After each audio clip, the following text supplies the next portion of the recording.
Romanced by the Hero. Written by Liwen Ho. Chapter 1. Amy.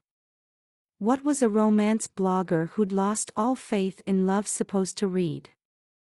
An action-packed, heart-stopping adventure thriller with zero warm fuzzies, that's what.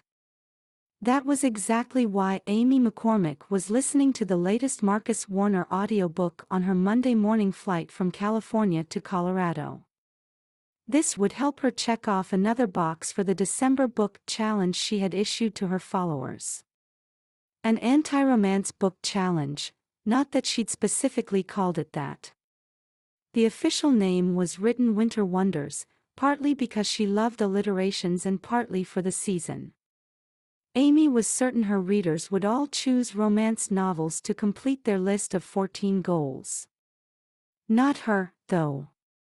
She had given up on fictional portrayals of love when she'd gotten her heart broken in real life 3 months ago. Which was why she only read thrillers now. Broken bones she could handle. Broken promises. No, thank you. Ames? Amy felt a nudge from the woman sitting on her right. She touched her phone's screen to pause the narration, putting a stop to the male voice resounding in her ears. Smiling, she cocked her head toward Bria Spark, the dear friend she'd met in a Bible study group a few years back. Bria and her husband Brandon, who sat on Bria's other side in the window seat, were the reasons she'd get to experience a snowy Christmas this year. This trip had been their suggestion, one that Amy was more than grateful to have accepted. What's up, Bria? They're about to come by with snacks and drinks. I wasn't sure if you'd heard the announcement. Oh, thanks, I hadn't. These earbuds really do block everything out. She removed the wireless gadgets from her ears and returned them to the case sitting on the tray table. So it wasn't the story that had you mesmerized. Or maybe the narrator's sexy voice. Amy scoffed at her friend's tone. Born legally blind, she couldn't see clearly if Bria wore a teasing smile, but she could hear the playful lilt in her voice.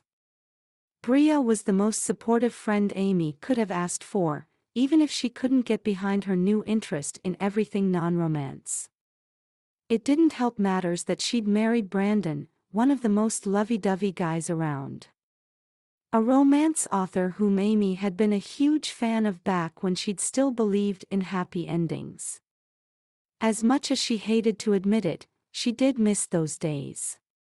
But there was no point in holding on to fictional notions of love. Book characters couldn't fulfill the longing in her heart for real romance. A longing she had pretty much decided to give up on. She pushed it aside even more and turned to answer Bria. The narrator has a nice voice, but I wouldn't call it sexy. More like take charge and commanding. That can be totally sexy. I thought you liked alpha males. Amy shrugged. Honestly, I don't really like any males at this point. Oh, Ames. Bria placed a hand on Amy's forearm and gave it a gentle squeeze. Not all guys are like Stuart. There are some good ones out there. Tell her, Brandon. Huh? What did I miss, love? Brandon, although soft-spoken, had the warmest timbre in his tone. His kind heart shone through his words, especially when he talked to Bria. Her friend was so blessed to have found a second chance kind of love with him. Theirs was a romance straight out of a book, complete with a marriage of convenience. What am I supposed to tell Amy? Tell her that guys like the ones in your books do exist. There are real hero types out there. Otherwise, where would you get the inspiration for the characters you write? Brandon chuckled. I'd say all that, but you just said it for me. But seriously, Amy, please don't judge all men based on your experience with one. I happen to be related to 4 who are the best guys I know. They're not perfect by any means, but my brothers are growing into the best versions of themselves with the Lord's help. There's gotta be plenty of others like them out there in the world." Amy sighed. From what she'd heard from Bria, Brandon's brothers were the very definition of alpha. Not the overbearing kind, but the strong, loyal, and protective types who loved their wives and treated them like queens. Men who didn't pretend to care about a woman just to get a promotion at work. Yes, it had taken her a year to figure out her ex-boyfriend's true motive for pursuing her, something her parents unfortunately still couldn't see. With Stuart now working as the manager at her family's used car dealership, her relationship with her parents had deteriorated from almost daily visits to bi-weekly phone calls. It was sad to admit, but she'd rather spend the holidays with her friends than her family at the moment. She was tired of being overlooked. Her mom and dad only wanted to believe what they wanted to believe, which centered around how much revenue the business, and namely, Stuart, brought in for them. It was hard to compete with the almighty dollar, especially when her parents didn't share the same values as she did. Thankfully, the Lord had provided her with such great friends. Bria and Brandon's support through this emotional roller coaster of a time gave her the courage to keep moving forward. But that didn't mean they could change her mind about men. As far as Amy was concerned, no earthly man was worth trusting with her heart ever again. She played with the hem of her thick cable-knit sweater, pinching the twisted knit pattern between her fingers. As a child, she'd been fascinated by different textures of fabrics, from her clothes to blankets and furniture. Now as an adult, she experienced calmness through her sense of touch.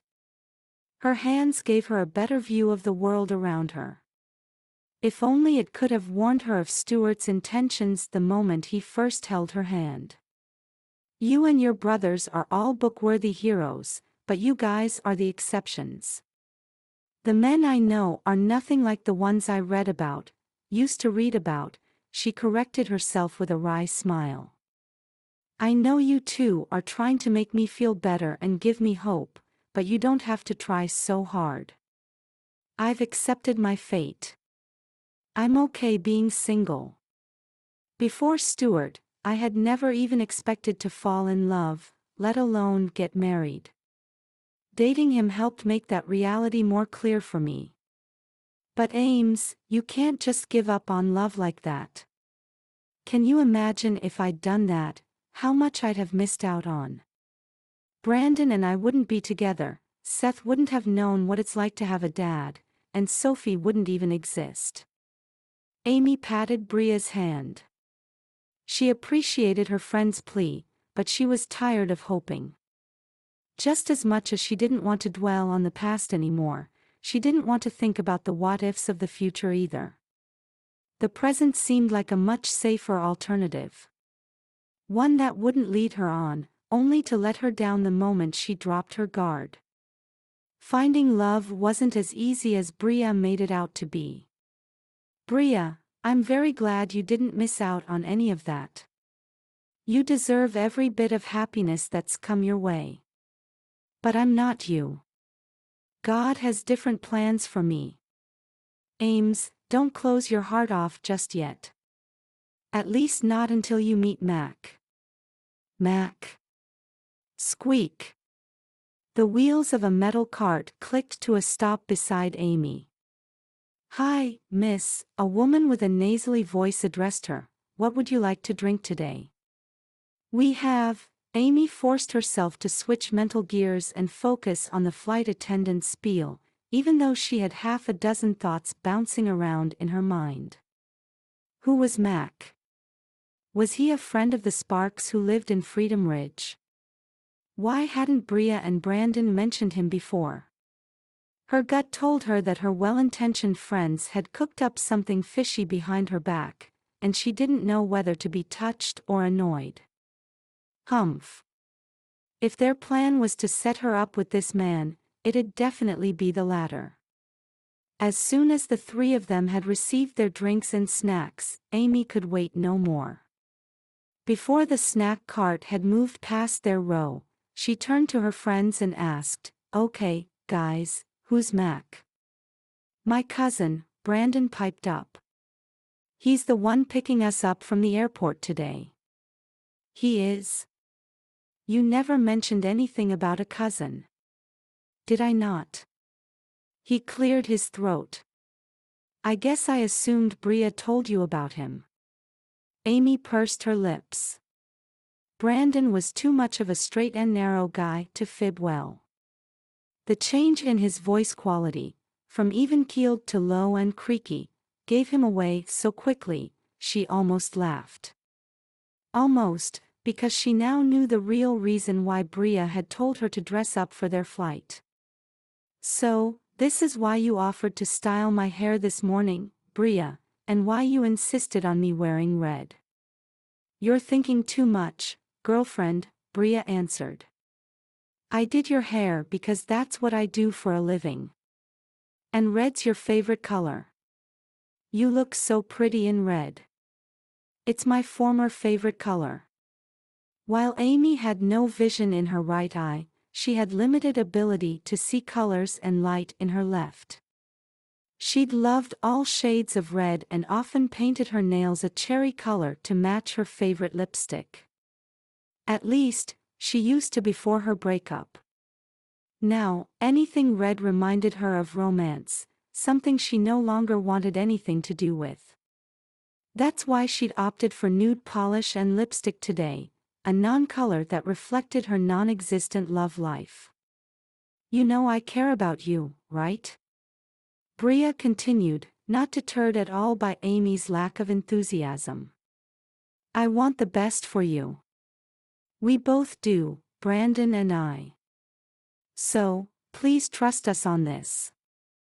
Mac is a great guy. He's a spark.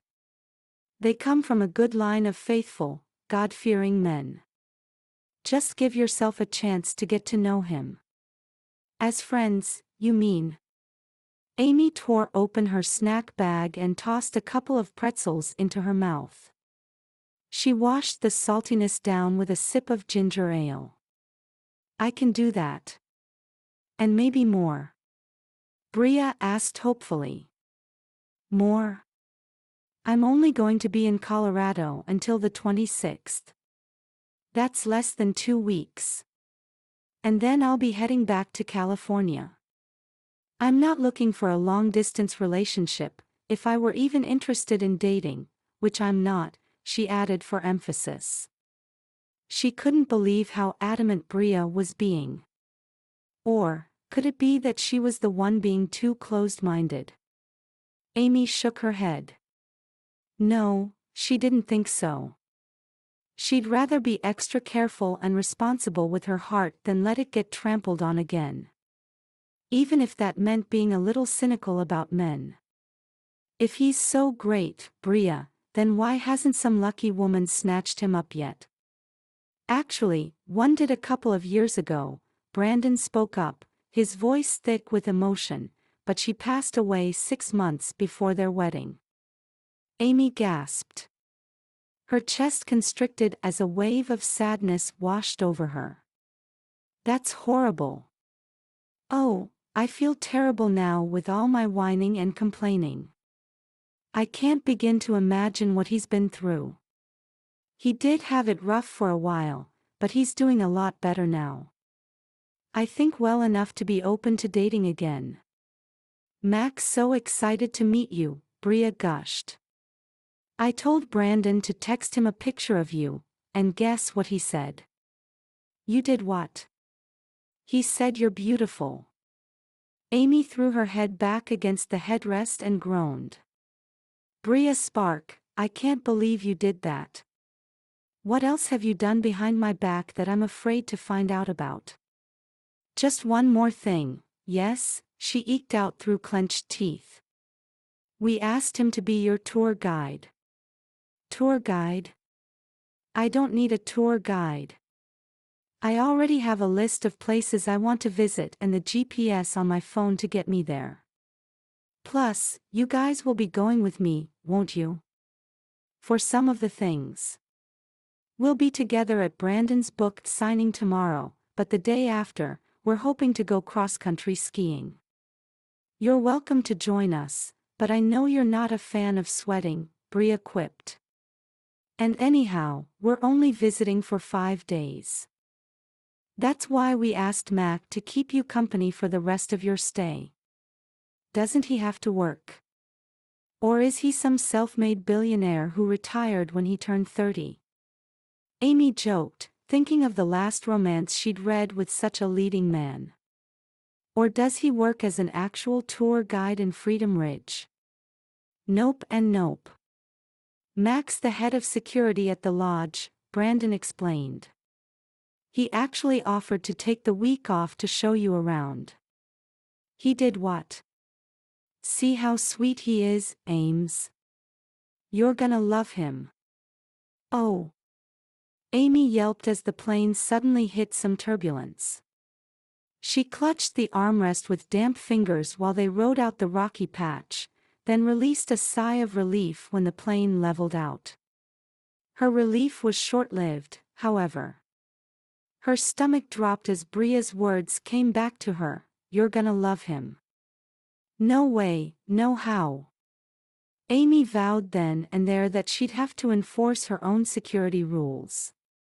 With rule number 1 being, she was not going to fall in love with Mac Spark. Chapter 2. Mac. Mac Spark was not a stalker, not by any stretch of the imagination. But his actions this past week had proven otherwise. He tore his gaze away from his computer screen and took a deep breath. Leaning back in his office chair, he clasped his hands behind his head and mused.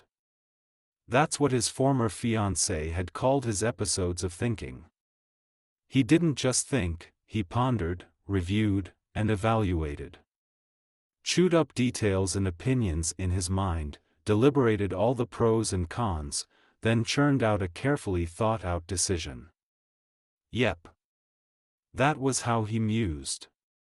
And what he mused about at the moment was his illogical fascination with his cousin's friend, Amy McCormick. He'd never even met the woman, yet he felt like he knew her already. That was probably a result of him reading over half a dozen posts on her blog, as well as watching just as many of her videos. He'd learned more about romance tropes and character types than he'd ever wanted to know. But he'd also discovered something that made him smile for the first time in a long time, Amy's laugh. He clicked play on the video that he'd been watching and listened to the joyful sound again.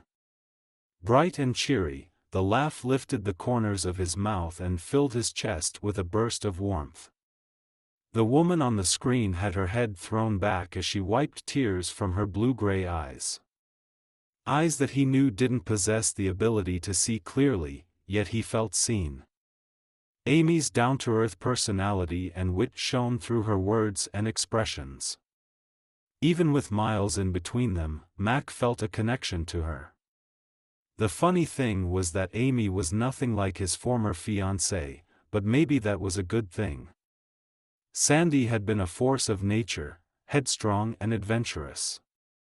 She hadn't allowed anything to get in her way, especially while on the job. As one of Freedom Ridge's firefighters, she'd done everything from running into burning buildings to rescuing wayward cats from trees. She'd often pushed her body to its limits, all for the sake of helping others, but also at her own expense. No matter how many times Mac had warned her to take care of herself, she wouldn't listen. In the end, she'd lost her life when she'd fallen asleep at the wheel from exhaustion and crashed her car. Mac swallowed hard. In the past, thinking about Sandy would have driven him to drink, but not anymore. He'd worked hard on his recovery and made peace with God's plans for his life. Plans that he still didn't understand, but he did trust in the one who'd given him life and had saved him from himself over and over again. Whether God's plans included meeting someone new to love and protect, he didn't know. But he hoped to find out. A brisk knock on his partially open door grabbed his attention. Mac looked up to see his good friend Heath pop his head inside. As Freedom Ridge Lodge's former head of security, the tall, muscular man had been the one to recommend Mac for the position when he'd resigned to start his own security firm. Heath had also seen him through some of his darkest times and was one of the most loyal guys he knew. Mac paused the video and gestured for him to enter.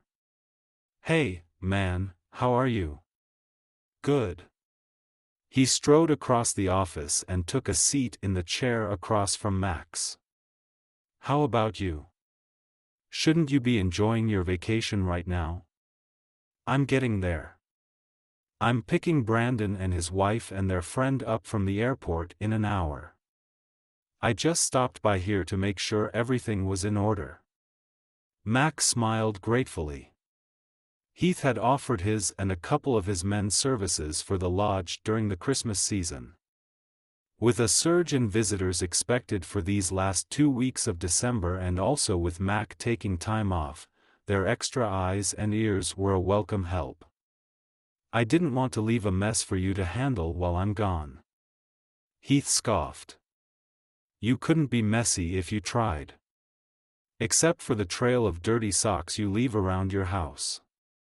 I pity the woman who'll be picking up after you one day." Mac cracked a smile.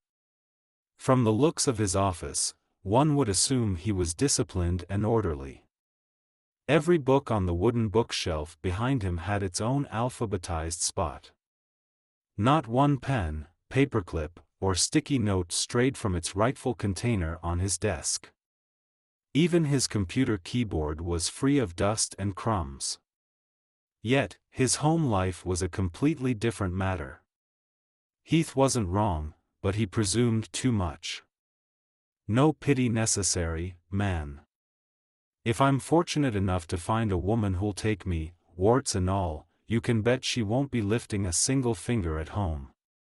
I'll be taking care of my own laundry and hers, too." "You're not joking." Heath quirked a brow as he studied Mac's expression. "Good for you, brother. I have no doubt the ladies will be lined up out the door with that kind of offer." "I don't need a line of them. Just one." Mac's gaze traveled to his screen where Amy was frozen mid-smile.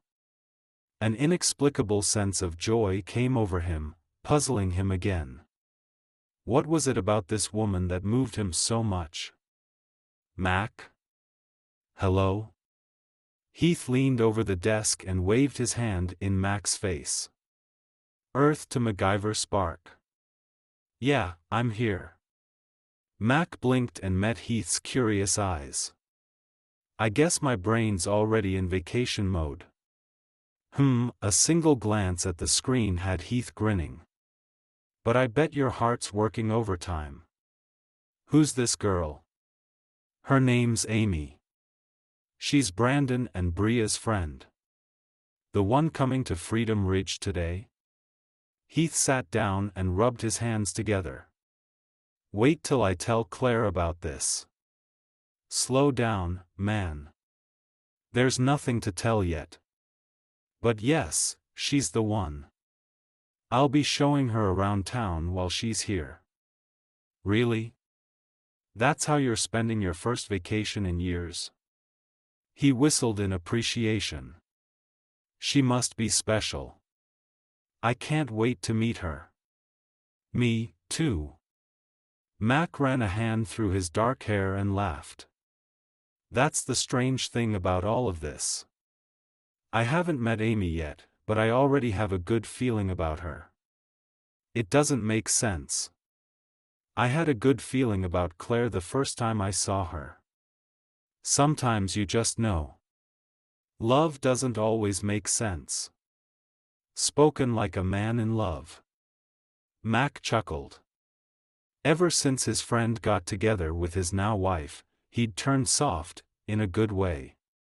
Of course, Heath still put up a tough exterior while on the job, but whenever Claire was around, he turned into a big teddy bear.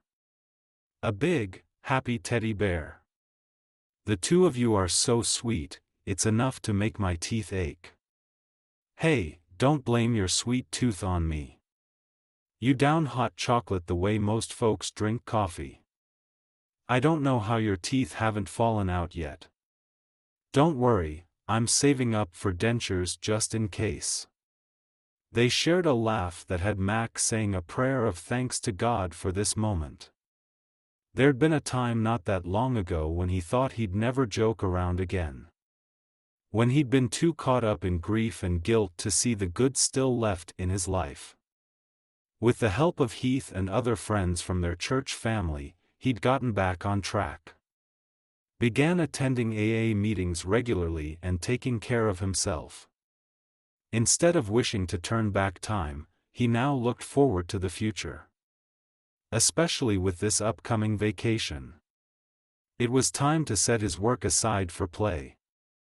He couldn't wait to get started. Heath glanced at his watch. You better get going, Mac, before I call up the boss to kick you out, he joked with a twinkle in his brown eyes. I've still got Bryce on speed dial, you know. No need. I'm on my way. Mac closed his laptop and turned off his monitor. After packing his belongings into his leather work bag, he joined Heath at the door. If you need anything this week, anything at all, just give me a call. Thank you for the offer, brother, but I won't be bothering you during your time off. Anyhow, I'm sure things will be fine here. We haven't had any emergencies since that bomb threat a couple of years back, and even that was a false alarm. So don't worry your pretty little head. Heath shot him a good-natured smirk. Leave the lodge to me and my boys. Now go and have fun. Thanks, man, I will. The two of them shook hands and gave each other a quick hug. Mac gave his office door handle one more tug to ensure it was locked, then turned to go. He'd made it through the hall and into the main lobby when the crackle of his walkie-talkie sounded. The sight of it still hanging from his duty belt made him roll his eyes. He'd been so caught up with thoughts of vacation that he'd forgotten to leave it on the charging stand. Mac expected to hear the usual exchange of voices as his security staff gave their status checks every hour. Instead, he heard a line that made his stomach drop. Report of a break-in and theft on the 3rd floor, room 331. Heading over there now. Mac. Heath called out to him from the hallway. With large strides, he reached his side in 2 seconds flat. You go on ahead. I've got this. I'm coming with you, Mac insisted, switching back into work mode. Despite the festive mood in the lobby with its elaborately decorated tree and a Christmas carol playing through the speakers, Mac was short on holiday cheer. Of all days to have a security emergency, it had to be today.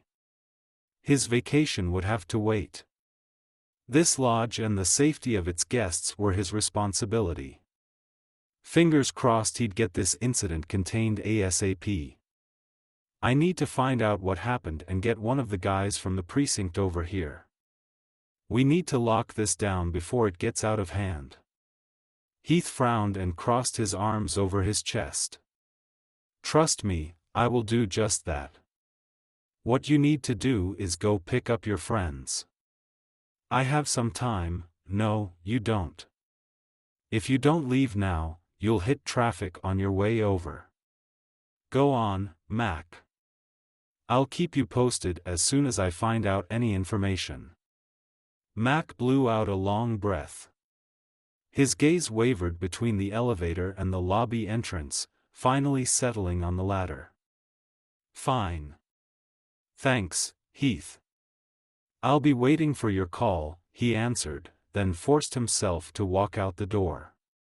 Heath's got everything under control, he reminded himself as he headed toward the parking lot. There was no reason why he needed to get involved, especially when his friend was just as capable as he was at handling emergencies. Yet, Mac's brain wouldn't stop worrying.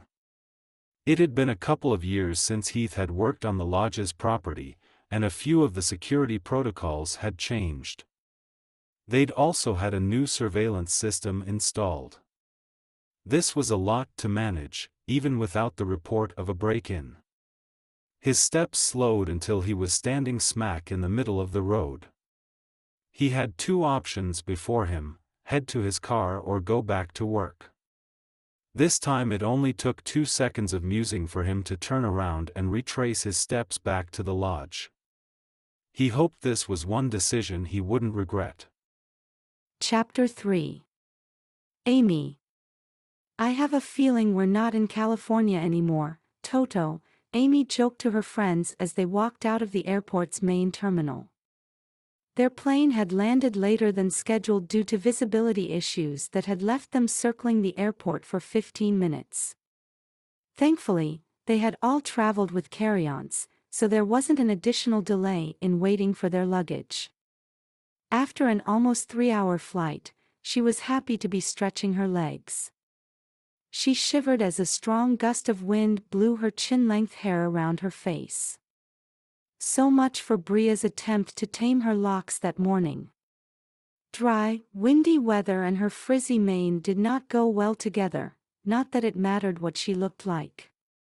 She wasn't here to impress anyone, especially not someone who was late to pick them up. I can't believe how cold it is here. I sure hope this cousin of yours gets here soon, Brandon. Mac's last message said he'll be here in about 5 minutes, Brandon answered as he walked beside her. We just have to find the taxi zone to wait at. I think it's over there, Bria called out from the other side of Brandon. About 10 feet to your right, Ames. That yellow sign up ahead. Fortunately, the sun hadn't fully set yet, so Amy was still able to scan her surroundings. Amidst a blur of gray concrete, she spotted one bright color. Found it. The three of them pulled their luggage over to the designated spot. Amy folded up her cane and traded it for a pair of knit gloves in her jacket pocket. She slipped them on and stuck her hands into her pockets. I probably should have invested in a thicker coat. I had no idea it was so cold here. My body wasn't made for this. California weather has certainly spoiled us, Bria agreed. Do you have a scarf or hat, Ames? That would help. I do, but they're packed somewhere in my luggage with my unmentionables. It's okay, I'll survive. Our ride should be here any minute now, right? Smirking, she turned toward Brandon. It's probably a good thing our flight was delayed, or else we'd be waiting for your cousin even longer. That's true. He chuckled. For what it's worth, he did sound very sorry in his voicemail. Did he? Well, not as sorry as he's gonna be when he shows up and finds 3 life-size popsicles standing on the side of the road. Bria burst out laughing. Make that 2. With that kind of fiery attitude, there's no way you're gonna freeze out here. Haha, very funny, Amy deadpanned as she shivered again. She hated to admit it, but Bria was right. Her heart might be broken, but that wasn't an excuse to be heartless. She couldn't believe she was being so cynical. Here she was taking out her frustrations on someone she hadn't even met yet. Someone kind enough to pick them up and who had also volunteered to be her tour guide. Wow, talk about being ungrateful. Her attitude needed an adjustment, pronto. What's wrong, Ames? You have the same expression you had the time you accidentally put salt in your iced tea instead of sugar. Amy scoffed. That's because I just swallowed down my pride. Huh? What do you mean? I know my attitude hasn't been the best recently, especially when it comes to guys. Present company excluded, of course, she added with a nod in Brandon's direction. But I'm going to try to be more gracious and not jump down anyone's throat anymore, especially someone who's not even here to defend himself. I really should give this Mac guy a chance. Did you hear that, Brandon? Bria exclaimed with delight. Amy's going to give Mac a chance. That's great, Amy. You won't regret getting to know him. Who knows, maybe you'll even fall in love with Freedom Ridge and want to move here. Move here? Who said anything about moving? Well, I only suggested that because the distance would be hard on a relationship, especially a new one. Bria looped her arm through Amy's. I'd hate for you to move away, but I'd totally understand if it was for the sake of love. Whoa, whoa, whoa. Hold your horses, people. Amy held up her hands. When I said I'd give him a chance, I meant I wouldn't jump to conclusions and paint him as a bad guy before I even met him. I can't believe you two are all ready to marry me off. Has my attitude been so bad that you guys can't wait to get rid of me? Both Bria and Brandon burst out laughing. No way, Ames. Of course not, Amy. Amy feigned disbelief, but she couldn't stop herself from smiling. With their matching blonde heads and blue eyes, Bria and Brandon were picture perfect together. You two really were made for each other. Seeing you guys together makes me want to believe in love and romance again. So, do it, Ames. Let yourself believe and be open to the possibility. And maybe you could start now, Brandon suggested, because Mac's here. What? Amy clamped her mouth shut as the squeal of tires filled the air. A flash of red came into view before she heard a car door slam shut. Heavy boots pounded on the pavement as a tall figure rushed toward them. Hey guys, I apologize for being late, a rich baritone voice called out. Brandon, Bria, it's so good to see you guys. How are the kids doing? I'm surprised you didn't bring them along. They're good, Brandon replied. Seth would have come if he hadn't gotten invited for dinner at his girlfriend's house. He's meeting her dad for the first time. Ah, well, that's a good reason to stay behind. And Darren and Danica offered to take Sophie so we could have a little getaway, Bria explained. She loves playing with her cousins, so we thought, why not? This is like the honeymoon we never got.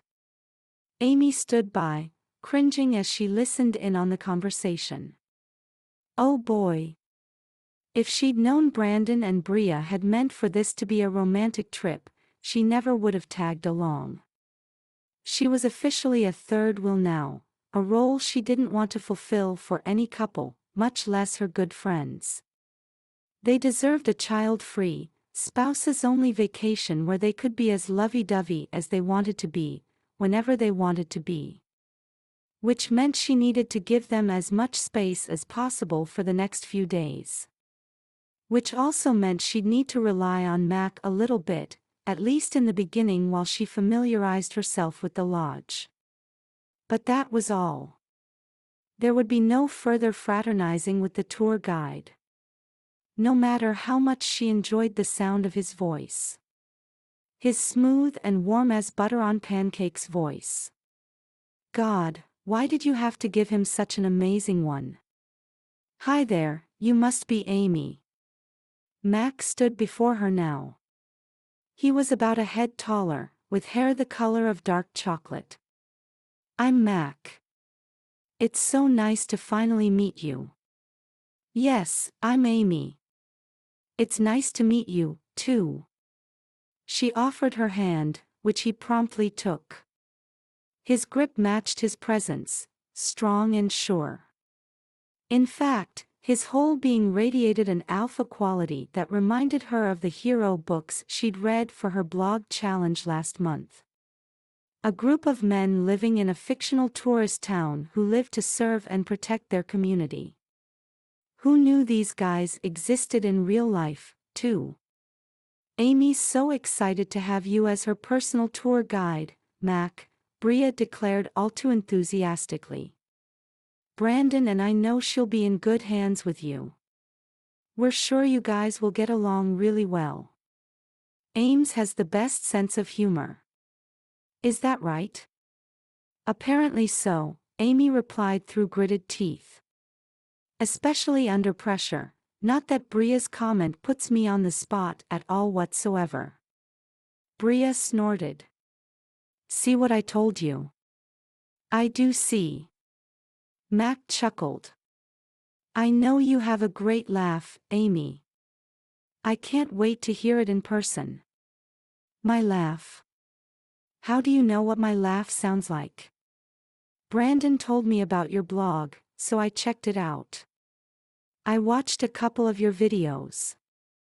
You cover some really interesting topics. Amy couldn't help but smile at his genuine tone. Wow, thanks for checking out my blog. You didn't have to do that. I wanted to. Brandon and Bria have been raving about what an amazing person you are and how I had to meet you, so I got curious. The way you talk about different characters and tropes makes me want to pick up a romance book and give it a try. You've done the impossible, Amy, Brandon joked. I haven't been able to get Mac to read any of my books. Seriously. That's a huge compliment. Bria exclaimed. You should totally recommend one for him to read, Ames. Or you could listen to one together. Isn't that a great idea? Amy shot her dear friend an exasperated look. Great idea, my foot. Bria couldn't be more obvious if she tried. I don't know, Bria. I'm sure Mac has better things to do. Actually, that does sound like a great idea, Mac agreed. I'm a big audiobook fan. I listen to them whenever I work out. Helps to pass the time. I'd be open to anything you suggest. She fought to keep her jaw from dropping. Were her ears so cold she was starting to hear things? Anything? Are you sure? Because there are some really sappy romances out there. I won't knock them till I try them. He paused, then touched her elbow. Hey, you're shivering. Why don't I load us up, so we can get out of here? Sure, it is kinda cold out here. Mac picked up her carry-on in one swift motion and walked off with it as if it weighed nothing more than a feather. Brandon followed him with the other luggage, leaving her and Bria huddled together on the sidewalk. So, what do you think? Bria nudged her. Are you in love yet? What? No. Then why are you clutching your chest and totally swooning like you just met Mr. Right? I'm what? Amy quickly dropped her hand. Arg. Why did her body have to betray her like that? While her limbs were at risk of freezing, her core was nice and toasty, thanks to Mac. His attentiveness made her insides feel warm and gooey, like marshmallows roasting over a fire. It was a wonderful, terrible feeling. There was no doubt about it, she was going to have to keep her guard up around this man. He was good, too good.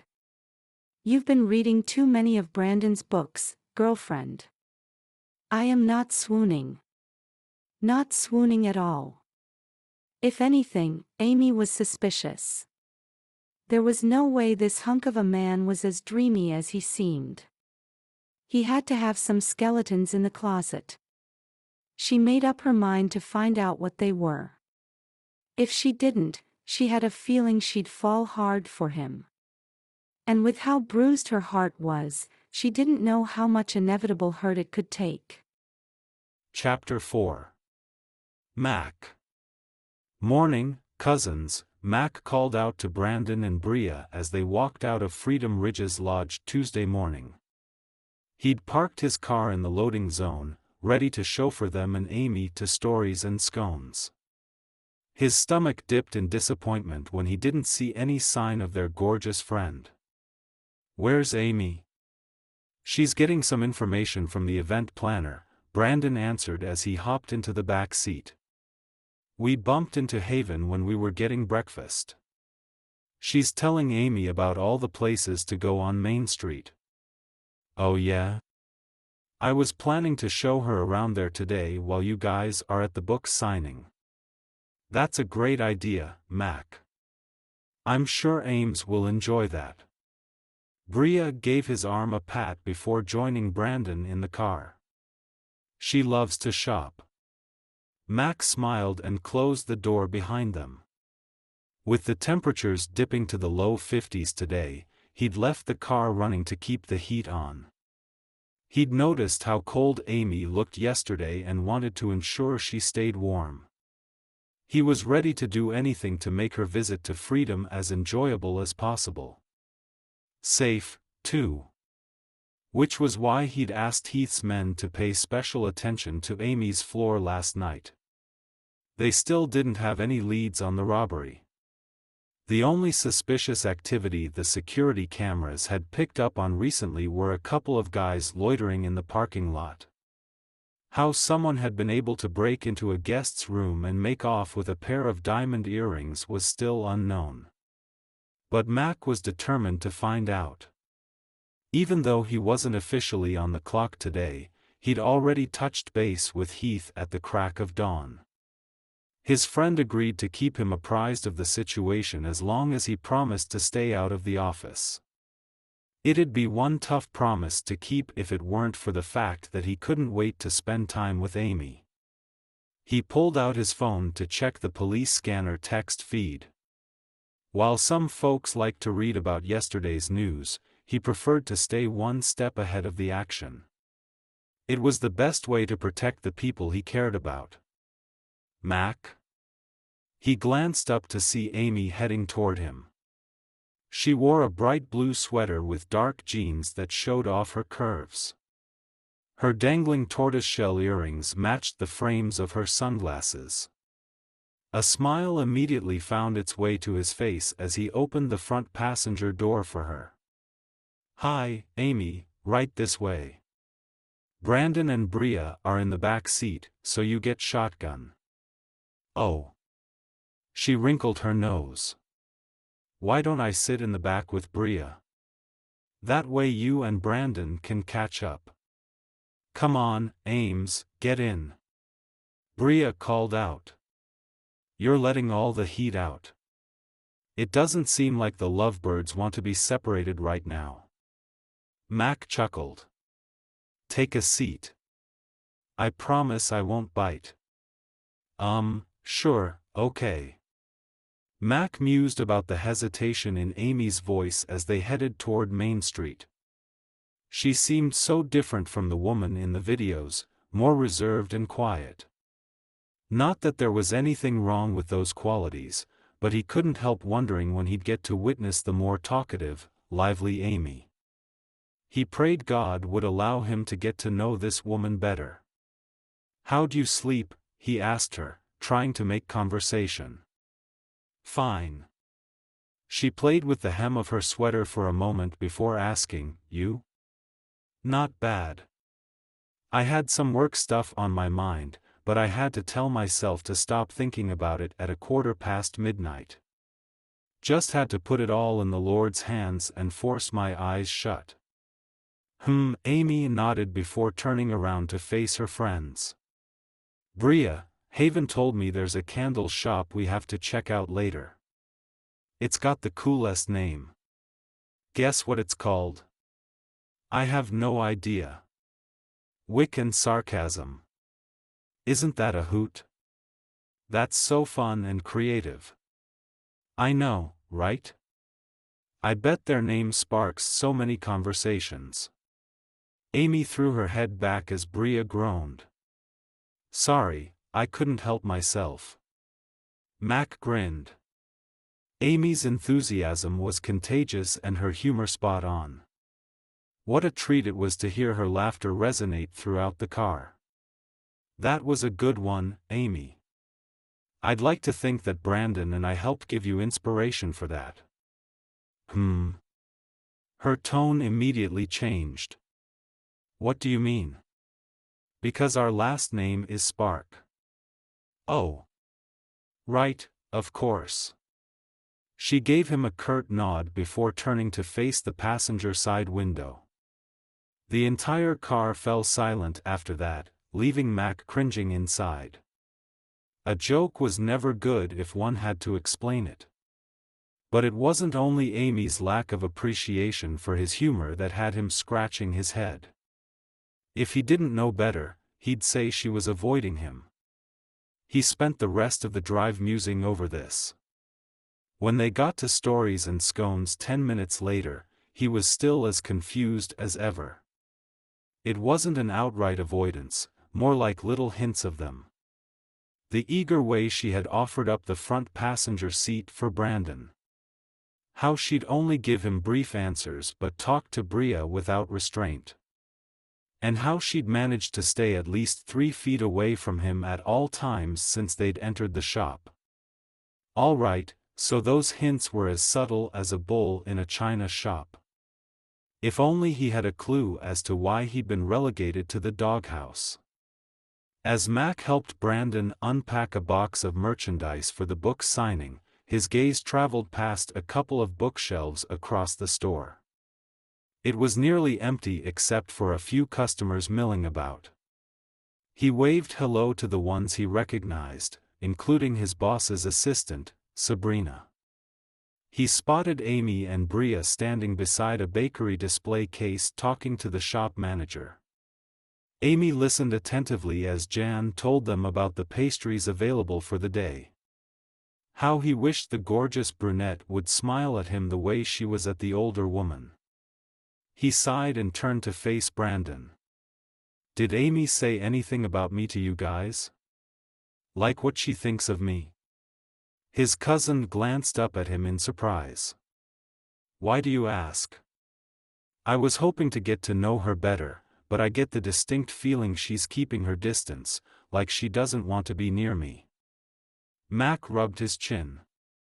It had been several years since he'd thought of a woman in a romantic sense, much less tried to impress one. Maybe he was more off his game than he thought. I can't figure out what I might have done to offend her. Brandon quickly shook his head.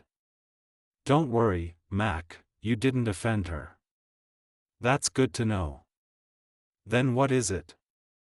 Does she have a bad impression of me for some reason? No, not at all. Brandon took the stack of paperbacks Mac handed him and placed them onto the long folding table. He took his time separating them by titles and positioning the respective piles side by side. Next, he went to work straightening out a basket containing candy canes that had been tied together to form hearts. He kept his head down and his attention laser-focused on the task, not even flinching when Mac cleared his throat. Mac scoffed as he watched his cousin in action. He knew Brandon was detailed, but even this was over the top for him. His gut told him something wasn't right. There's something you're not saying, cuz. What is it? Did I come on too strong? Brandon finally looked up, his expression conflicted. I guess you could say that, but not strong in a bad way. So, strong in a good way? I'm not following. While Brandon stood a head shorter than him, he was older by 2 years and had a lot more success in the romance department, both personally and professionally. Mac appreciated any advice Brandon could give him. Just tell me the truth, I can take it. Well, the thing is that Amy got out of a bad relationship not too long ago. She's not really interested in dating right now. That makes sense. Mac held up his hands. I respect that. But I'm not asking for a date. I'd like to at least be her friend. Does she not want friendship either? Not particularly. She's a bit hesitant about guys in general. To be honest, she's not too thrilled about the fact that we asked you to show her around. Especially because Bria's been telling her how great you guys would be together. I see. Mac released a heavy breath. It was all starting to make sense now, why Amy treated him so coolly. One man had ruined all men for her. To her, anyone with a Y chromosome might as well be the enemy. He sure had his work cut out for him. I'll have to tread carefully then. Brandon offered him an encouraging smile. Just give her some time. I think she'll come around once she gets to know you better. Don't worry, cuz, I'll make sure to give Amy space and let her take the lead.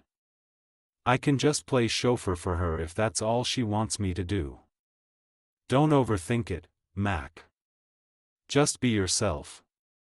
It's already pretty obvious that you're her type. Say what? Mac grinned like a fool. Did you say what I think you said? That you're Amy's type? Yes.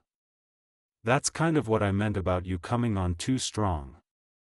You left quite an impression on Amy yesterday. According to Bria, Amy was, and I quote, swooning when she met you. Swooning? The last time Mac had heard that word was in the first aid refresher class he took last year. Doesn't that mean to lose consciousness? How is that a good thing? Brandon laughed. You need to read more romance books. Swooning in this instance means to get excited or emotional about someone you're attracted to. The female leads I write about swoon over the male leads all the time. Sometimes they do swoon enough to actually faint, but that only happens in the over-the-top scenes from my rom-com series. But overall, swooning is a very good thing. Mac's eyes grew wide. All this talk of romance made his head spin, and not in a swoony kind of way. But he'd take Brandon's word for it.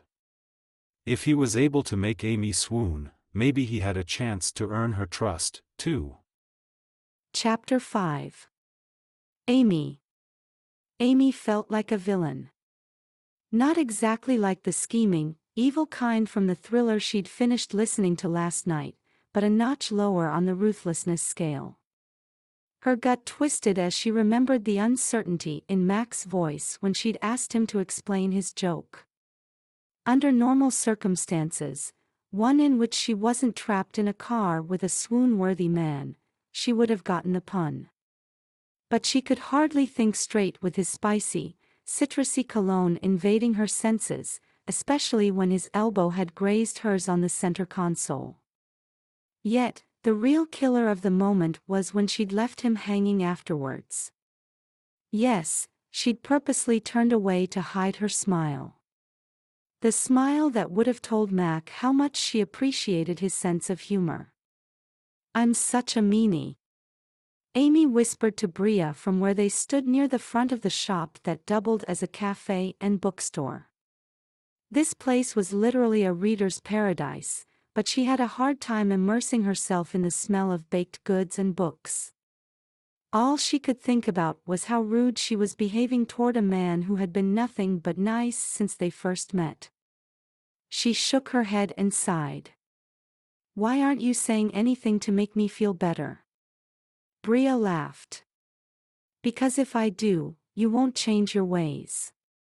And I'd really like for you to get to know Mac. The guy's been through the ringer. It's a wonder he didn't give up on love after he lost his fiancée. If anyone deserves a happily ever after, it's him. Amy quirked a brow. Her friend was jumping just a little ahead of herself. I'm not going to marry him, girl. But I will be nice. I'll even laugh at his jokes if he tells any more. That's a relief to hear. The poor guy looked pretty deflated when the car went dead silent. I considered laughing, but I wasn't the one he was looking to get a reaction from. All right, rub it in some more, why don't you?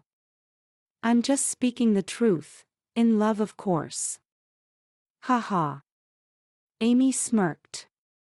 Thanks a lot. My pleasure. Bria looped her arm with Amy's. Oh, speaking of love, Mac's on his way over to us. Now. Yes, now. Hey, ladies. Mac's deep voice announced his arrival at the same time his cologne did. Bria, Brandon's looking for you. He said something about needing to pick out the scene you're going to read together. Oh, yes, one of the many perks of being married to a romance author. I get to decide which kissing scene we're going to enact, Bria replied with a giddy tone. Do me a favor, Mac, and keep Amy company, will you? Sure thing. If that's okay with her, he quickly added. If you'd rather browse the store by yourself, Amy, I won't take it personally. No, it's fine. Guilt twisted her insides once more. She must have come across like a real grump earlier for Mac to sound so cautious. She squeezed out an extra bright smile. I'd love your company. Now that's the spirit. Bria squeezed Amy's arm before letting go. Have fun, guys. As Bria walked off, Mac took a step closer to Amy. He walked directly in front of her, filling her line of sight with a flash of blue. She smiled at the familiar shade. I noticed earlier that we're wearing the same color, Persian blue. It's one of my favorites. How do you know? He cleared his throat. I'm not sure how to say this, but I thought you couldn't see. Holding up her cane, she leaned forward and whispered, I'm pretty convincing with this thing, aren't I? Amy threw her head back and let loose a loud guffaw. Her side ached by the time she caught her breath. Sorry, my humor's a little wacky sometimes. No, not wacky at all. Mac chuckled. I'll admit it, that was a good one. I'm not usually so easily thrown off my game. I hope I'm not the only person who's ever fallen for that joke. Actually, you're the only one I've ever tried it on. I thought someone with a good sense of humor like you would appreciate it. You think I'm funny? I thought for sure I'd have to give up on my dream of doing stand-up when no one laughed at my pun earlier. His droll comment made her smile. I wouldn't quit your day job yet, but you have potential. Lots of potential. Yeah. That's the best compliment I've gotten in a long time. Her smile widened. Talking to Mac was so much fun. Plus, it was easy. She liked that he got her humor and didn't mind her teasing. You're feeling pretty proud of yourself right now, aren't you? Oh man, I can't hide anything from you. I can tell a lot from a person's tone. I'm a pretty good judge of character, too, most of the time. She pursed her lips, feeling sheepish. Obviously, she had let her yearning for love color how she saw her ex. At least with Mac, she had Brandon and Bria's seal of approval already. Not that she was considering any sort of romantic relationship with him. This was only a friendly conversation. Forgive me for being ignorant, Amy, but you can see. Some. I am legally blind, but I'm not fully blind. I don't have any vision in my right eye, but I can see light and colors with my left. I have central vision in that eye, but a very narrow depth of field. Interesting. Tell me more. I'm curious how you see the world. Well, the best way to describe it is like looking through a camera lens with bad autofocus. I have trouble focusing due to a condition called nystagmus that causes my eyes to move involuntarily, if you haven't noticed. I see. Yes, you do, she quipped. Me, not so much. His deep laughter filled the air. You think fast, Amy. I can't remember the last time I laughed this much. Thank you. You're welcome, I guess. I can't recall anyone ever thanking me for making them laugh. She felt one side of her head, then the other. I better be careful. If my head gets any bigger, I'll have a hard time getting out the door. I think your head is just fine. In fact, I've never seen a more beautiful, happy one. Amy's cheeks heated at his genuine tone. You're too kind. I mean it. You're beautiful inside and out, Amy. It's a real pleasure getting to know you. You're not so bad yourself, Mac. She raised her lashes, then stood on her tiptoes to get a better look at Mac's face. Sometimes when she took her time, she could clearly make out a person's individual features, one by one. She appreciated seeing the different kinds of lines and curves that gave shape to eyes and noses and mouths. From her current vantage point, she made out Mac's thick brows, his dark brown eyes, a straight nose, and a mouth with a heavy lower lip. He was, in a word, striking. She didn't have to exaggerate when she said, "The Lord did a great job with you." He sure did. The warm, bubbly voice belonged to the shop owner Amy had met moments ago. "Hi, Jan," Amy exclaimed. The woman had such a maternal way about her, from her sweet cinnamon scent to her friendly personality. Amy didn't mind her interrupting their conversation. She had a feeling though that Jan wasn't as innocent as she seemed. Amy had picked up on some matchmaking vibes the moment Jan had found out from Bria that she was single. "I see you've met our resident hunk. MacGyver here is one of the good guys. He's as kind as he is handsome." Mac scoffed. "Jan here is our resident mother hen. She's as generous with her compliments as she is with the sugar in her desserts. I only speak the truth, boy. And the truth is, Amy, that this one is very single and available. The only thing that's been able to keep his interest is work. So, it's nice to see him chatting it up with a beautiful woman like yourself." Amy blushed. "Mac is right about you. You are a sweet talker. I might have to take some of your scones to go. Along with a romance book, perhaps," she suggested. "We have some bestsellers available in Braille. I'd be happy to recommend one to you." "Oh, that's really thoughtful of you, Jan, but I'm actually boycotting romance right now." "Romance books or romance in general?" Mac piped up, his tone one of surprise. "Both. But you're a romance blogger.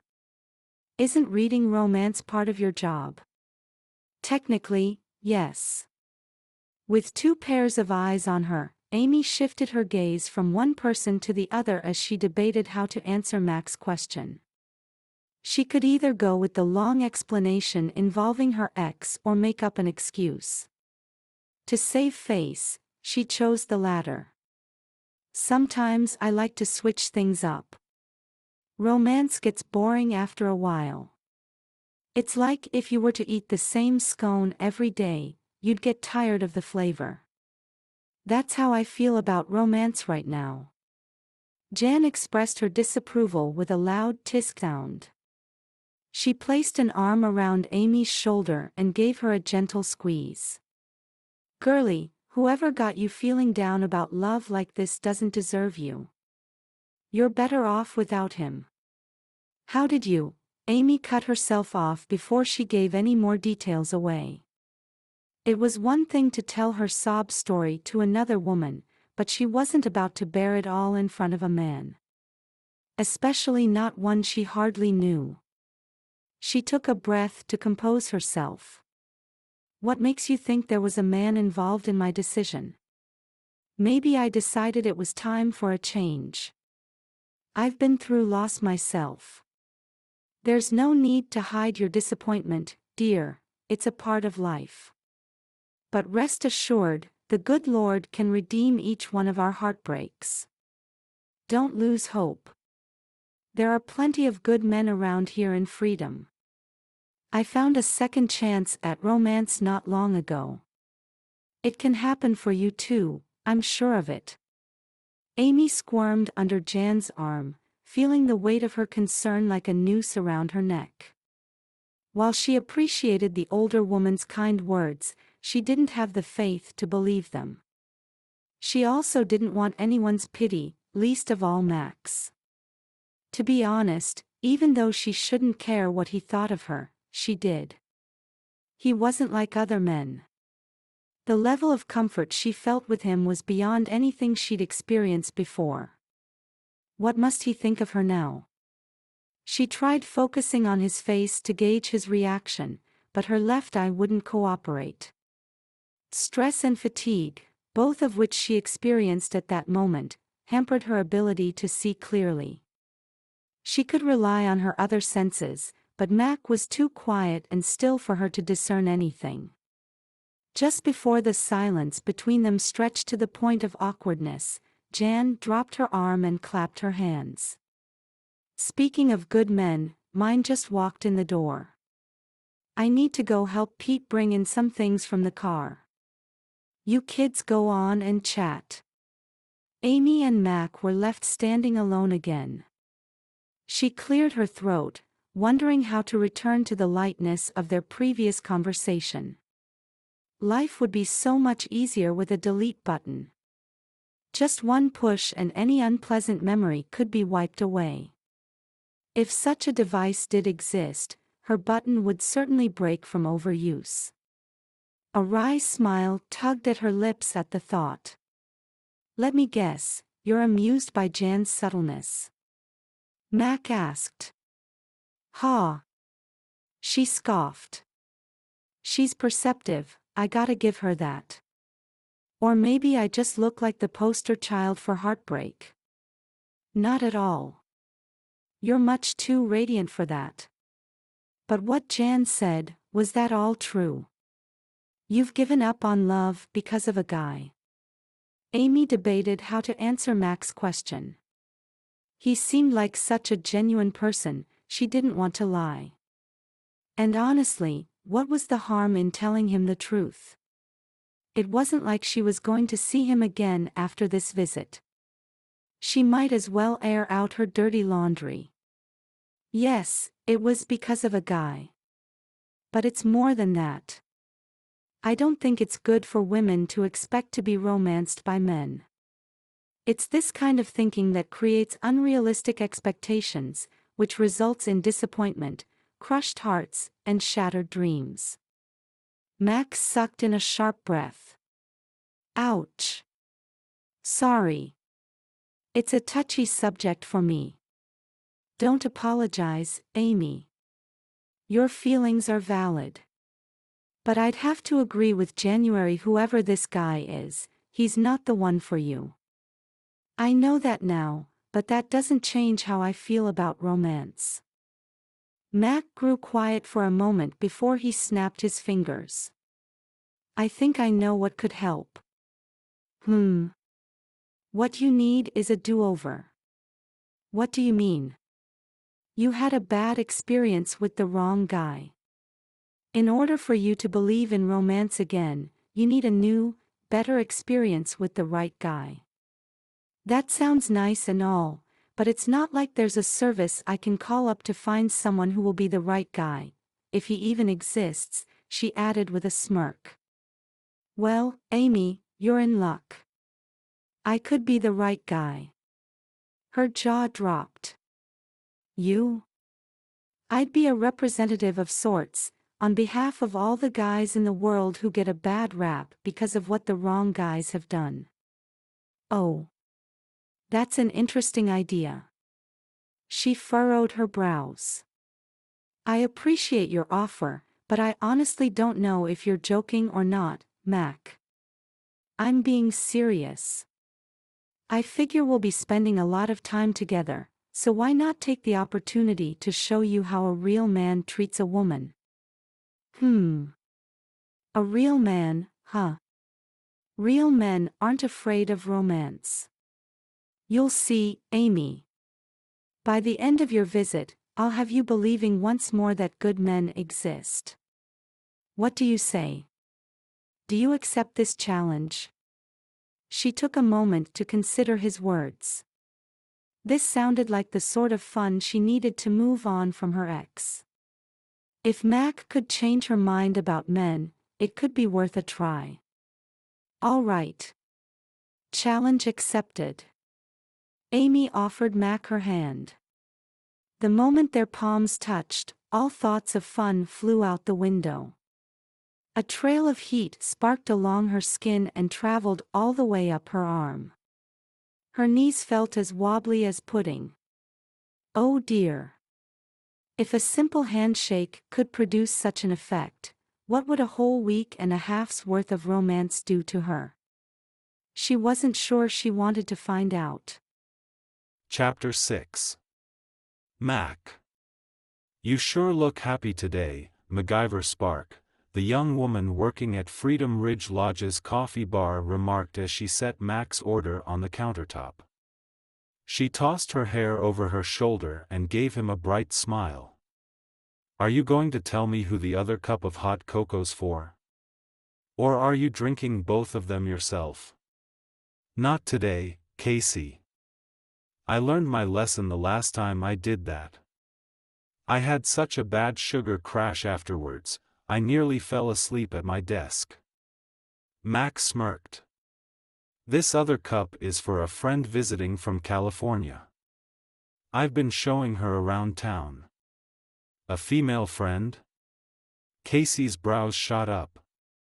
Not you, too. All the good guys are being snatched up by the out-of-towners. What are us locals supposed to do? I'm sure there are more out there that you haven't met yet. When the time is right, the good Lord will bring him to you. You just need to keep your eyes and heart open.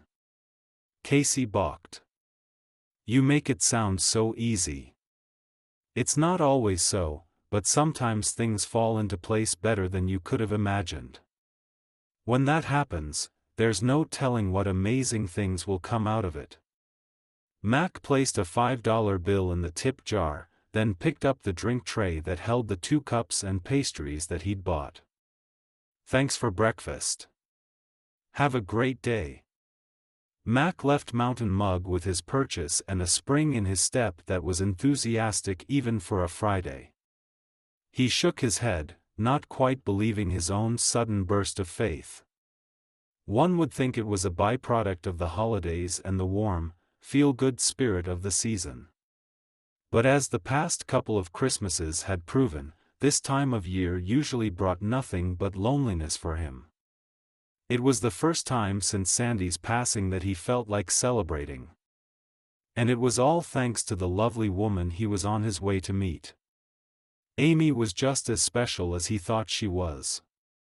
He had enjoyed every moment they spent together these past couple of days, even if most of them had been with Brandon and Bria. The level of comfort that existed between them was unlike any he'd experienced before.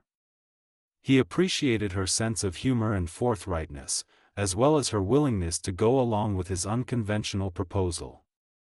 How he'd come up with that challenge, he still didn't know. He could only give the credit to God for planting the idea in his head. But now that Amy had agreed to it, Mac was determined to go all out to romance her. Not only to save the reputation of his fellow man, but to treat her the way she deserved. Because she deserved to be treated well. Hey, Mac. A dark-haired man strode over from the other side of the lobby. His tall frame filled out his navy blue uniform that bore a silver badge with the words Freedom Police on it. I didn't expect to see you here. Heath said you were taking time off. Morning, Ty. Mac greeted the officer who had become a good friend in the past year. He was surprised to see him at the lodge. I'm here to pick up a friend. What are you doing here? Is this about the theft from earlier this week? Nope, not related at all. Then it's about a new theft? Mac's shoulders tightened at the thought of other problems cropping up. This had to be the worst time for him to be away from work. He truly wanted to enjoy his time with Amy, but it would be a challenge with his attention divided. He'd have to figure out a way to make things work. Okay, I'm ready. Go ahead and brief me on the situation. Ty quickly shook his head. No, everything's cool, Mac. I'm here because I drove Addison to work today. Her car's in the shop. I was just on my way to grab her a bite to eat from Mountain Mug. His shoulders fell with relief to hear Ty was here for personal reasons. He had recently married the woman who worked at the lodge's front desk. That's good. You and Addison doing well? We're doing great. Married life is the best. Ty paused to furrow his brows. How about you? Your intensity level just went from 0 to 60 in 2 seconds flat. Everything okay? Mac inhaled deeply, finding it easier to breathe now than a few seconds ago. I'm fine. It's been a while since I took a vacation. My brain has a tendency to jump right back into work mode. I get it. Our kind of work is stressful. I'm glad you're taking a break. Me, too. I'm sure I'll feel better once I'm away from the lodge. Ty's eyes narrowed as he gave Mac a thorough once-over. You're dressed up today. This friend you're picking up, it wouldn't happen to be a woman, would it? Actually, it is. She's a friend of my cousin's. I'm showing her around town. You have a date? Good for you, Mac. Any chance that Addison and I'll get to meet her? Amy's only here for another week, but maybe we'll see you guys at the Christmas parade tonight? Sounds good. Ty clapped him on the shoulder. I'll talk to you later. Have fun today. And try not to think about work. There are other more important things in life. I'll do my best, he called out to Ty as he walked toward the elevator.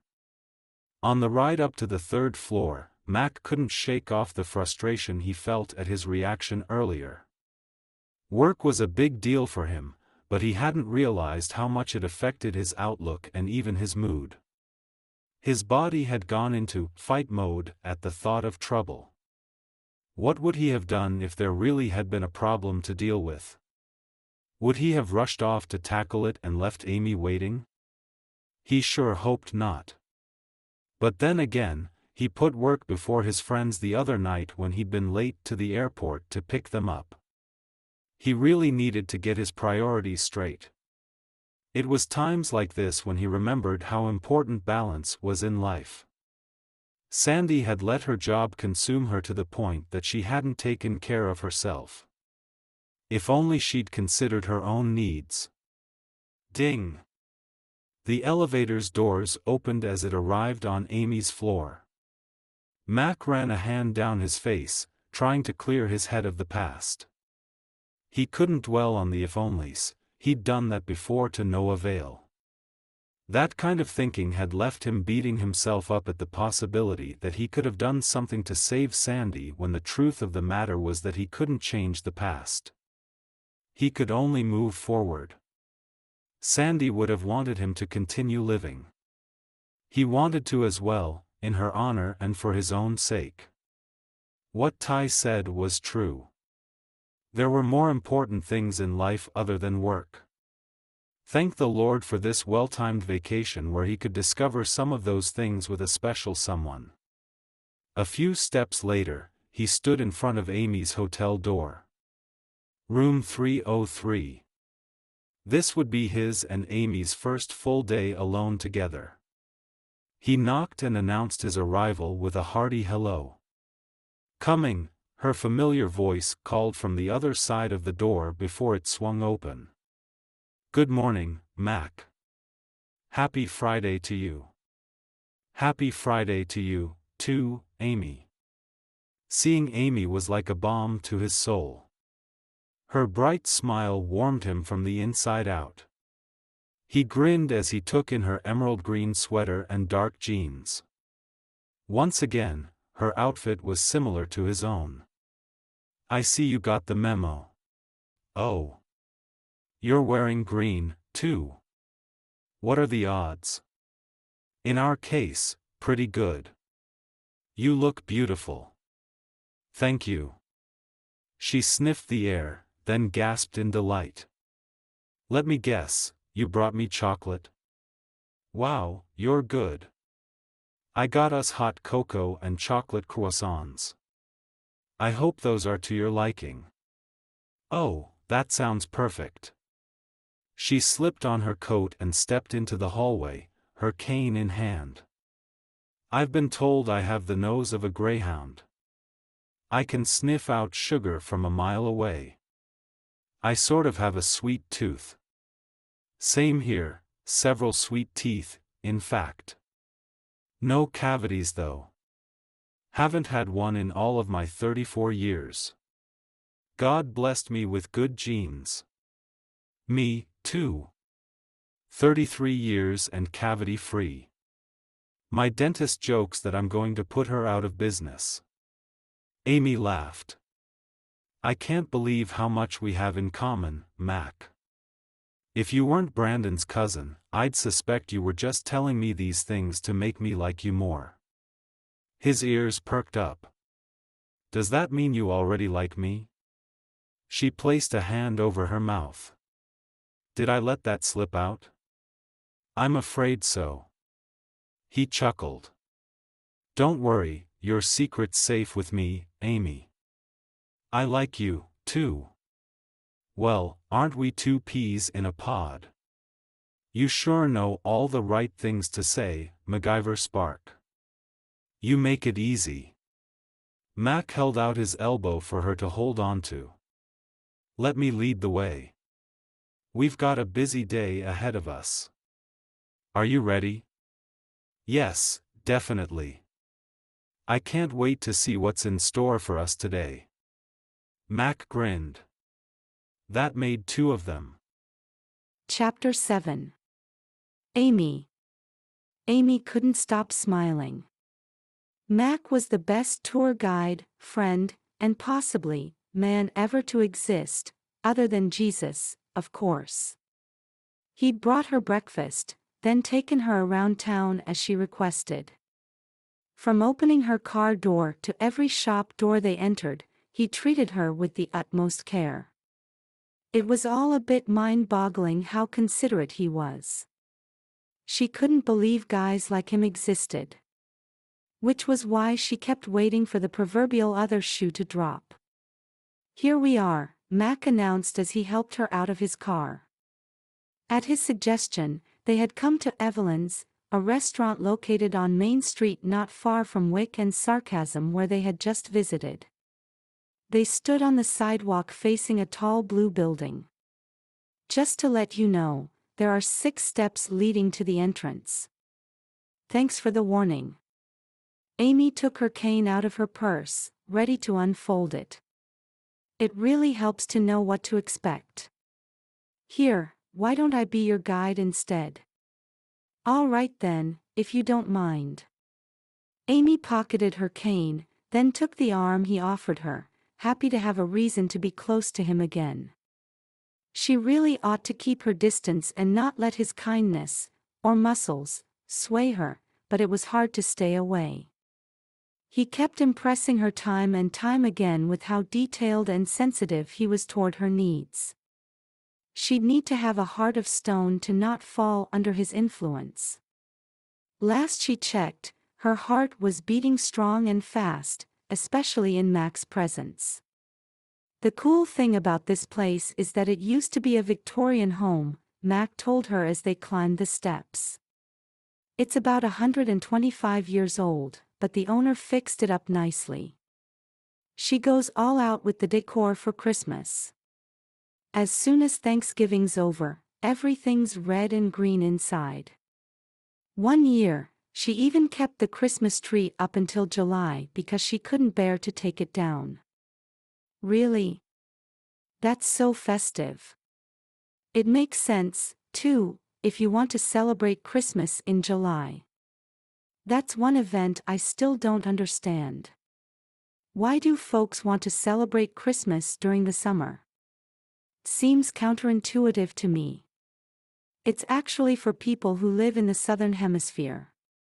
Their seasons are the opposite of ours, so December is summertime for them. That's why they like to celebrate Christmas in July when it's winter.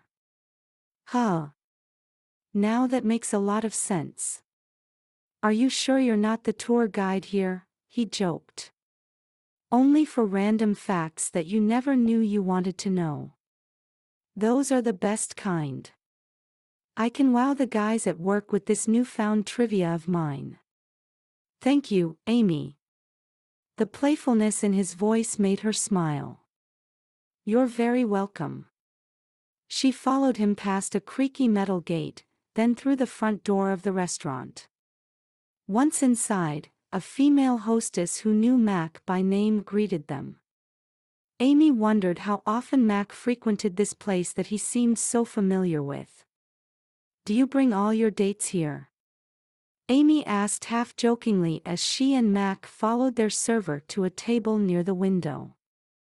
The room, with its thick carpet and warm lighting, gave off a cozy, romantic vibe. You don't have to give me an exact number, just a ballpark figure would be fine. He led her to her seat and pulled the chair out for her. His warm breath tickled her ear as he leaned down to reply, You're actually the first and only one, Amy. Really? She balked at his answer, especially his smooth delivery. So you must take them all to different restaurants then. Mac chuckled as he took the seat across from her. Contrary to what you may believe, I haven't asked a woman out in years. I can vouch for that, miss, the woman handing them their menus stated. Everyone around town knows he hasn't been out with a gal since. She cleared her throat then quickly added, I'll be back with some water and to take your order. What she meant to say is that it's been a while since I dated, Mac clarified after the server walked away. The tinge of sadness in Mac's voice made Amy's heart ache. She guessed the server's slip-up had something to do with Mac's former fiancé. Despite the fact that talking about previous relationships was a no-no for first date etiquette, she didn't want to ignore someone who had been such a big part of Mac's life. Brandon told me about your previous relationship. I'm so sorry about what happened. You don't need to talk about it, but I wanted to let you know that I'm open to listening if you want to. I appreciate it, Amy. Maybe in the future. I'd really like to get to know you better first. There he went again, playing the part of a perfect date. You always seem to know the right things to say, Mac. You make that sound like a bad thing. Not bad, just a little suspicious. She tried to keep her tone light-hearted but failed. Before she could stop herself, she found herself spilling her dating history. I don't know how much Brandon's told you or if he has, but my ex was a bit of a smooth talker. He said all the right things and did all the right things, until the day he got the job promotion he was after. Then he stopped being the kind of leading man I'd gotten used to reading about in romance novels.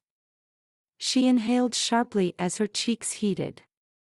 Oh my, that was a lot more than you needed to know about my personal life.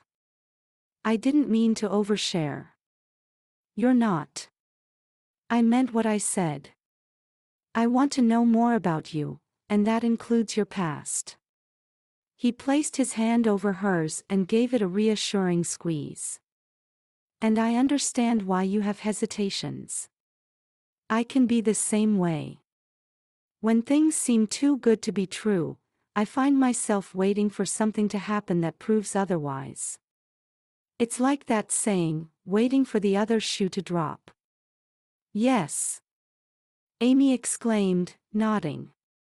She couldn't believe how similarly they thought. I mean, there's no such thing as perfection on this side of heaven, so there's a good chance that something's bound to go wrong, right?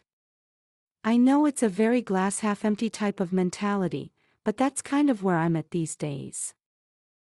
I appreciate your honesty, but I have to admit, I'm surprised to hear this. It's a pretty different outlook from the one I saw in the videos on your blog. But I get it. After what you've been through, it makes sense. I'm still hopeful though that I can help restore your faith in men. Here are your waters. Their server returned, putting a pause on their conversation. Are you ready to order? Let me guess, Mac, you'd like your usual. Yes, please. Amy cocked her head. What's your usual? Bison short ribs and the Elvis. The who? It's a banana cake with peanut butter mousse, strawberry preserve, caramelized bananas, and smoked bacon. Wow! Amy licked her lips. I'm ready to skip the entree and go straight to dessert. I'll have the same as Mac, please, she informed the server. Coming right up. The woman's sweet floral perfume faded as she walked off. So, Amy, I'm curious, Mac began, what was it about the leading men you read about that you liked so much? I'm not a romance reader myself, so I'd love to know what I'm up against. Amy snorted. You don't know what you're asking. We're talking about perfect fictional guys. It's an impossible list to meet. Try me. I'm always up for a challenge. All right. She grinned, ready to lay it all on the line. She'd written a blog post recently about this very topic, so she was well prepared. She couldn't wait to get Mac's reaction. Ticking off each trait on her fingers, she stated, men in romance books always pay attention to the women they're interested in. They don't get distracted by their phone while on a date, they ask the most interesting get-to-know-you questions, and they remember every single detail of what a woman says. Every single detail. Yes, but not in a creepy way. It's more of a thoughtful way that shows how well they listen. So, no to creepy, but yes to being considerate. Exactly. You catch on quick. What can I say? I have a good teacher. Ha. That's another thing, like what I was saying earlier. Men in books always say the right things. It's really not hard when you're speaking the truth. Amy smiled wryly. He was good, she had to give him that. You ready for more? There's more. Of course. Leading men never lose their temper or get sick. And here's the kicker, they're always in the right place at the right time when a woman needs saving. Saving? From what? From anything. It could be saving her from tripping and falling down the stairs. That's when the hero rushes in and catches the heroine, or he conveniently lets her land on him, thus breaking her fall. Or it could be saving her from another guy who's secretly super shady, but she's too caught up in her emotions to notice. Or the best one, he saves her from herself. That last one sounds intense. You'll have to explain that one to me. It's when a woman has gone through something tragic in her life, like losing her husband, and ends up having to raise her child on her own. She's lost all faith in God and doesn't see any chance of love in her future. That's when a man from her past enters the picture and reminds her of a love pact they made as teens to marry each other by the time they're 30, if they're both single. He gives her hope and helps restore her faith in God and romance, saving her from the sad path she had put herself on. Wait, did you just make that up? I actually read a book with a storyline like that, before I started my romance fast. You won't believe it, but that story is my friend and his wife's story. Amy shook her head. No way. You're pulling my leg. You're telling me couples like the one I read about exist in real life. They sure do. Jeremiah and Haven, those are my friends, are exactly like that couple. Are you referring to Haven, the event planner from the lodge? Yes, that's her. She and Jeremiah got married on the day they turned 30, and now they have 3 kids, a daughter and twin boys. We'll probably bump into them at the Christmas parade. You can ask them yourself. I will. I do like hearing about real-life love stories that work out. Like Brandon and Bria's, and now your friends. It almost makes me want to believe in love again. I like the sound of that. I know there's nothing perfect on earth, but some things do come pretty close. Spending time with you has made this day, and week, pretty perfect for me. Amy smirked. There you go again saying all the right things. He covered her hand with his. I mean it, Amy. While her heart wanted to believe him, her mind flashed bright warning signs. Talking about the perfect leading man reminded her of how unrealistic her expectations could be. She didn't want to put that kind of pressure on anyone, much less Mac, someone she had just met. And even though she knew she'd miss the warmth of his hand, she forced herself to pull hers away. If a man was inevitably going to disappoint her, she didn't want to be around when it happened. Chapter 8. Mac. The rest of their lunch was unbearably quiet. Mac didn't know where he'd gone wrong. Had he come on too strong with his words?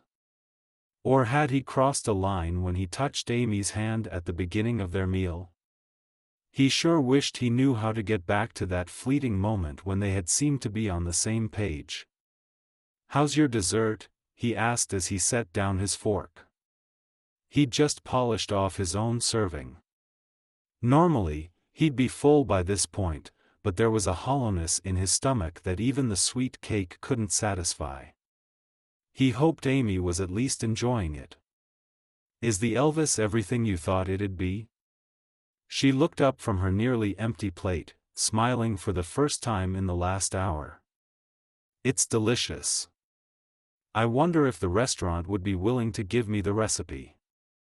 "You wouldn't happen to know the owner Evelyn, would you?" "Evelyn? Oh, actually, the woman who owns this place is Tori. Evelyn was her grandmother. I do know Tori though. I helped her install a video monitoring system at her house. She had some late-night intruders on her property that she wanted to catch in action." Amy gasped. "Did she catch them?" "Yep, the whole family. Mom, Dad, and 3 little ones. The kids were involved, too? That's so sad. I hope they're getting some help." Mac blinked, finally realizing what Amy was thinking. He couldn't help teasing her a little. "They're doing fine." Once Tori found out who they were, she realized there was no need to call the authorities. She leaves her leftovers out for them now. Oh. A line formed between her brows. "Is there nothing else that we can do to help them?" "Nah, not really. But don't worry, raccoons know how to take care of themselves." "Raccoons?" Amy's brows shot up. "MacGyver Spark, how could you lead me on like that? I was really concerned for that family." He grinned. I know, I'm sorry. That was mean of me. Forgive me? She wrinkled her nose, looking even more adorable than usual. Maybe. Okay, fine, yes. Thank you. He cleared his throat and asked, how about forgiving me for the other thing I messed up on before? The one that led you to ignore me for most of our meal? Her cheeks turned as red as the strawberry preserve left on her plate. I wasn't ignoring you. I mean, even if I wanted to, I couldn't. You're too charming of a man to ignore. I'm glad to hear that. But I must have said or done something to make you clam up. You didn't say more than 5 words to me after our food arrived. I know, and I'm sorry. I was just trying to put some distance between us, emotional distance, that is. Her fork made a clanking sound as she set it down on her plate. The truth is that you're too likable for your own good, and mine. I know myself, Mac. If I let my guard down, it'll be easy for me to fall for you. I'm really in no condition to fall for anyone right now. I came here to have a guy-free vacation where I don't have to think about being distracted or disappointed by men.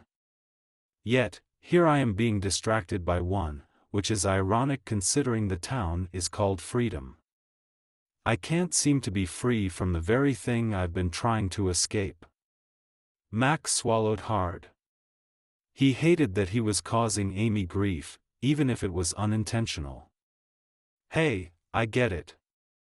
What you're going through reminds me of what happened after my fiancé passed away. Everywhere I went, I kept seeing things that reminded me of Sandy. There was the art gallery, she liked going there to relax on her days off.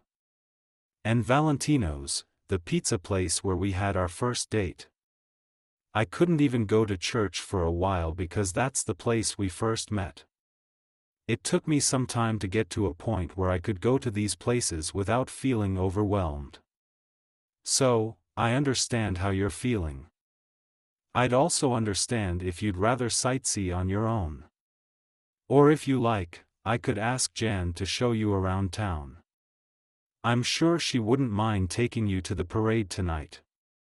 No, that won't be necessary. I don't want to bother Jan. It's no bother at all. Everyone around here is used to playing tour guide. We enjoy showing off our little town. I know, but, Amy frowned. She crumpled up her white cloth napkin and set it on the table. I feel so petty now. I can't believe you'd compare my situation to yours. You lost someone you loved and were going to marry. What happened to me isn't even on the same level. You're much too gracious, Mac. Hey, don't get hung up on the specifics. You experienced a loss. No one can tell you how to grieve or process it. Wow. Her smile was bittersweet. There you go again being Mr. Perfect. I'm far from perfect, Amy. But I am trying to be a good friend. So, tell me what you need. If you want space, I'll give you space. If you want me to accompany you to the parade, I'll go. If you don't want me there, just say so. I won't be offended. I don't know. She blew a puff of air upwards that ruffled her wavy bangs. I mean, I do know what I should say, but what I should say and what I want are two different things. And I don't even know why I'm telling you all of this, except that you're so easy to talk to and you listen so well and it's just nice to be heard. Do you not have people in your life to talk to and bounce ideas off of? I thought you and Bria got along well. Oh, we do. Bria's a doll. She's one of my closest friends and I love her and her family to pieces. I was thinking more about my own family, my parents specifically. Sighing, she looked down and stared at her plate. When she faced him again, her eyes brimmed with unshed tears. "You know how I mentioned that my ex-boyfriend used me to get a job promotion? Well, the people who gave him the promotion are my mom and dad." Mac balled his hands into tight fists. Betrayal was one thing, but being betrayed by your loved ones was unthinkable. "Are you serious? Don't they know what happened between you two?" "Yes, but they have a hard time believing Stuart did anything wrong." "So, they took his side instead of yours?" She nodded. "But I understand why. They both grew up poor and worked hard to make a better life for themselves and for me. They took a chance on getting into the used car business and did fairly well with it.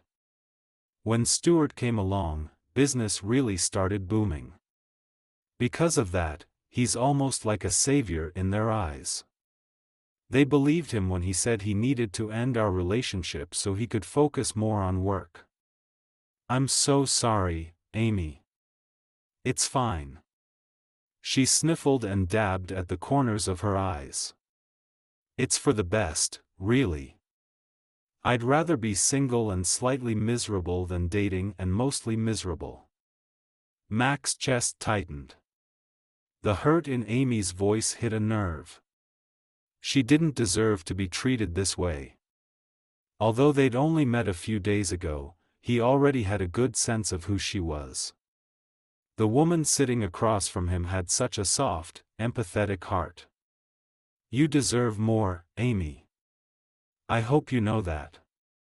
Thanks for saying that. You, too, Mac. I really hope you find love again. And I'm so sorry about Sandy. You're so brave and strong to have come through that and be standing in one piece today. I had a lot of help. I couldn't have done it without my friends. They were the real brave ones who reached out to me during my low times and didn't give up." He turned toward the window and looked out at the snow-capped mountains.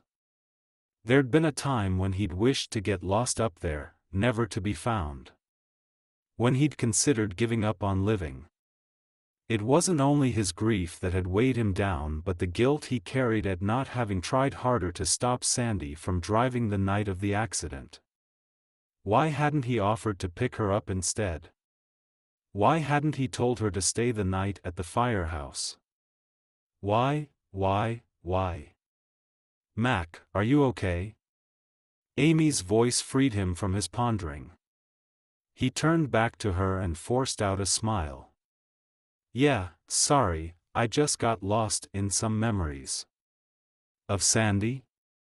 What was she like? I wish I could have met her." Her question took him aback. He couldn't remember the last time he'd talked about Sandy. No one asked him about her anymore, not even at his AA meetings. "You really want to know?" "I really do." "Well, she was larger than life. Always on the go, always up for a challenge. I thought I was adventurous, but she pushed me to do things I'd never dreamed of doing. Swimming with sharks, bungee jumping, kite surfing, we tried them all. Life with her was one big adrenaline high." "Wow, that's amazing. What did she do for work?" "She was a firefighter. She loved her job." "Oh, that makes sense that she'd choose a job like that, considering how brave she was. I don't think I've ever met anyone like her. Yeah, she was one of a kind. She really lived life to the fullest. I actually met her before she became a Christian. She just started going to Freedom Bible Church and had a lot of questions about God and faith. We started talking and hanging out, and not long afterwards, she accepted Jesus as her Savior. From then on, she became even more courageous. She wanted to give everything 110%, and she did. I try to take a bit of that passion and live it out in my own life. I know she'd want me to do my best." Amy grew quiet and thoughtful. No wonder you haven't dated anyone since Sandy. I imagine it would be very hard to move on from her. It has been hard. I'm grateful for the time I did have with her. She'll always hold a special place in my heart." He released a breath of relief. "Thanks for asking about Sandy. It's not often that someone does." "Of course. You can feel free to talk about her as much as you like. Maybe even take me to some of the places you guys used to go around town, like the art gallery. I do love seeing how artists use colors in their paintings. We could go there next and walk off some of this dessert." He paused. "Does this mean you'd still like me to show you around?" "Yes, I'd very much like you to." "Awesome. Let me get the check." The sweet smile on Amy's face made Mac want to jump up and yell for joy. He would have done so if they weren't surrounded by the lunchtime crowd. Instead, he silently thanked God for more opportunities to get to know Amy better. He wasn't done romancing her yet. Chapter 9. Amy. Amy grinned, feeling like a girl who'd just gone on her first date. Not that she and Mac were or ever would be officially dating. But Mac was becoming a good friend, and for that she was grateful. She set down her purse and took a seat on her hotel bed. After spending the afternoon in town, Mac had driven her back to the lodge to take a break before the Christmas parade. He'd also mentioned checking up on his work, which didn't surprise her at all. Now that she knew him a bit better, she realized how responsible he was when it came to taking care of things. He had insisted on paying for lunch, despite her offer to treat him. He'd also been so patient and thoughtful in describing the details of every art gallery painting to her. And everywhere they had gone, he'd introduced her to all the people they had met. Despite being in freedom for less than a week, the town was fast becoming a home away from home. The people were friendly and kind, the shops were fun to walk through, and the spirit of the community was so warm and supportive. It didn't hurt that she had the best tour guide in town, who was the very definition of a gentleman. Mac was a book boyfriend come to life, someone who was actually making her rethink her anti-love vow. He gave her hope that good guys still existed. But that was all he'd ever be to her, a hope, nothing more. She knew that for a fact now. A knock sounded on the door, prompting Amy to walk over. "Who's there?" "It's me," Bria called out from the other side. "Quick, open up. I want to hear all about your date." Opening the door, Amy quickly shushed her friend. Thankfully, Mac wasn't anywhere near to hear Bria's comment, or else she'd be mortified. "It wasn't a date, Bria. Mac and I hung out as friends." Then why are you blushing?" "The heater's on a bit too high, that's all." Amy cleared her throat. Her cheeks seriously had a mind of their own. She returned to the bed where Bria had made herself at home. "You have completely gone over to the dark side ever since you married Brandon. All you can think about is love and hearts and romance. And to think that you used to make fun of me for believing in all of that stuff. I take back every negative thing I said before. I just think you and Mac would be perfect together. Brandon thinks so, too.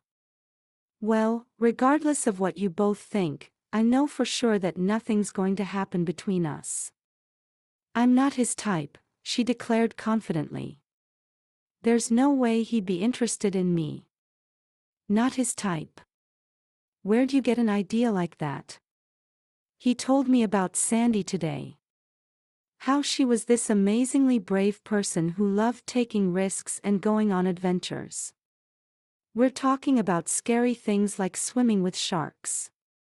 And that's what Mac loved about her, how she had this zest for life and didn't hold back on doing what she wanted to do. And don't you see, Bria? I'm totally the opposite of that.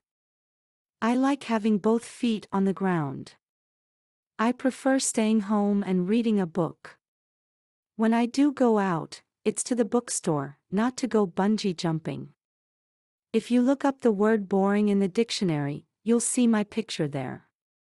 There's no way Mac would be happy with someone like me. The scent of Bria's floral shampoo invaded Amy's senses as she leaned in close and gave her shoulder a friendly bump. First of all, Ames, you are nowhere near boring. You're one of the coolest people I know.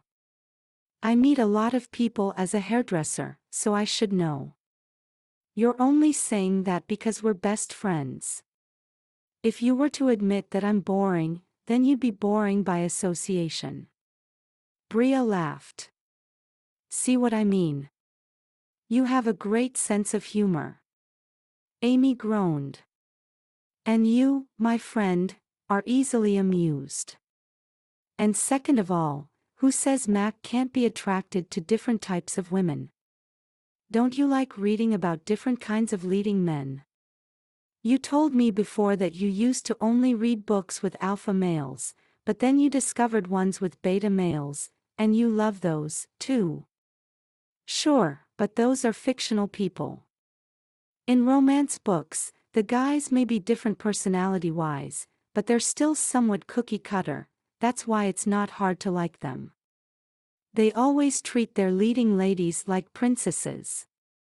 They also never burp or pass gas either. Amy smirked. If you don't believe me, ask Brandon. Oh goodness, Ames. You're trying awfully hard to prove a point, which means this matters to you. You like Mac. What girl wouldn't? He's so sweet and supportive. When I told him about what happened with Stuart, he got so upset for me, you could hear it in his voice. It felt so good to know he cared. He's just an all-around amazing guy. So why in the world are you shutting the idea of you and him down before you even give it a chance? This is a rhetorical question if you can't tell. Amy bunched up the comforter under her hands, feeling the smooth fabric of the duvet cover between her fingers. A lump grew in her throat to hear the compassion in Bria's voice. She took a deep breath, holding the air in her lungs for a beat before releasing it. Why do you have to speak the truth in love so well? One of these days, you should leave out the love so the truth won't be so easy to swallow, she retorted with a wry smile. You're right. I don't want to put myself out there again, only to get my heart trampled on. It's not worth it, Bria. Bria placed her arm around Amy's shoulders. I know it's scary. That's the crazy thing about love, isn't it? How scary it is, yet also how wonderful and amazing it can be. I know it's hard to trust a man after what you've been through. That's why it's not just any man that Brandon and I wanted you to meet. We trust Mac. He's been through a lot, too. And for the record, we wouldn't introduce him to just any girl either. Only the best of the best. Amy's eyes welled up. Bria's compliment was so big and unexpected, she felt a warm tingle in her chest. Oh man, you're really laying it on thick now. I can't believe you'd say that. I'm a nobody. Just a romance book blogger who doesn't even believe in love anymore. Hey, stop that. Bria pulled back to face her. Don't ever think that about yourself. You're not a nobody. You're the closest thing I have to a sister. You're Seth and Sophie's godmother. You bring so many of your followers joy by what you share on your blog. And even if you didn't do anything at all, if you just merely existed, you're still worth more in God's eyes than you'll ever understand. He made you and Jesus died for you. If he thought you were worth saving, you better believe you're precious and valuable. All right, I get it. Amy smiled through her tears. What her dear friend said really hit home. Considering her love language was words of affirmation, Bria's words felt like a soft, cozy blanket of warmth around her heart. Even if nothing came about between her and Mac, Amy had learned, or relearned, an important truth about herself. That no matter who disappointed or failed her, her parents or a significant other, she would always be well loved by the Lord. She had Bria and her family on her side, too. Reaching over with arms open wide, Amy gave her friend a heartfelt hug. Thank you, Bria. What would I do without you? I know what you'd be doing, Bria stated matter-of-factly as she pulled back to face her. You'd more than likely still be throwing yourself a pity party and missing out on a great opportunity with a great guy. Amy burst out with a laugh. So much for rhetorical questions. Hey, you asked, so I answered. The two of them enjoyed a chuckle together before Bria spoke up. It's almost 5. I gotta run. Brandon and I are grabbing an early dinner at Liberty Grill before catching our red-eye home. I wish you guys could stay longer. We would totally stay another day for the Christmas parade, but we need to make it back in time for our huge family celebration tomorrow for my in-laws' anniversary. 50 years, can you believe it? But don't worry, I bet you won't even miss Brandon and me. You'll be having too good of a time with Mac. See, your cheeks agree with me. Amy touched her face with both hands, feeling her skin heat up. How was it that she could blush at the mere mention of his name?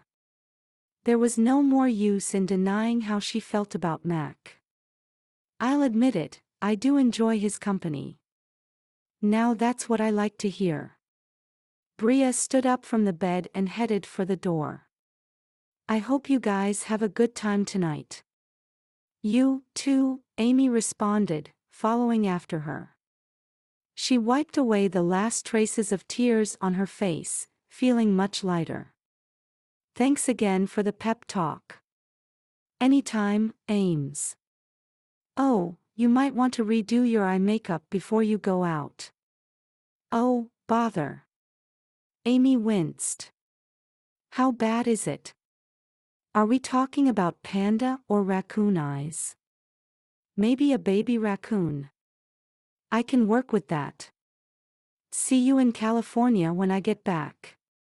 Merry Christmas, Bria. Merry Christmas. The two women exchanged one more hug before Bria went on her way.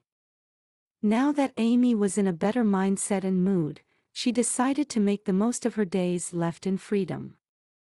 That meant allowing herself to look forward to spending more time with Mac. Even if nothing happened between the two of them, she would still have a week and a half's worth of sweet memories to look back on. That would be better than spending the entire visit worrying and putting up walls. Amy quickly got to work freshening up her makeup. The bathroom with its bright lighting and a cushioned stool at the counter provided the perfect place to do so. Humming one of her favorite Christmas carols, Joy to the World, she wiped away the black stains under her eyes, then grabbed her makeup bag. With a method she had picked up online, using her phone's front-facing camera as a kind of periscope, she applied mascara and eyeliner to both eyes. Pausing to check out her reflection, she smiled at her now raccoon-free appearance. She then ran a brush through her hair and applied a drop of lotion to the ends, a trick Bria had taught her, to prevent static. Once she was done, she decided to change into a pair of knee-high boots from the closet. Beep. Beep beep beep. Amy froze as her ears picked up on a noise at the door. It sounded like someone was using their key card to access the door. Maybe another guest had gotten the wrong room number. Click. Bang. Her heart leapt into her throat at the unmistakable sound of her door opening, then slamming shut. Was someone in her room? Chapter 10. Mac. Mac couldn't stop grinning, an act that seemed to amuse Heath to no end. His friend had been shaking his head at him since he'd stepped foot into the lodge's security control room 10 minutes ago. Or it could have also been the fact that Heath wasn't all too pleased to see Mac at work on his day off. "You still don't trust me to keep this place safe, do you, Mac?" Heath smirked, his eyes darting back and forth between multiple monitors of the lodge's surveillance system. Moving images of the lobby, restaurants, and several other public spaces, including the entrances and exits, appeared on the screens. Heath glanced over his shoulder at Mac. "Need I remind you that I used to do your job? I do trust you, which is why I didn't call or text you all day." "Good point. But you couldn't resist coming here in person. Or did you miss me that much?" he quipped. "Not a chance." Now it was Mac's turn to shake his head. He laughed and took a seat in the black rolling chair next to Heath's. He leaned back in the chair with his fingers laced behind his head. Not once had he ever felt so relaxed in this room before, but never before had he actually been off the clock when he was in here. It felt good to have someone else running the show for a few days. But that didn't mean he wasn't curious to get an update. "I'm just here to pass the time while I wait for Amy to get ready for the parade. But now that I'm here, you can fill me in on everything I missed." "Not much, really. One report of an unattended diaper bag in the lounge this morning. The owner came by to claim it an hour later. And a man who claimed to have had his key card stolen from his room, but his wife is fairly certain he dropped it when they were out skiing." "That's it?" "That's it," Heath repeated as he glanced at Mac. "It looks like you had a more exciting day than me. How was your date with Amy?" Mac's smile grew wider. "Good, great, actually. She's amazing. I probably laughed more today than I have in I don't know how long. It's so natural being with her, I don't even have to try hard to make conversation. We just get each other." "Well, I'm happy to hear that. Claire will be, too. Ever since I mentioned Amy to her, she's been praying for you guys to hit it off. I really appreciate that. Thank her for me, will you?" Mac gave Heath's arm a playful shove with his elbow. "What about you? You haven't been praying for me, too?" "You bet I have, brother. I've been praying for God's protection over the lodge, so you can spend your vacation in peace," he drawled with humor. "Between us, we've got you guys covered. You guys are the best. I feel bad that you can't make it to the parade. Why didn't you ask one of your men to cover this shift for you? It's not a big deal. Claire's helping with one of the floats, so she'll be busy anyway. If it makes you feel better, you can name your first kid after me." Mac threw his head back with a loud laugh. "Okay, I feel bad, but not that bad." Heath grinned. Can't blame a guy for trying. Beep. The sound of an incoming text launched Mac to his feet. That must be Amy telling me she's ready to go. He pulled his phone out of his pocket, eager to read the message. The words on the screen, however, sent a chill down his spine. "Mac, I think someone opened my door. I don't know if they're inside. I'm hiding in the bathroom. Please come." "Mac? What is it? You're white as a sheet. Is Amy okay?" "I don't know." Mac inhaled deeply, forcing oxygen through his lungs. He needed to stay calm and keep a level head, especially with the surge of adrenaline that would soon kick in. She says someone got into her room. Could it be housekeeping? That's my first thought, but she seems freaked out. Can you check the cameras on the 3rd floor? See if there's anything suspicious going on. I'm on it. Mac grabbed an emergency key card from a locked drawer. If what Amy suspected was true, they had a serious situation on their hands. He needed to get upstairs fast. I'm going up to her room. I'll call you when I know more. He rushed out of the room for the lobby. Taking quick steps, he maneuvered his way around a young family and their luggage before dodging a man dressed in a bright red Santa suit who stepped into his path. After avoiding the near collision, Mac bypassed the elevator for the stairs. He bounded up 3 flights in less than a minute and ran down the empty hallway to Amy's room. The door was closed and there was no sign of forced entry at first glance. He typed a quick message to Amy. I'm here with a key. I'm coming in. With a swipe of the key card, Mac entered the room. He made quick work of checking every corner of the space, from the closet to under the bed and behind the drapes. He found nothing alarming, not even a single dust ball. It appeared the housekeeping staff had done a thorough job of cleaning the room while Amy had been out. Seeing there was no imminent sign of danger, Mac headed to the bathroom. He stuck his head through the open door and called out, "Amy, it's me. Mac, over here." He found her crouched down in the empty bathtub, her head peeking out from behind the shower curtain. Despite her steady voice, her pale complexion and wide eyes revealed her fear. Without hesitation, he lifted her out of the tub and set her on the ground. As soon as Amy's feet touched the tile floor, she fell against him. She held on to him tightly, hiding her face in the crook of his neck. "Thank you for coming so quickly." "Of course." As surprised as he was to be holding Amy so close, he didn't mind it a bit. Except for the fact that she was trembling. Her heart rate was so fast, he could feel the pulsing rhythm against his rib cage. He rubbed a hand up and down her back, trying to comfort her. "Hey, easy now. You're okay, you're safe. I know. I feel a lot better now that you're here." Taking a couple of deep, shaky breaths, she stilled in his arms. After a moment passed, she pulled back to face him. "You didn't see anyone, did you?" "No, there was no one in the room and no sign that anything had been tampered with."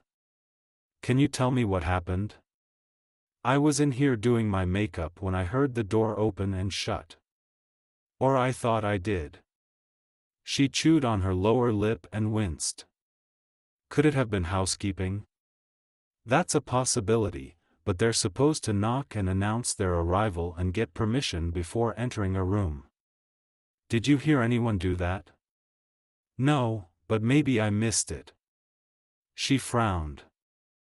"I feel so silly now making a big deal out of nothing." "Don't worry about it, I'm just glad you're all right. You did have me really worried there for a second. I ran so fast to get here, I almost mowed Santa down. That would have put me on the naughty list for sure this year," he joked. Now that Mac knew Amy was safe, his sense of humor had returned. She giggled. "Oh my, we can't have that happening. But really, thank you for coming to my rescue. I'm sorry for making you rush up here. There's no need to apologize. It's part of my job." "Oh, right, your job." She suddenly dropped her arms from around his waist and took a step back. Her face flushed red, giving her a healthy glow, but her expression turned solemn. "Sorry, I totally overstepped. I shouldn't have thrown myself at you and expected you to hold me. I'm sure that's not part of your job description. It took Mac 2 seconds too long to catch on to what she was saying. That came out wrong, Amy. I didn't mean I rushed over here because it's my job. I meant I'm used to rushing around for my job. You don't have to explain. In fact, it'd be better if you didn't. She cleared her throat and crossed her arms over her chest. I got carried away by the moment with you swooping in here like some hero from a book. I forgot you were just doing your job. Why don't we pretend all of this never happened? If you could just forget everything from the moment you got my text to me clinging onto you like a leech, that would be perfect. Amy, hey. He reached over and took her by the elbows. If you'd let me get a word in, I'd be able to tell you that you have absolutely nothing to be embarrassed or concerned about. I was happy to have the chance to hold you. You were? The unbelieving look she gave him, with her nose wrinkled in that adorable way, had him grinning. You're right that it's not part of my job description, but I would have gladly held you longer if you'd let me. You would have? By all means. Mac wondered how it was possible that Amy didn't realize how much he enjoyed her company. He supposed it was time to be more direct about his intentions. I thought that after my offer to romance you, you'd have understood where I stand, but perhaps I haven't been clear enough. I like you, Amy. You do? I do, he declared without hesitation. I'd like for us to get to know each other better and see where things go. I know that's asking a lot, considering you're only here for a short while, but I'm open to however you want to approach this. Do you understand what you're saying, Mac? Completely. The real question is if you understand what I'm saying. He pulled her toward himself and wrapped his arms around her waist. I'm interested in you, Amy. I don't want to forget anything that happened today because, quite honestly, it was one of the best days I've had in a long time. I especially don't want to forget what it was like to hold you in my arms because it felt amazing. I happen to have a healthy appreciation for leeches, so I don't mind at all if you want to compare yourself to one. Amy began to smile. A couple more seconds ticked by as the smile curved into an ear-to-ear wide grin. Soon enough, her laughter filled the bathroom, bouncing off the tile walls and creating a beautiful resonance within the small space. Mac watched in awe and wonder, completely mesmerized by her joy. Who would have imagined he'd be able to make her laugh this much? He was glad not only that the awkwardness between them had passed, but also for the possibilities that this moment created. He hoped for more with Amy, a lot more. After a few deep breaths, she straightened and composed herself. A smile lingered on her lips as she shook her head. I don't think I've laughed this hard in a long, long time. Thank you, Mac. It's my pleasure. I love hearing you laugh. Knowing I can make you laugh this much makes me feel more like a hero than me barging into your room to fight off bad guys. Both acts are pretty heroic, if you ask me. I don't know how you did it in such a short amount of time, but you've managed to give me some confidence back, both in men and in myself. That's no small feat. She gazed up at him, her expression sincere. I really appreciate everything you said, Mac, but I don't know if I'm ready to jump into a relationship again. I understand. Maybe we can take it one day at a time? Sure, of course. Whenever you're ready for more, just let me know. He wished he could wipe away the trace of uncertainty in her voice, but he was still grateful for her willingness to take a step forward. He just needed to find a way to help her trust him even more. Chapter 11. Amy. What world am I living in? This has to be a dream, Amy thought to herself. There was no logical explanation for how sweet Mac was being toward her or how much fun they were having at the Christmas parade, at least none that she could think of. There was nothing she had done to warrant the attention of such a kind and brave man. If there was, she hadn't figured it out yet. She could only chalk it up to God's grace. "This is so nice," she murmured as they strolled down Main Street together. He held onto her arm that she'd looped through his, carefully guiding her around the crowds gathered along the sidewalk. With the evening's festivities starting in 15 minutes after the sunset, the area was already bustling with noise and activity. "My family was never big on celebrating the holidays when I was growing up. We usually spent them at the dealership. It was about as commercialized as you can get. My dad would dress up as Santa, my mom as Mrs. Claus, and I would be an elf." "Really? Did you have to wear a costume?" "I sure did.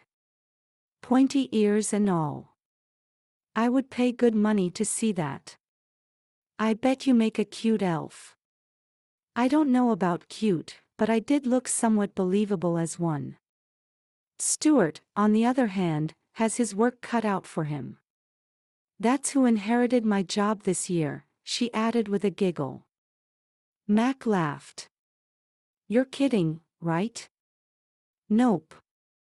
My parents think of him as family, which means he gets to share in the perks and the responsibilities of being a member. I'm glad he doesn't mind. It makes my life easier in a way." "Easier, how?"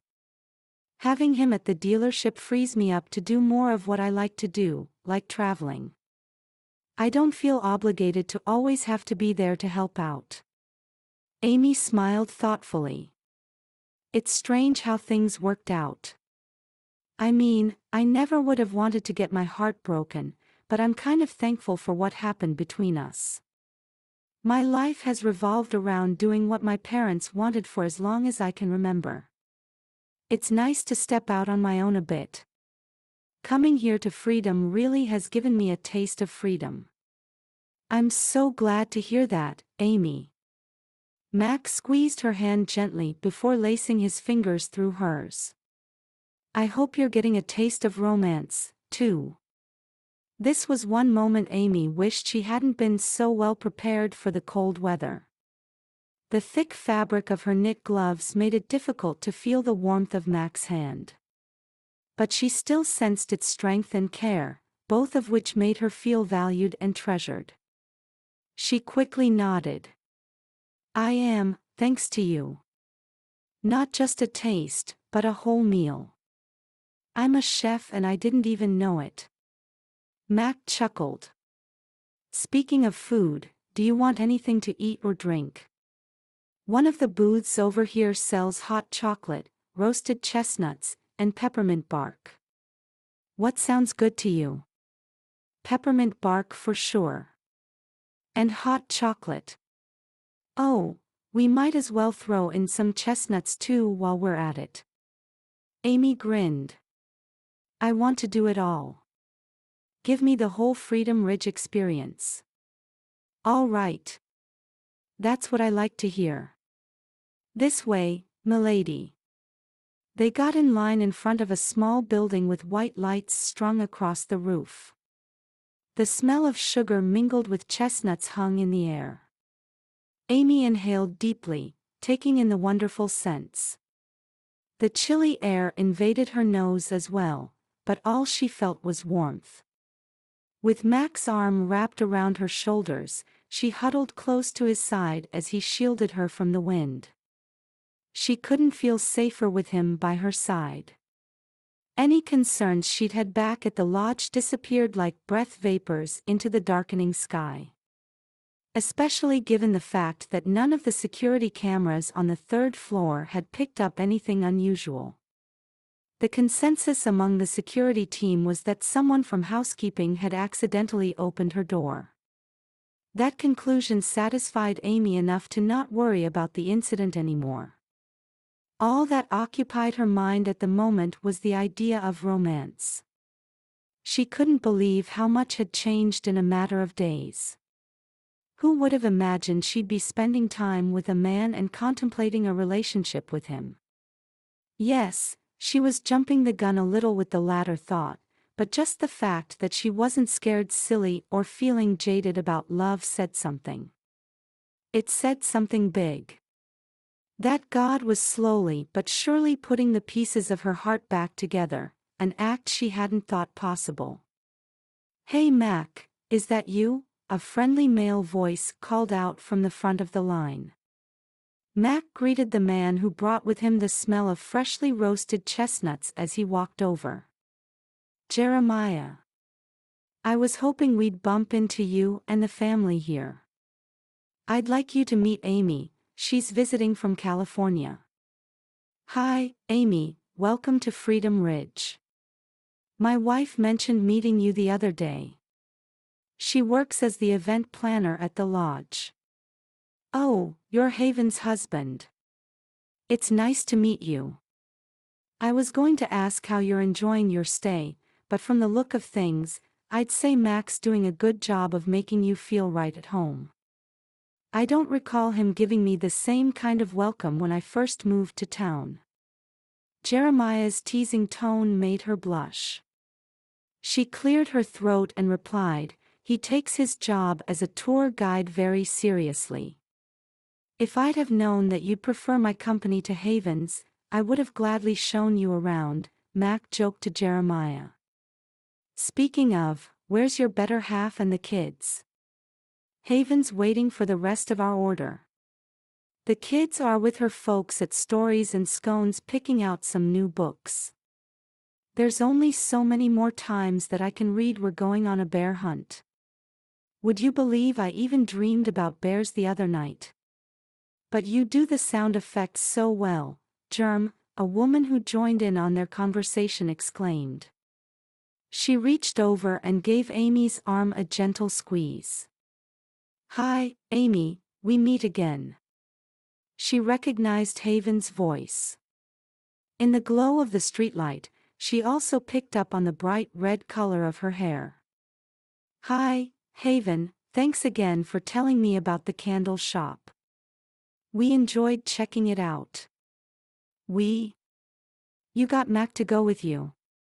Wow, he must really enjoy your company." Amy laughed. "You and Jeremiah sure think alike." He said something along the same lines. "They're both right." Mac's voice grew tender as he turned to Amy. "I'd go just about anywhere and do just about anything with you." "Anywhere and anything?" Amy piped up in surprise. "That's too good of an offer to pass up." "It really is." Haven agreed. "If I were you, Amy, I'd come up with something really special." "And double dog dare him," Jeremiah suggested with a chuckle. "He won't be able to refuse you then." "I wouldn't refuse you now," Max stated, "even without the double dog dare." "Ah," gushed Haven. "Spoken like a man in love." Amy's brows shot up. In love? That was stretching things. Before she could clear up the situation, she felt Mac give her back a soft nudge as the line moved forward. "You guys are up next," Jeremiah said. "We're going to grab a spot for the parade before the sidewalk fills up. Enjoy your evening. Make sure you get some peppermint bark, Mac. You'll love it, Amy." "They're heart-shaped," Haven added. Jeremiah and Haven bid their goodbyes just as it was Amy and Mac's turn to order. Amy stood by quietly as he paid for and received their order. Her head spun in disbelief as she considered Haven's words. There was no possible way Mac was in love with her. If anything, he had a crush. And the way that crushes worked, once the rose-colored notions he had of her wore off, he'd come to his senses. Mac would then see her for who she really was, and all this talk of relationships would be a thing of the past. That was all the more reason to enjoy the present. Here we are. Mac handed her a cup of hot chocolate while he carried the rest of the goodies. He offered her his arm again as they started walking. Do you prefer to sit during the parade, or are you okay with standing the whole time? Just wondering how close you want to be to the action. Amy took a sip of her drink. Between the hot chocolate and Mac's thoughtfulness, there was no shortage of sweetness tonight. She hoped to treat him as well as he treated her. Where do you usually like to watch it from? Me? I actually haven't been to one of these events in a while. I've steered clear of major holidays for the last couple of years. When I was young, my folks and I would watch from the sidelines. We had a special spot next to the fire hydrant in front of Freedom Flowers. That only happened a handful of times before they split up when I was 10. I didn't realize your parents were divorced. I guess I assumed that they were like Brandon's parents who've been married forever. Unfortunately, not all the Spark men are the same. You could say my dad's the black sheep of the family. He enlisted in the army the day after he turned 19 and spent the better part of his 20s in the Middle East. I think they were probably apart more than they were together during their entire marriage. Mac's wistful tone tugged at her heart. That's so sad. I can't imagine how hard it must have been for both your dad and mom. Were they already married before he deployed? They were engaged and got married during his leave a year later. The distance was hard, but things didn't get better after he returned home. According to my mom, he was a different person when he came back. He had a chronic back injury and PTSD to deal with. He still struggles to this day. She sucked in a sharp breath. All this time, she'd thought her family life was difficult, but it was nothing compared to what Max had gone through. I don't know what to say. I'm so sorry. Hey, it's all right. I'm sorry, too. We're here to watch a parade, not have me rain on yours with talk of the past. Why don't we take a seat on this bench and try some of that peppermint bark Haven was raving about? We'll be able to see the end of the parade from here. Sure, that sounds good. A few moments later, they were enjoying their treats and had returned to lighter topics of conversation. Even still, Amy wondered about what Mac had shared. The picture he painted wasn't as rosy as she'd assumed. Yet, here he was laughing and carrying on as if he didn't have a concern in the world when he'd been through so much pain and loss. Was he really as carefree as he seemed? If he was, she longed to know his secret. Mac intrigued her more and more. She didn't think it was possible, but he was becoming even more attractive in her eyes. Could he be as perfect as a fictional hero after all? Chapter 12. Mac. Mac appreciated many things about his hometown, its proximity to the mountains, the local shops, and of course, the people.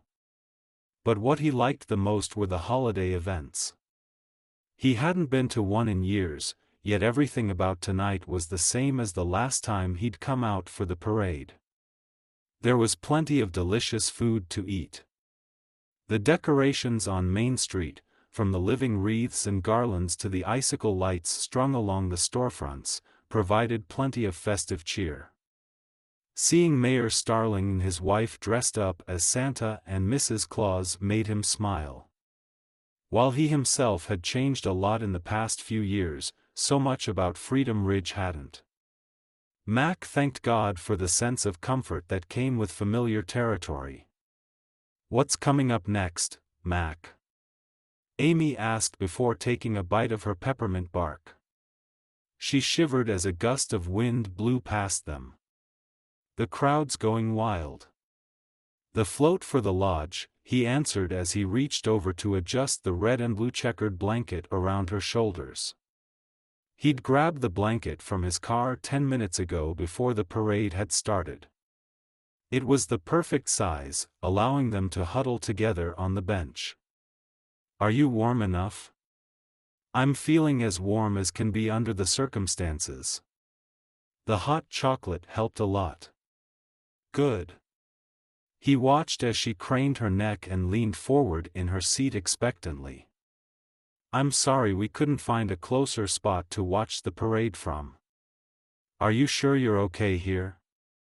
"No worries at all. I can see the lights and hear the music. As long as you don't mind describing the details to me, this works just fine." "Of course not." He raised his voice to be heard over the Michael Bublé Christmas song blasting from the loudspeakers. "This is actually fun for me. I have to admit, I never paid such close attention to the floats before. There's a lot of thought and work that goes into them. This one for the lodge has some skis, skates, and snowshoes on display, all old-fashioned ones. Ooh, I love vintage stuff. I had a lot of fun going through my grandparents' attic when I was small. I remember my grandfather had a pair of snowshoes that looked like tennis rackets. That's the kind that's on the float. Big wooden-shaped rackets. Not great for speed, but they did the job. They sure improved the design over the years." "What's the theme of the float? Is it a blast from the past or something like that?"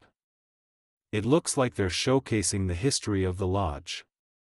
"Oh, cool. I like learning about the history of different places." "In that case, let me tell you more then, miss." Mac lowered his voice to sound like a movie announcer's. The town of Freedom Ridge was founded in the 1860s after the gold rush.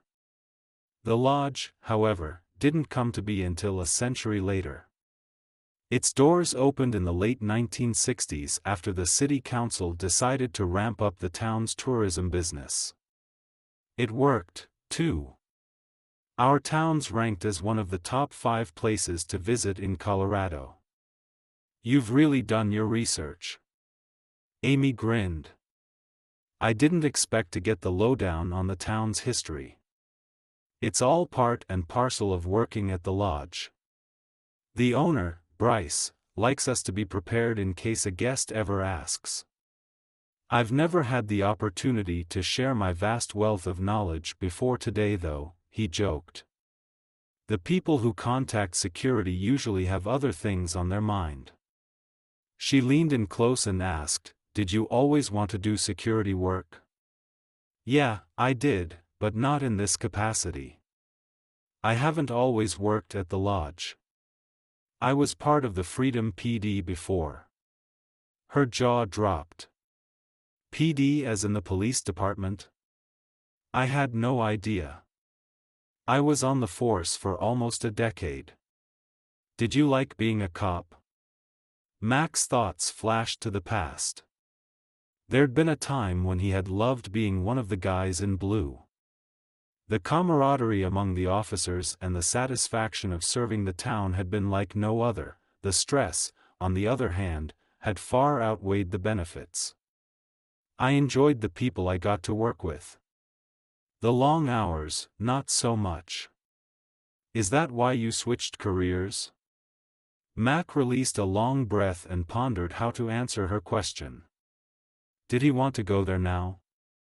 He wasn't sure he was ready to expose all the skeletons in his closet, especially since he and Amy were just starting to get to know each other. The last thing he wanted was to weigh her down with his baggage. "It's complicated." Frowning, she held up her hand to stop him from speaking. "You don't have to explain. We don't have to talk about it if you don't want to." He took Amy's hand and held it in his lap. Her red glove added a splash of color to his dark jeans, just as she lit up his world with her bright personality.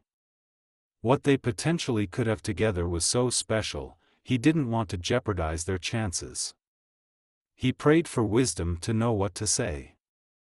I appreciate you being so understanding, Amy. It's not that I don't want to tell you about my past, but it's a lot to unpack. This isn't the best time or place to do it. I get it. It's totally okay. I was just curious. You have every right to be. It's like what you said in that one video about character types. A person's backstory explains a lot about who he is and why he does the things he does. You don't truly understand a character until you know their history. She gave a hearty nod. Yes. And it just so happens that hero-type characters are some of my favorite characters. I guess it's true what people say, women love a man in uniform. Not that the outfit's the only thing I love about police officers, she added quickly. There's obviously more that I find attractive, such as their heart for helping and protecting people.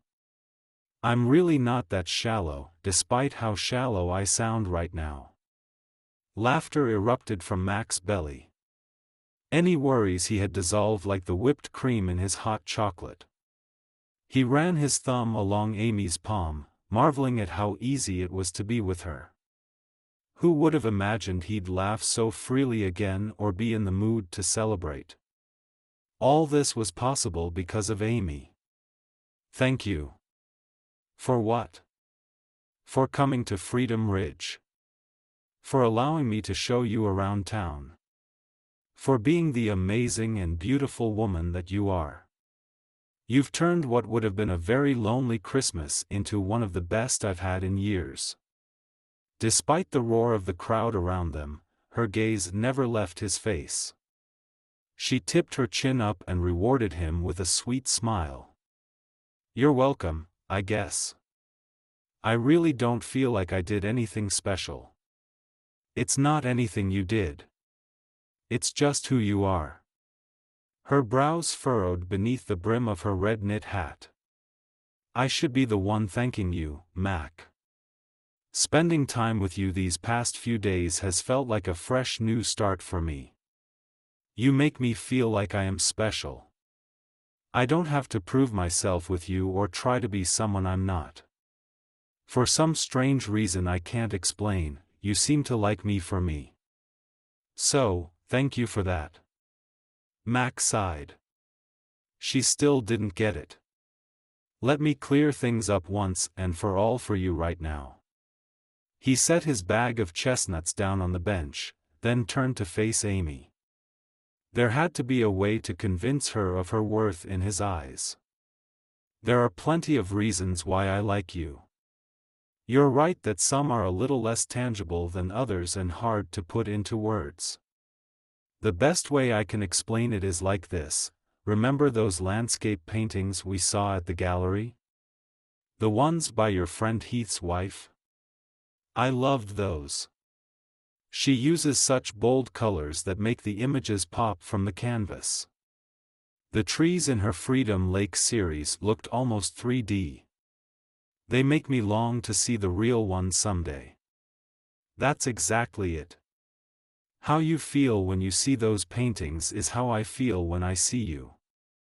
When I'm with you, I catch these amazing glimpses of goodness. His heart beat wildly in his chest as he cupped her face and looked into her eyes. You remind me that there's still goodness in this world and that God's not done with me yet. You give me hope. This is the first time in a long time that I've had hope again. A peace settled upon her face, softening her expression. She sniffled as a single teardrop fell down her cheek. Oh, Mac. That's the most beautiful thing anyone's ever said to me. It's all true, Amy. I believe you. Which is why I'm changing my mind. About what? I'm ready for more. I want more with you, Mac. I don't know what that will look like when I go back to California, but I'd like to find out. If the offer's still on the table, of course it's on the table. The way Mac's heart soared had him feeling like he'd just jumped from an airplane. He couldn't believe God had answered his prayers so quickly. "You have a standing reservation at our table for two. I promise to serve up the best tastes of romance, only for you." "That sounds delicious." She leaned into his hand with a happy sigh. "I can't wait to see what's next on the menu, Chef Spark." Smiling, he tapped the end of her nose. "I'd be happy to show you." Mac spared no time in closing the distance between them. He placed his mouth on hers, giving himself full access to taste the sweetness on her lips. Hints of peppermint and chocolate delighted his senses as he kissed her slowly, tenderly. He took his time, enjoying the feel of her soft skin beneath his fingertips. Despite the chill in the air, her cheeks were warm, so warm. The heat traveled from his hands, along his arms, and to his very core. It added fuel to the fire already burning inside of him. He angled his head to deepen the kiss, offering Amy a taste of everything he had stored up in his heart. Passion, excitement, adventure, he wanted to give it all to her. This kiss was just the beginning. Chapter 13. Amy. Amy wondered if she might explode. Or was implode a better word to describe the rush of sensations building up inside of her? Her stomach dipped, then dropped like she was in the middle of a free fall. Goosebumps formed along her arms, creating a tingling feeling that traveled all the way to her toes. Her heart pitter-pattered with the pace of a high-energy tap dance routine. Why was her body reacting so intensely? Neither the chilly air nor the sugar rush from the treats she'd eaten were powerful enough to cause such a whirlwind of emotions. It was due solely to one thing, a kiss. A toe-curling, head-spinning, mind-numbing kiss. Wow! The way Mac kissed made Amy forget every kiss she'd ever experienced. Not even the most swoony kissing scenes from the most romantic books she'd ever read, and she'd read a lot of them, rivaled this one. Mac kissed her the way a woman desired to be kissed. Slowly, passionately, and tenderly. He kissed her like it was the only thing he wanted to do and the last thing he longed to remember. Amy matched his longing. She reached up and wrapped her arms around his neck. Drawing him close, she held on and kissed him back, completely lost in the rhythm of his mouth. The heat grew between them as the kiss deepened. When he finally pulled back to run his thumb along her lower lip, she couldn't stop herself from trembling. She touched her forehead to his, taking a moment to catch her bearings. If they went on any longer, she was sure they'd melt the snow on the ground. That was, she breathed, at a loss for words. Mac wasn't kidding when he said he was going to romance her. That was wow. Mac chuckled. It sure was. Everyone else seems to think so, too. Amy's ears perked up as the sound of cheering and applause filled the air. She pulled back to check their surroundings. Is that for us? I'm teasing. It's for the next float coming up, the one for Freedom Bible Church. They have a really great setup with a nativity scene and real animals. Oh, thank goodness. I'd be so embarrassed if people were watching. She held her hand up to her cheek. Her skin was so warm, she could feel the heat through her glove. I came here to watch the festivities, not to be a part of them. Laughing, he wrapped her up in his embrace. I don't think anyone would object if you wanted to join the parade. Especially if you were to wear your elf costume. Amy groaned. I'm done with my days playing Santa's helper, thank you very much. Nothing would motivate me enough to dig up that outfit. Unless, you'd be willing to join me. As an elf? I could manage that.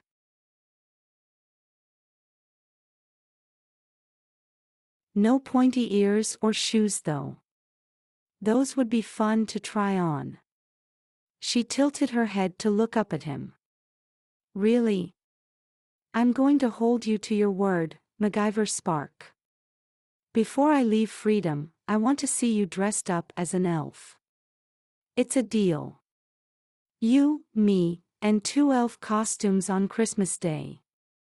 We'll take a picture with Santa at the lodge. What do you say? You're serious. I don't even know where we'd find an elf costume big enough for you. Leave that to me. The lodge has a lot of special event stuff stored away. I'll ask Haven if I can dig through the stash. Okay. It's a deal then. She leaned on his shoulder, fully content. This vacation was turning out better than she could have hoped or imagined.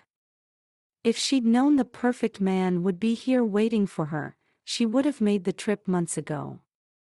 But then again, God's timing was the best. She might not have been ready even a couple of weeks ago to receive Mac's care and kindness.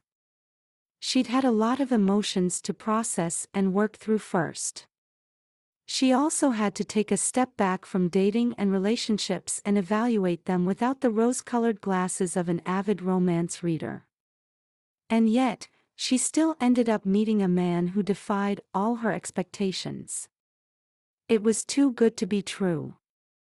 Almost too good to be true. Because, here was Mac in the flesh. He wasn't a fictional character who existed in the pages of a book. Someone an author had purposely made to say and do the right things. He was a living, breathing man with a big heart and a tragic past, both of which made Amy care for him all the more. She placed a hand on his chest, feeling the strong beat of his heart through his sweater. A wide smile spread across her lips. She could get used to this town, this slower pace of life, and especially this man. It was early on in their relationship, but she could already glimpse their future together. Was she being naive to think that way? She shook her head. If hopefulness was naive, she didn't want to be told differently. It was better to have hope than not to have hope. What are you thinking about? Mac asked as he placed his hand on the one she had over his heart. You're not changing your mind about dressing up, are you? Nope, not a chance. I was just thinking about how much has changed this week. How I came here not believing in romance anymore, and how I'll be leaving here with so much more hope. That's the second time in 2 minutes that you've mentioned leaving. Are you in that much of a hurry to get back to California? No. Maybe. But it's not what you think, she quickly added. I'm definitely looking forward to spending more time with you while I'm here, but I see my going back as a step moving forward. I want to start thinking about what happens next. I don't want this to be just a winter fling. A winter fling? Is that a new term? I've only heard of summer flings. I just made it up. But you know what I mean, right? Part of me can't wait to go back to normal life and see how we can make us work in it. Mac patted her hand and remained quiet for a moment. I get what you're saying. I have a job to get back to and you're not going to be playing tourist forever. It'll be different when we both go back to our regular routines. But we'll figure it out, Amy. Whatever it takes, we'll make it work. She nodded eagerly, too moved to speak. Here was a man willing to commit and put in the work. It was more than she could have asked for. Thank you, Lord, for Mac. The roar of the bystanders on the sidewalk suddenly increased in volume.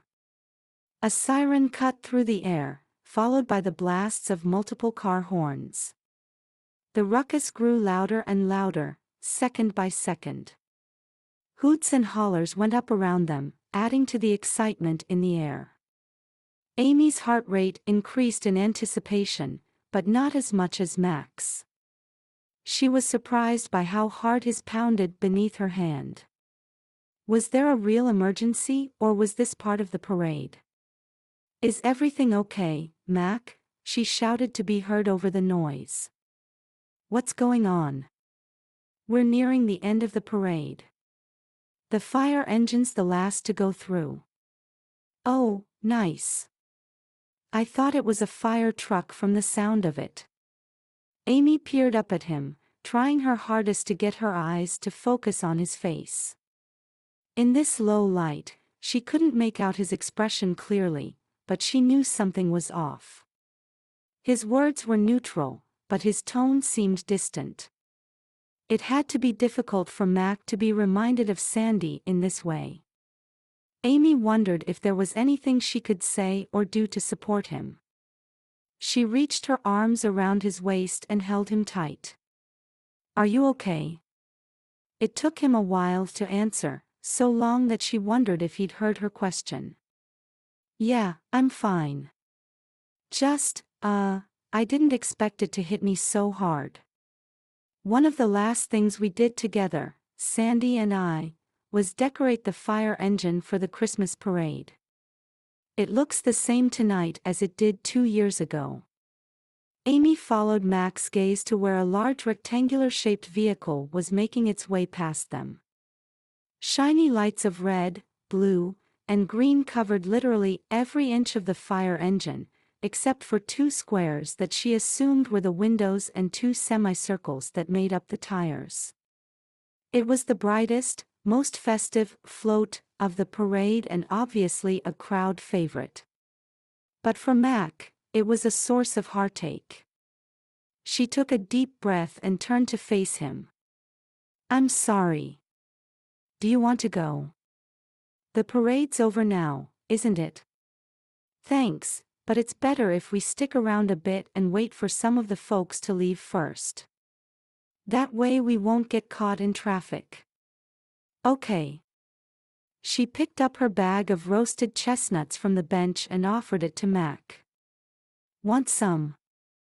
"I don't think I can finish this after eating all of that bark." "I'm good." "Did you finish your hot chocolate?" "Yeah, a while ago." "Would you like something else to drink?" "I saw a stand selling bottled water." "Sure, that'd be great. Do you want me to go with you?" "It's all right. Just sit tight." Mac stood up, then tugged the blanket around Amy's shoulders before giving her a kiss on her head. "I'll be back in a sec." Amy shivered as soon as Mac walked away, taking his warmth and spicy fresh scent with him. All around her people rushed by, some children with their parents and a couple in love. She listened to their snippets of conversation and discerned from their voices how old these people likely were and their relationships to each other. Words such as mama, daddy, or sweetheart also gave her good clues to go on. This was a skill she'd picked up from a young age. As a child, she used to pretend to be a detective and make up stories about the people she came into contact with. There was so much she could learn about a person when she put all her senses to use. Her nose picked up on a new fragrance, one that reminded her of Jan's. Vanilla with a hint of cinnamon, the scent grew stronger as footsteps approached the bench.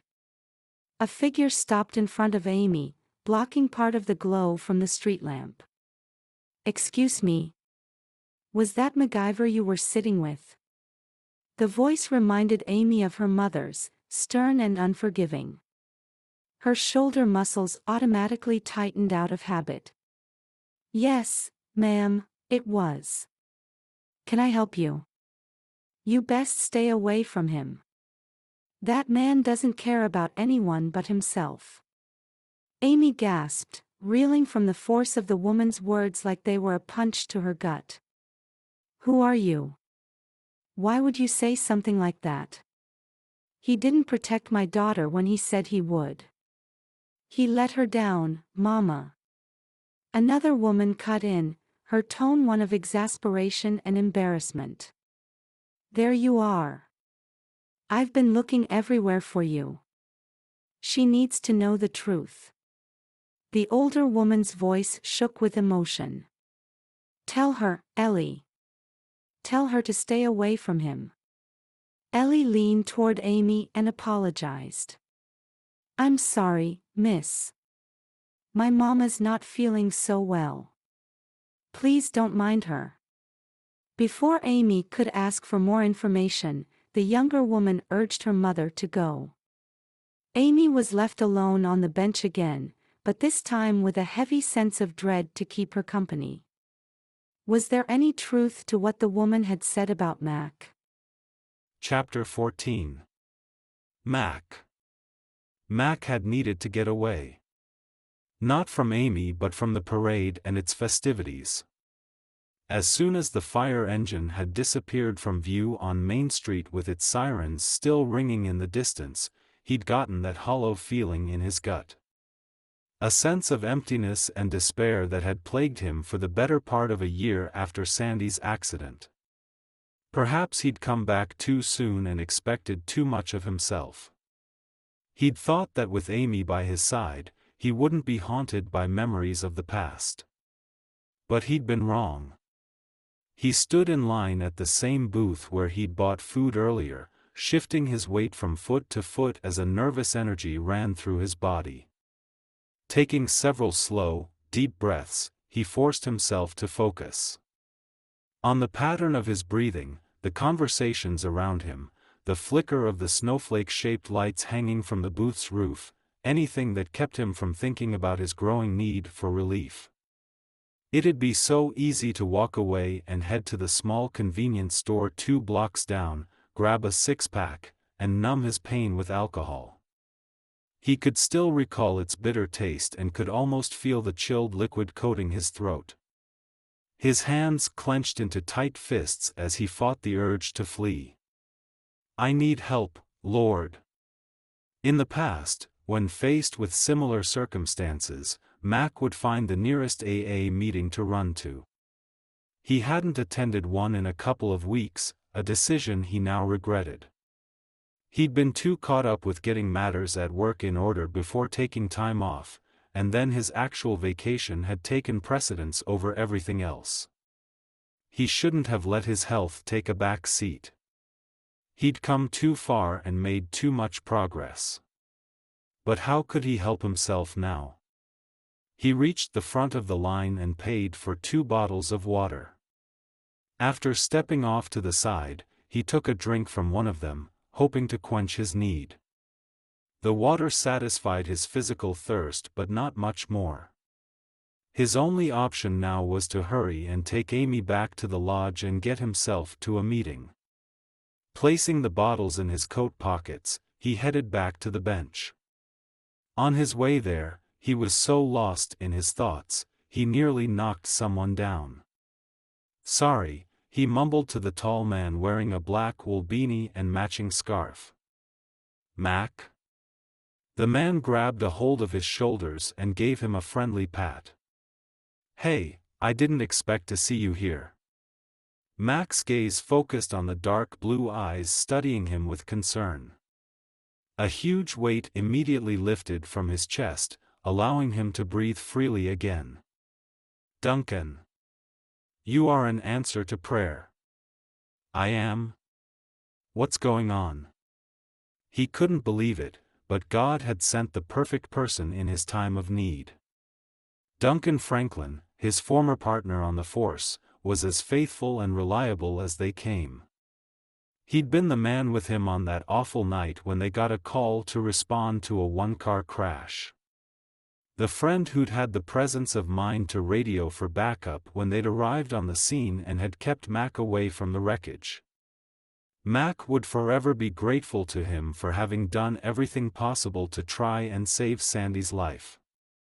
Duncan had also lost his first wife to a car accident, so he understood Mac's pain all too well. God couldn't have provided a better person for him to run into. I'm having a rough time. I shouldn't have come tonight. The fire engine, seeing her photo on the side of the truck, it was all too much. "Hey, slow down and take a breath," Duncan encouraged him.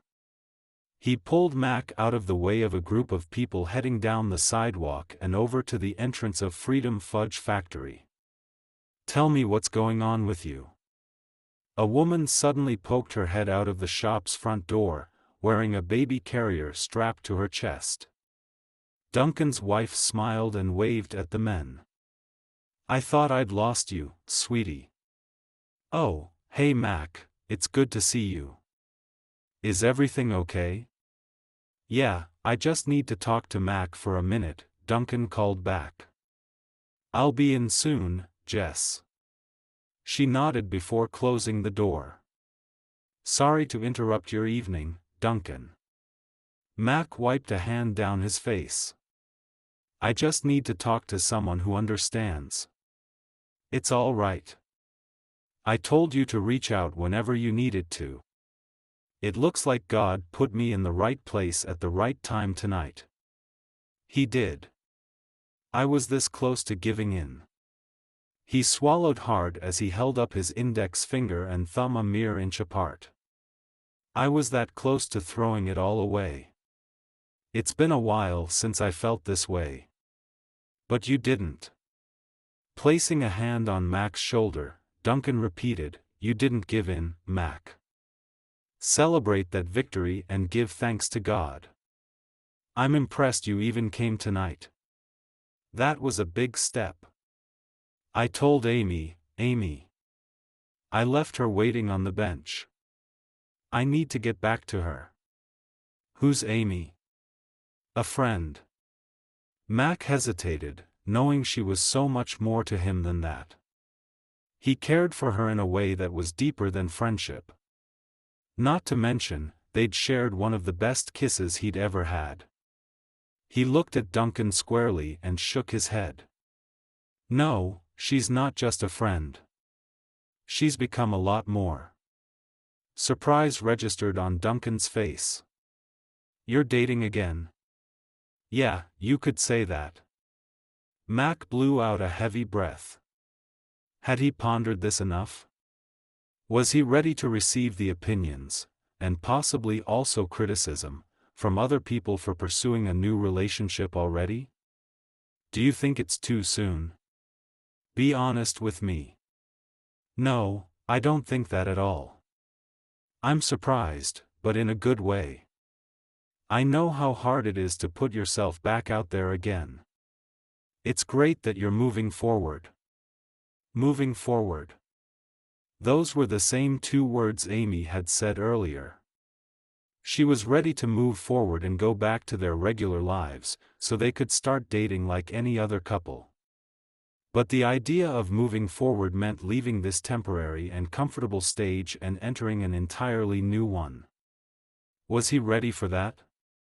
"As for your question," Duncan continued, "I don't think it's too soon. There's no right or wrong timing for these things. You know as well as I do that no one can tell you how to grieve. Only you know where you're at in the process." Mac's thoughts rattled around in his brain as he mused. He listened to Duncan's calm voice and let his advice sink in. "I wish I had a formula to give you, Mac, for how these things work, but there is none. All I can say is to trust God. He knows what you need and when you need it. That's what happened for me when Jess came into my life. I couldn't stop thinking about her. She made me want to plan for the future again. My heart knew she was the one, even if it took my mind a little time to accept it." Shrugging, he offered Mac a kind smile. "I'm not sure if any of this makes sense." "It does." Mac exhaled and watched as the vapor from his breath disappeared into the dark sky. "It's just that everything's happening so fast. Maybe I ought to slow things down and think things through. We live in different states and Amy's only here for a couple more days. It's asking a lot of her to commit to a long-distance relationship when we just met. Why don't you talk to her about it? That would be more helpful than worrying about it on your own." At least that's what Jess tells me, Duncan added with a wry grin. Guys like us, we're used to tackling problems on the job, but relationships are a different ball game. When there are other people involved, talking works better than assuming. Mac cracked a smile. You're right, man. Thanks for the reminder. Anytime. If you want to talk more, feel free to call or text. I better go in and make sure Jess hasn't bought up the whole store's supply of taffy. Thanks again, Duncan. Have a good night. Mac left the storefront, feeling a lot lighter. Duncan was right. He was jumping to conclusions and letting his worries overtake him. The logical thing to do at this point was talk to Amy. They were in this together. With the Lord's help and guidance, they'd find a way to have a future. When he came upon the bench and spied Amy's profile, his heart skipped a beat. Yes, he was the one who was supposed to do the romancing, but he couldn't help but be moved himself. Seeing her bundled up underneath the blanket and gazing up into the night sky filled him with so much joy and peace. There was nothing more he wanted than to sit beside her and hold her hand. To enjoy the moment with her and to hear more of her beautiful laughter. He would be a blessed man to do life with a woman like Amy by his side. He quickened his pace and called out her name as he approached. Hey, I'm back with your water. Thank you. She received the bottle he offered her and took a few sips. When she was done, she sat still and quiet, even when Max sat down and took her hand. Her voice grew soft as she asked, was there a line for the water? A line? It took a second for Mac to understand the reason behind her question. I'm sorry I took so long. There was a short line, but I actually ran into a friend on the way back here. We ended up talking a little. I didn't mean to keep you waiting. It's okay. I was just wondering. Mac observed her, studying her blank expression as she stared straight ahead. What had happened? Only minutes before, Amy had been actively engaged in conversation. Gone were her rosy cheeks and her energetic tone of voice. Her whole demeanor had changed. Are you feeling okay, Amy? Actually, I'm kind of tired. Do you think the roads are clear enough now that we can head back to the lodge? It's been a long day and I'd like to go to bed. Yeah, of course. The sidewalk had emptied out by now, with only a few couples still window shopping. Come on, I'll take you back. Mac intended to keep holding her hand on their way to his car, but she slipped hers out of his grasp as soon as they stood up. She then pulled her white cane out of her pocket and unfolded it. He watched in awe as she moved with ease and comfort, swiping the cane back and forth across the pavement. She maneuvered her way around a planter and a fire hydrant before turning around to ask, which way to your car? Straight ahead, then we take a left at the end of the street. It's parked on the corner. He rushed forward to her side. I don't mind guiding you there. Thanks, but I've got it. I'm not a damsel in distress. I can take care of myself. I didn't say you were. His voice trailed off as Amy walked away. Mac sighed. So much for trying to be chivalrous. He couldn't figure out what had gone wrong. Was it something he'd said or done, or something he hadn't said or done? How was he to romance Amy when she didn't seem to want anything to do with him now? Chapter 15. Amy. Amy entered the lodge's front doors alone after having turned down Mac's offer to accompany her upstairs. She knew he was being a gentleman and playing the part of a chivalrous boyfriend, but was that all he was doing, playing? She couldn't get that woman's words out of her head. That man doesn't care about anyone but himself. She didn't want to believe there was any truth to the accusation, but her dating experiences had left her with a lot of distrust. Distrust not only in men but in herself. She'd thought so highly of Stuart once and had dismissed all the red flags that should have warned her to second-guess his intentions. His hesitancy to introduce her to his friends and family. How he talked about their future together but never in specific terms. She should have known he had ulterior motives, but her heart hadn't wanted to acknowledge her suspicions. What if she was doing the same thing again now? Ding! The elevator doors opened, and Amy stepped inside. A few moments later, she arrived on the third floor and headed to her room.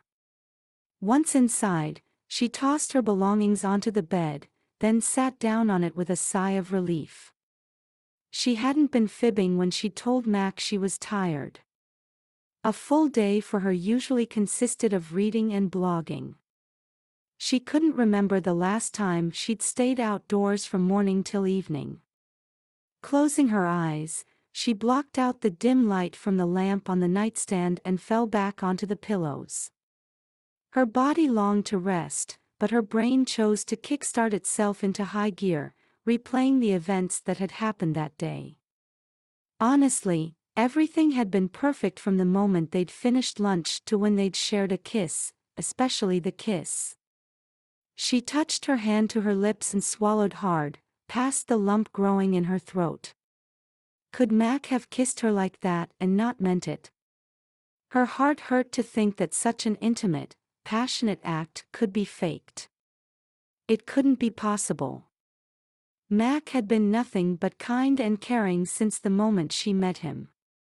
There had to be another explanation for that woman's warning.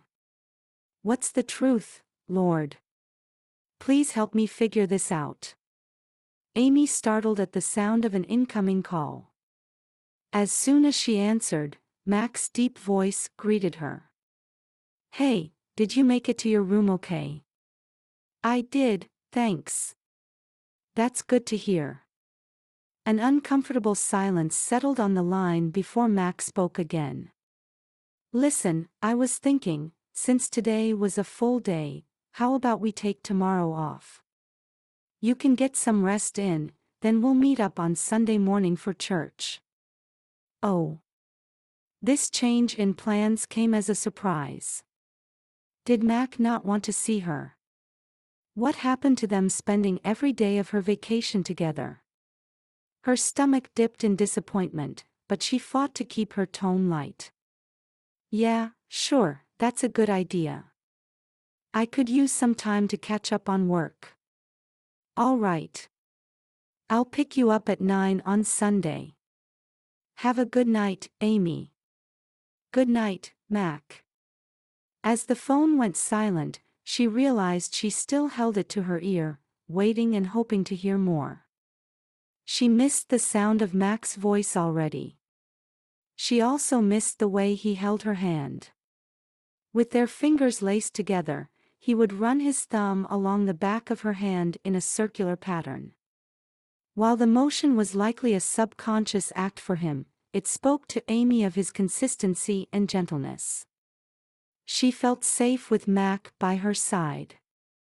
Knowing that he didn't want to see her tomorrow left her with an empty feeling in the pit of her stomach. To make matters worse, he likely didn't plan on talking to her tomorrow at all since he already told her what time he'd be coming by on Sunday. So much for being romanced by Mr. Right. Come on, Amy, don't just sit here and wallow, she reprimanded herself. Be grateful you got your heart broken early this time. You can still enjoy the rest of your vacation. She dragged herself up from the bed to go to the bathroom and change. Whether she continued to wallow or not, she decided to at least do so in more comfortable clothing. Maybe she could listen to the audiobook Jan had recommended to her or shop for more books. Adding to her ever-growing to-be-read list always made her smile. She could also plan out her blog post topics for the next few months. Her followers had given her so many creative ideas that she couldn't wait to implement, starting with a new series reading challenge for January. At least her work was going well, even if her personal life wasn't. Her mood lifted ever so slightly at the thought of planning out the following year's schedule. The moment she stepped into the bathroom, however, a chill ran down her back.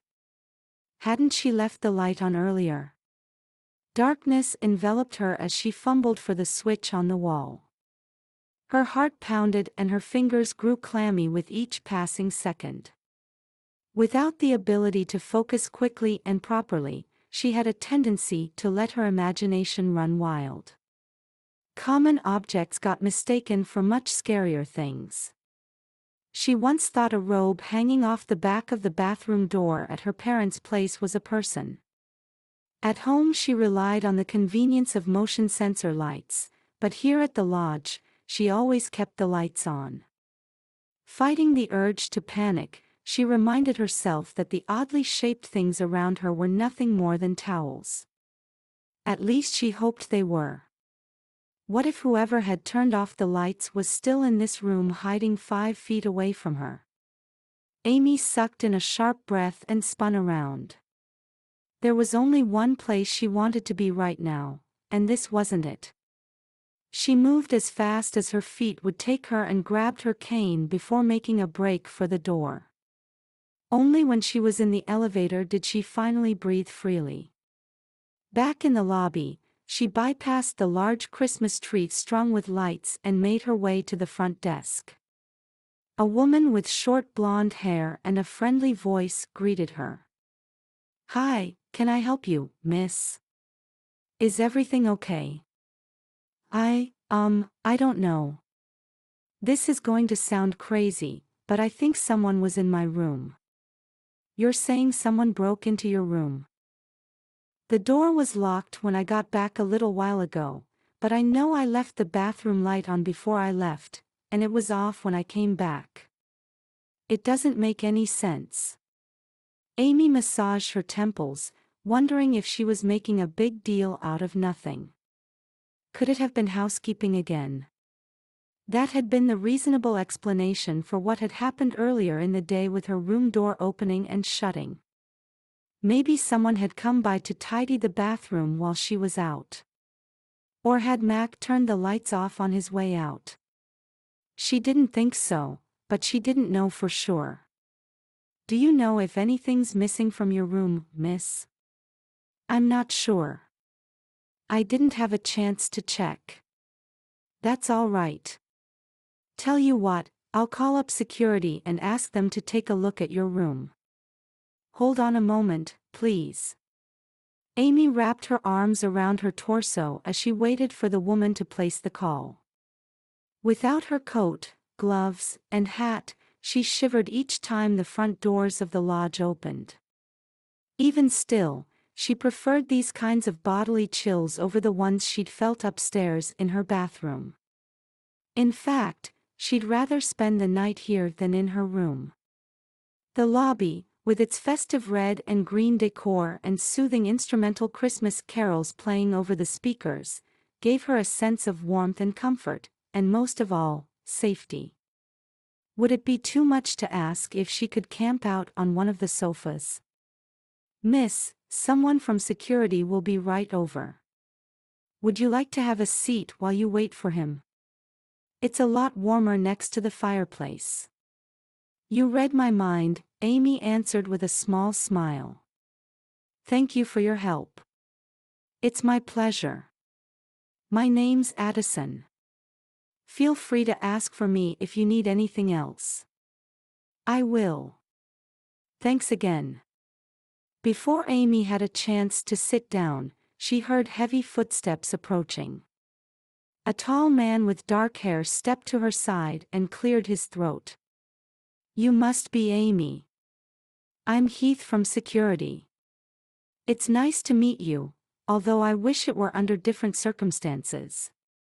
"Hi, Heath. How do you know who I am?" "I'm a friend of Max and the guy taking his place here while he's on vacation." He had your video up on his computer the other day and I happened to see it. That's how I recognized you. Oh, I see. Hearing Mac's name created a flurry of emotions within Amy. How she wished he was the one here helping her out. But knowing that Heath was a friend of Mac's made her feel better about the situation. Thanks for coming so quickly. I'm probably overthinking things, but it would make me feel a lot better if you wouldn't mind checking my room out for me. Of course. Mac told me what happened this afternoon, so I understand your concerns. You're on the 3rd floor, right? Room 303.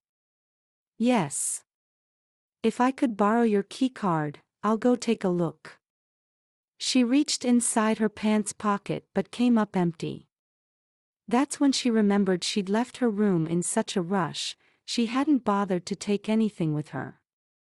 Sorry, I left it in my room when I ran out. No problem. I'll have Addison make another one. He took a few steps when he suddenly stopped and turned around. Speaking of keys, I just realized Mac still has the emergency key from when he went up to your room this afternoon. I can't believe he didn't return it. He'd have my head if I ever did something like that.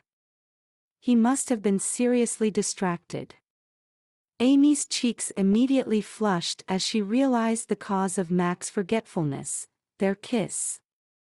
His forgetfulness had to be a sign that their kiss meant something to him, didn't it? She truly hoped so. I think he was just caught up in the moment, you know, trying to protect me from the bad guys who I thought were there. Heath's tone held a trace of amusement. Well, let's hope he didn't get distracted enough to lose it. I'll give him a call to remind him. I'm sure he'd like to know about this new situation, too. Or did you already tell him? No. No. I don't want to bother him. She cringed, knowing how odd her excuse sounded. He seemed kind of tired after the parade. I'm sure he won't mind. Knowing him, he'll be glad for any reason to come see you. I don't know about that. What do you mean? Things are kind of complicated right now. Could you maybe ask him for the key without mentioning me? He blew out a heavy breath. I'm not sure what's going on with the two of you, Amy, and trust me when I say I'm usually the last person to stick my nose into other people's business, but Mac is one of my best friends. I haven't seen him this happy in a long time, and the reason he's happy is because of you. I hope you know that. Amy nodded in spite of her doubts. She wanted to believe Heath, but she also didn't know what to make of the situation. What she needed were answers to all the worries floating around in her head. Fear, that's what this was about. Her fear of Mac's intentions was at the forefront of it all. If she could only trust him, she was sure they could work this out. What would it take for her to fully trust him? Chapter 16. Mac. He ought to fire himself. Mac couldn't believe he'd forgotten to return the lodge's emergency key. What could have had him so preoccupied that he'd forget? Oh right, the kiss. The kiss that he'd thought had cemented the beginning of a promising relationship with Amy was now a fleeting memory of it. Another what if. Why, God, why? Hadn't he had enough disappointment in this area of his life? Mac backed his car out of the driveway to head back to the lodge. Despite having just arrived at home, he decided to return to work the moment he had discovered the key card in his back pocket. It wasn't only a matter of following protocol, he also hoped to see Amy again. He didn't feel right about the way they had parted this evening. Even if there was no future for them, he owed her an explanation for why he couldn't meet up tomorrow. He prayed for the right words to say as he drove through the streets of freedom. Words that would convey to Amy the reality of his situation. He had promised to romance her and show her a good time around town. But he was a broken man with a lot of baggage that he sometimes still had a hard time putting down. Had Amy sensed that about him? Was that why she had distanced herself tonight? He didn't blame her. She deserved the love and care of the best man possible. Unfortunately, he wasn't it. When he arrived back at the lodge, he parked in his usual staff parking space near the front of the lot. His phone rang the moment he stepped out of his car. One glance at the name on the screen made him grimace. Heath. It was time to own up to his mistake. "Hey, man, don't fire me yet," Mac stated before his friend could get a word in. "I'm heading back to the lodge right now with the E-key." Heath chuckled. "I couldn't fire you if I wanted to, which I don't. But I would like to know what's going on between you and your woman. Weren't you on cloud 9 a few hours ago? What happened?" Mac sighed. If only he knew the answer to that question himself. "I don't think you should go around calling Amy my anything." "Wait, how did you know something happened between us?" "It's a long story. We'll talk when you get here," Heath added before hanging up. The moment Mac stepped through the automatic sliding doors, he spotted Heath standing near the Christmas tree. A few feet away sat Amy at one of the sofas next to the fireplace. His shoulders immediately tensed as he saw the worried expression on her face. Why was she downstairs? Was she okay? "Mac," a soft-spoken female voice called out to him from the middle of the lobby. The woman with dark brown hair and green eyes jogged over to him, holding her cell phone in her hands. She met him near the reception desk and gave him a quick hug. "Talk about good timing. I was just about to call you." "Ellie?" Mac blinked in surprise. He hadn't seen Sandy's older sister since the memorial service. Although she only lived an hour away, he knew she was busy taking care of her mom who had been declining in health in recent years. He exchanged texts with Ellie once in a while, but she hadn't mentioned coming to Freedom. "It's good to see you. I didn't know you'd be in town. It was a last-minute trip. The sale on Mama's house finally closed, so we came to pack up the rest of her things. She's upstairs sleeping." Mac nodded, noting the new lines along her forehead. Ellie was as tough as Sandy had been, but she had more of a quiet, inner strength. "How've you been?" "Fine. Staying busy as usual." "And your mom?" "She's doing okay. She has her good days and her not-so-good days. Her doctor thought coming back here might give her some closure, but so far it hasn't helped. I think it may have made things worse. She nearly made a scene at the parade tonight. It's a good thing we're leaving in the morning." Mac placed a hand on her shoulder. "I'm sorry to hear that. Is there anything I can do?" "That's very kind of you, Mac. But it's enough that you helped out with her medical bills last year. I don't want you to feel obligated to do more. You and Sandy weren't even married yet, it's not your responsibility." "Hey, don't even think like that. When I proposed to Sandy, you welcomed me with open arms. You and your mom will always be family to me. So if there's anything you need, just let me know." "Thanks, Mac." A smile lit up her face, taking away some of the weariness in her eyes. "How are you doing?" "Not bad, but I've been better." Her brows shot up. "You're not drinking again, are you?" No, I'm still sober, thank the Lord," he reassured her. I'm just having some trouble, socially. Socially? He hesitated to say more, not knowing how Ellie would react to news of him entering the dating world again. Don't worry about it. I'll figure things out. You can't leave me hanging like that, Mac. When you say, socially, do you mean you're seeing someone? His gaze drifted toward the sofa where Amy sat alone staring at the flames jumping in the fireplace.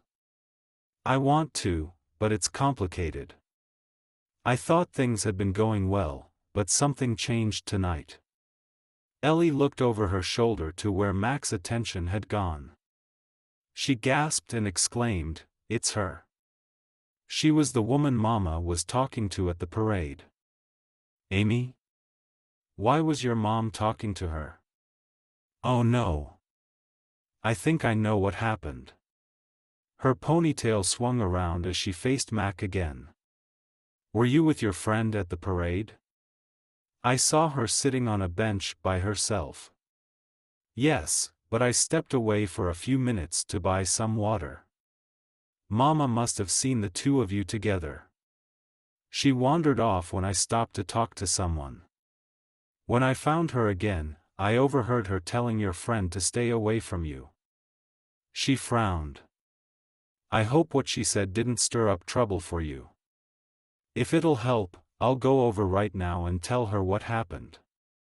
I appreciate the offer, but there's more I need to talk to Amy about. Apparently, a lot more. No wonder Amy's attitude toward him had changed so suddenly. I'll explain it to her. All right. I better get back to Mama. She reached over for another quick hug. Take care of yourself, Mac. Thanks, you too. As Ellie headed toward the elevator, Mac made a beeline for the sofa. His mouth grew dry at the thought of laying it all down before Amy, but it was time to come clean. He slowed his steps as he got closer and waited for her to look over. Mac? Hey. Mind if I sit with you? She shook her head, even though her posture, with her arms crossed over her sweater, was less than inviting. If you're looking for Heath, he's in the security office. I'll find him in a minute, but first, I want to talk to you. Her brows lifted in surprise. You do? What about your friend, the one you were just talking to? Is she coming back? Ellie? No, she's gone up to her room. Actually, what I want to talk to you about involves her in a way. He paused, unsure of where to start. Before he could go on, though, Amy jumped in. Let me guess. She's an old girlfriend of yours, and even though her mom thinks you mistreated her, you've decided to get back together, so now you have to figure out a way to let me down gently so you don't feel like the bad guy. She took a quick breath and squeezed out a smile. It's fine. I always knew this was too good to be true. Don't worry, Mac, I'm a big girl. I know real life isn't like a romance book. It was fun for a while, and you did show me that good guys do exist. I just need to wait a little longer, or maybe a lot longer, to meet mine. In the meantime, I'm going to enjoy the rest of my time here in freedom on my own, so you don't need to play tour guide anymore. Thank you for your time. Amy's spiel left Max so speechless, it took him a full 5 seconds to utter a word. Amy, that's not what happened. She held up a hand to stop him. You don't need to explain. It'll make things more awkward than they already are, so let's just leave it at that. Mac couldn't decide whether to laugh or pull his hair out. He did neither, instead choosing to take Amy's outstretched hand in his. She startled at his touch but didn't pull away.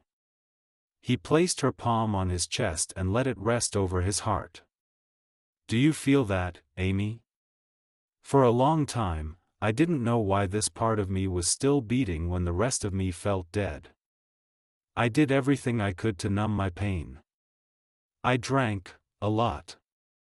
I didn't want any help from my family or friends. I forgot about all the promises that God had for me. I wished I'd been the one in that wreck instead of Sandy. It took me hitting rock bottom for me to finally wake up and want to live. By God's grace, I've been sober for over a year now. Mac, I had no idea. How could you? I didn't tell you all of this because I wanted to be the gentleman you thought I was. Overall, I am in a better place, but sometimes the past still comes back and haunts me, like it did at the parade. I didn't tell you this, but there was a picture of Sandy on the fire engine to honor her service. When I saw it, a lot of old fears and insecurities came back that made me question if I deserve to be with someone as special as you. I'm pretty sure I don't, but I'm going to try my hardest to be the man you deserve, if you'll still have me. I know this is a lot to take in, and I probably should have told you all of this up front. I'm not the perfect guy you were looking for. I have plenty of flaws. I can get so wrapped up in work that I lose track of time. I have a habit of taking off my socks whenever I sit down, so there are random trails of them all over my house. When I find a song I like, I can listen to it on repeat for days at a time. My fridge has more condiments in it than actual food. And I like squeezing my toothpaste from the center of the tube instead of the end. No. Amy gasped and covered her mouth. I'm afraid so. Mac placed her hand back in her lap. But I'd rather you know the real me, Amy. I don't want to keep anything from you anymore. Her face broke into a wide smile. I'm smiling because I do the same thing with my toothpaste. And I leave my hair ties all over the place. Not on the floor, but everywhere else imaginable, the dinner table, the bathroom sink. I've even left them in the fridge before. The laughter that escaped Mac's lips came from deep within. Relief filled him to hear Amy laughing along. That makes me feel better. Me, too. Thank you for telling me all of this. You can tell me anything, Mac. I want to know everything about you. I know you're not perfect, neither am I. But maybe we can find a way to be perfectly imperfect together? Mac couldn't agree more. That sounds perfect. Chapter 17. Amy. Amy couldn't be happier now that Mac had shared his heart with her. How his mood had changed at the end of the parade and his reason for not wanting to meet up tomorrow, so he could attend an AA meeting and get his head straight, it all made sense. She was relieved to have everything out in the open, but she still had some questions. She lifted her head from where it had been resting on Mac's shoulder. So, who's Ellie and what role does she play in all of this? She's Sandy's sister. The older woman you met at the parade, that was Sandy's mom. They're in town to pack up some things from her mom's old house. Oh. The pieces of the puzzle started falling into place for Amy. Sandy's mom blames you for what happened to her. But she knows it was an accident, doesn't she? She does, or did. She'd been going through some cognitive decline before Sandy passed, and afterwards, it got worse. Her memory's not as clear as it used to be. I suppose blaming me is her way of dealing with her grief.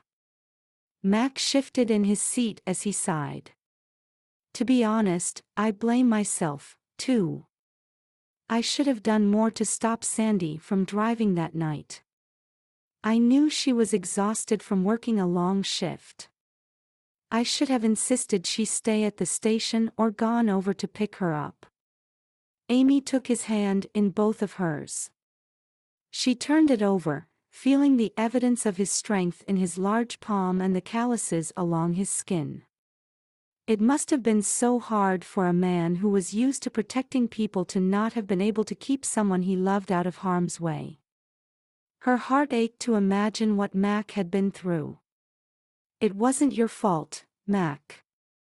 I know you. You do anything to help people, especially the ones you love. He chuckled softly. I'm flattered you think so highly of me, but you've known me for all of a week, Amy. You sure you're not talking about a fictional hero from a romance book you read? I'm sure. You're as real as the fire over there. I can feel your warmth, literally and figuratively. She slowly laced her fingers with his, one by one, until their hands were clasped together. I love that you're strong on the outside, but you're not afraid to show your soft side with me. That takes a lot of courage. Thank you. You make it easy. Thank you for being so supportive. He brushed a lock of her hair from her cheek and let his thumb linger for a moment. You're so beautiful, Amy, inside and out. She stilled beneath his touch and smiled. He still knew all the right words to say, but this time, she had no doubt he meant them. She was also sure that he was about to kiss her. There couldn't be a better time and place for one. Here on the sofa in a nearly empty lobby, sitting in front of a roaring fire, and with soft holiday music playing from the speakers, Amy was ready for such a romantic gesture. Closing her eyes, she tipped her chin up and, ahem, a low voice interrupted them from behind. I'd ask how things are going with you too, but I have a feeling everything's good now. Heath. Mac cleared his throat. You're just the man I was looking for. And I can tell you've been trying hard to find me, he quipped as he clapped Mac on the shoulder. No offense taken. I'd choose the presence of a pretty woman over my own any day of the week. Mac stood up to greet Heath. Here's the E-key I owe you. I promise to never make off with it again. Scout's honor. You're the head of security, so the only promise you have to make is to yourself. Did Amy update you on what happened earlier?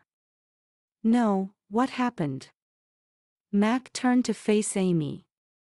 I completely forgot to ask why you were down here in the lobby. Is everything okay? Everything's fine, she quickly replied. Mac's attitude had done a complete 180, going from calm to intense in a heartbeat. Nothing happened, at least nothing that I'm sure about. She explained the situation with the bathroom light to Mac, feeling more chagrined with each sentence she spoke. Talk about blowing things out of proportion. Having some time and distance away from the incident made her realize how harmless it had been. It's probably the thriller I read this week. It's made my imagination go into overdrive. I should definitely stick to reading romance from now on.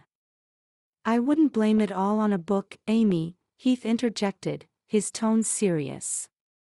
My guys might have found something on the cameras. They're looking into it right now. A chill ran down her spine that made her shiver. Despite the heat from the fire, Amy's fingers grew cold. She rubbed her hands along her arms to warm them up, trying to also find comfort in the soft texture of her sweater. Goosebumps formed along her skin as Heath's words sunk in. What you're saying is that what I thought I imagined wasn't just my imagination. As someone really opened my door. And someone came in and turned off the light while I was out. But who would do that and why? There's nothing definite yet, Amy, Heath answered, but there has been some unusual activity on the 3rd floor this week. We're going to get to the bottom of this. Amy swallowed hard. This was not how she thought her vacation would turn out. Reading suspense was one thing, living it was a whole other matter. Her heart pounded as she gave thanks to God for protecting her from danger, even when she had no knowledge of it. Mac, continued Heath, I have some questions for you about the key card system. Can I talk to you in the office? Sure. Here, Amy, take this. Mac shrugged out of his jacket, then placed it around her shoulders. After adjusting the fleece collar and buttoning up the first button, he planted a soft kiss on her head. Are you warm enough? I'm good, thank you. Do you want me to go with you? No, that's not necessary. You stay put and enjoy the fire. I'll be back in a few minutes. Okay. With Mac's face just inches away from hers, Amy's eyes focused well enough to see his handsome face. She felt like the luckiest woman alive to be on the receiving end of his kind smile. Be careful. Don't worry, I'm not planning on chasing any bad guys, but if I were, God has my back. I'll update you on everything I know as soon as I get back. After the men had left, Amy settled back into the couch cushions and took a deep breath. Mac's masculine scent lingered on his jacket, surrounding her with a sense of familiarity and calm. The knot in her stomach loosened little by little as she exhaled. She watched the flames dancing in the fireplace and steadied her breathing. In and out, in and out. Everything was going to be okay, she told herself. Mac was an experienced cop. Heath, from what Mac had told her, had his own security company. If anyone could figure out the mystery of this past week, it would be them. Amy jumped at the sudden vibration in her pants pocket. Oh. She'd forgotten about her phone. She quickly took it out and answered the call. Hello? Hey, Ames. Bria? Amy pressed the phone to her ear. The background noise on the other end nearly drowned out her friend's voice. Is that you? Yes. Brandon and I just landed at SFO.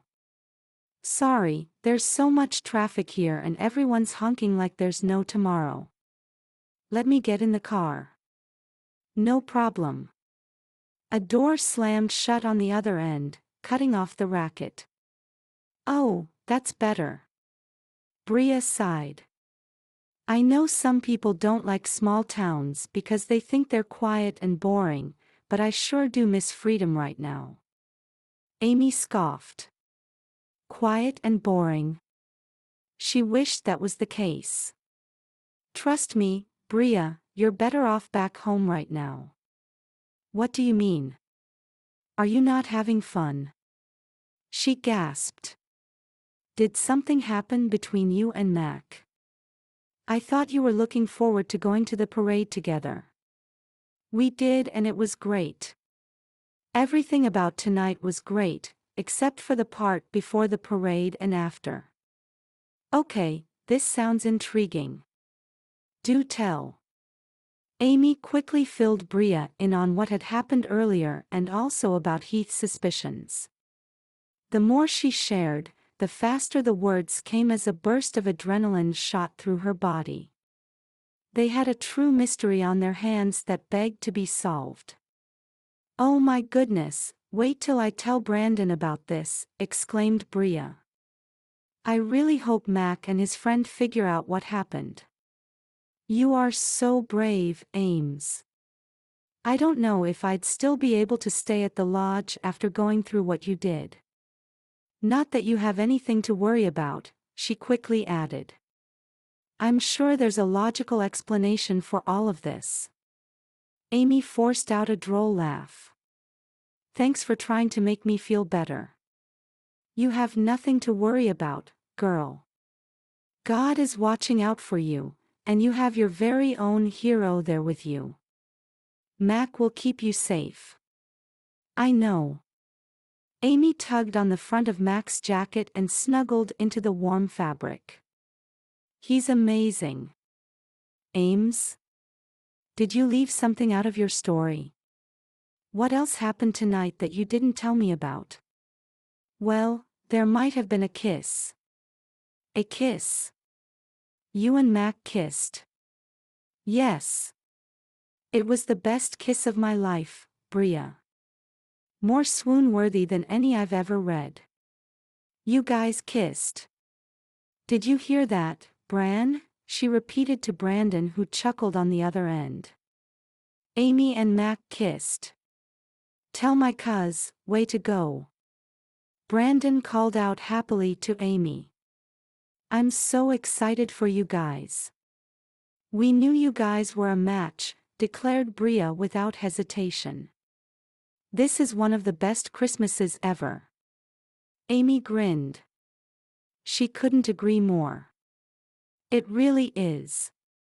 It'll be even better once we figure out this mystery. Oh, speaking of mysteries, I have one of my own. I couldn't find one of my ruby earrings, the heart-shaped ones that Brandon got me for our anniversary last year.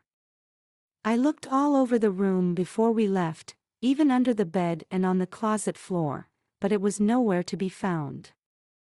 We were in such a rush to get to the airport that I didn't have time to ask the front desk if anyone from housekeeping had turned it in. Brandon thought maybe Mac could help find it. I'll definitely mention it to him. Amy frowned. You guys also stayed on the 3rd floor. I wonder if this has anything to do with the other strange things that have been going on this week. It does sound a little suspicious. Now I'm really curious to find out what's on those security tapes. The heavy sound of footsteps approaching from behind caused Amy to turn around. She recognized Mac's tall form and the scent of his cologne. Mac's back, she informed Bria. Okay, I'll let you go. Call me when you know anything. Will do. As soon as Mac stepped up to the sofa, Amy sensed a change in his mood. His quick movements revealed an urgency that wasn't there before. Is everything okay? It will be. We've got a good lead to go on. I also called in some backup from the local PD. Oh. It sounds serious. Is it? Yes and no. The more serious error is on my part. Mac released a long, heavy sigh as if he carried the world on his shoulders. His voice broke as he uttered, "This is all my fault, Amy. I'm so sorry." Chapter 18. Mac. What are you talking about, Mac? How is any of this your fault? Mac couldn't bear to look at Amy's face. Her shocked expression, and surely the disappointment that would soon follow, stripped him of any confidence in himself and their future together. How could he have messed up so badly? He had let his boss and the guests of the lodge down. Most of all, he had let Amy down. Thank God she hadn't gotten hurt. But she could have, and it would have been his fault. He didn't even want to think about that possibility. All he knew was that Amy deserved so much better. So much more than he could give her. With a heavy heart, he took a seat on the sofa beside her. He took her hands, marveling at how easily her slender fingers disappeared in his. Fear and regret seized his body at the thought of this possibly being the last time she'd allow him to touch her. Once she understood the gravity of the situation and how he'd failed her, she would surely want to keep her distance. So much for being the romantic hero she thought he was. Gripping her hands tightly, Mac explained, "We believe someone hacked into the lodge's lock system. They got a hold of a key card and, using that, created an emergency key card. I'd heard rumors before that this was possible, but people thought it was a myth. No one's ever been caught in the act, and there's nearly no way to prove this crime happened when there are no signs of forced entry. There's also no digital footprint, basically nothing in the software logs that would show any unauthorized room access. It's a foolproof method." If you hadn't noticed what had happened with your door and the light in the bathroom, we wouldn't even have a case right now to talk about." Her brows shot up as she spluttered, I can't believe it. Are you serious? I know it's a lot to take in. I'm as shocked as you are. No, I don't mean it like that. I can't believe that I helped to crack the case. At the risk of your safety, Amy. There's no excuse for that. You have every right to be disappointed in me. I'm disappointed in myself. Mac, I should have taken your concerns more seriously. I shouldn't have so quickly dismissed what happened earlier today with your door opening. It's my job to keep this lodge and its guests safe and my responsibility to do the proper research into each incident and to dig deep until I get answers. I let you down, Amy. If anything had happened to you, anything at all, he pressed his lips together as a wave of emotions washed over him. I would never have forgiven myself. With that admission, Mac let go of her hands. I'm sorry.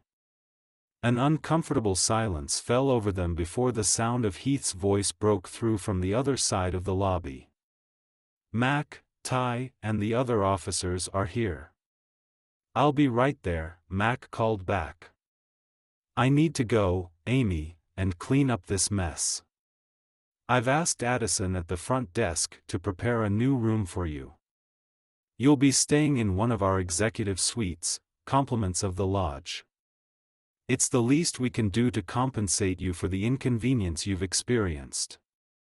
Addison will help you bring your belongings over, and Ty, Officer Riggs, will stick around tonight and keep an eye on your room. You'll be safe there. If there's anything else you need, you can let Addison know, okay? Okay. I hope the rest of your visit here in Freedom goes well.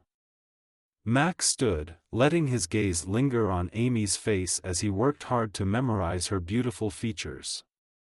Her big blue-gray eyes and pert, straight nose.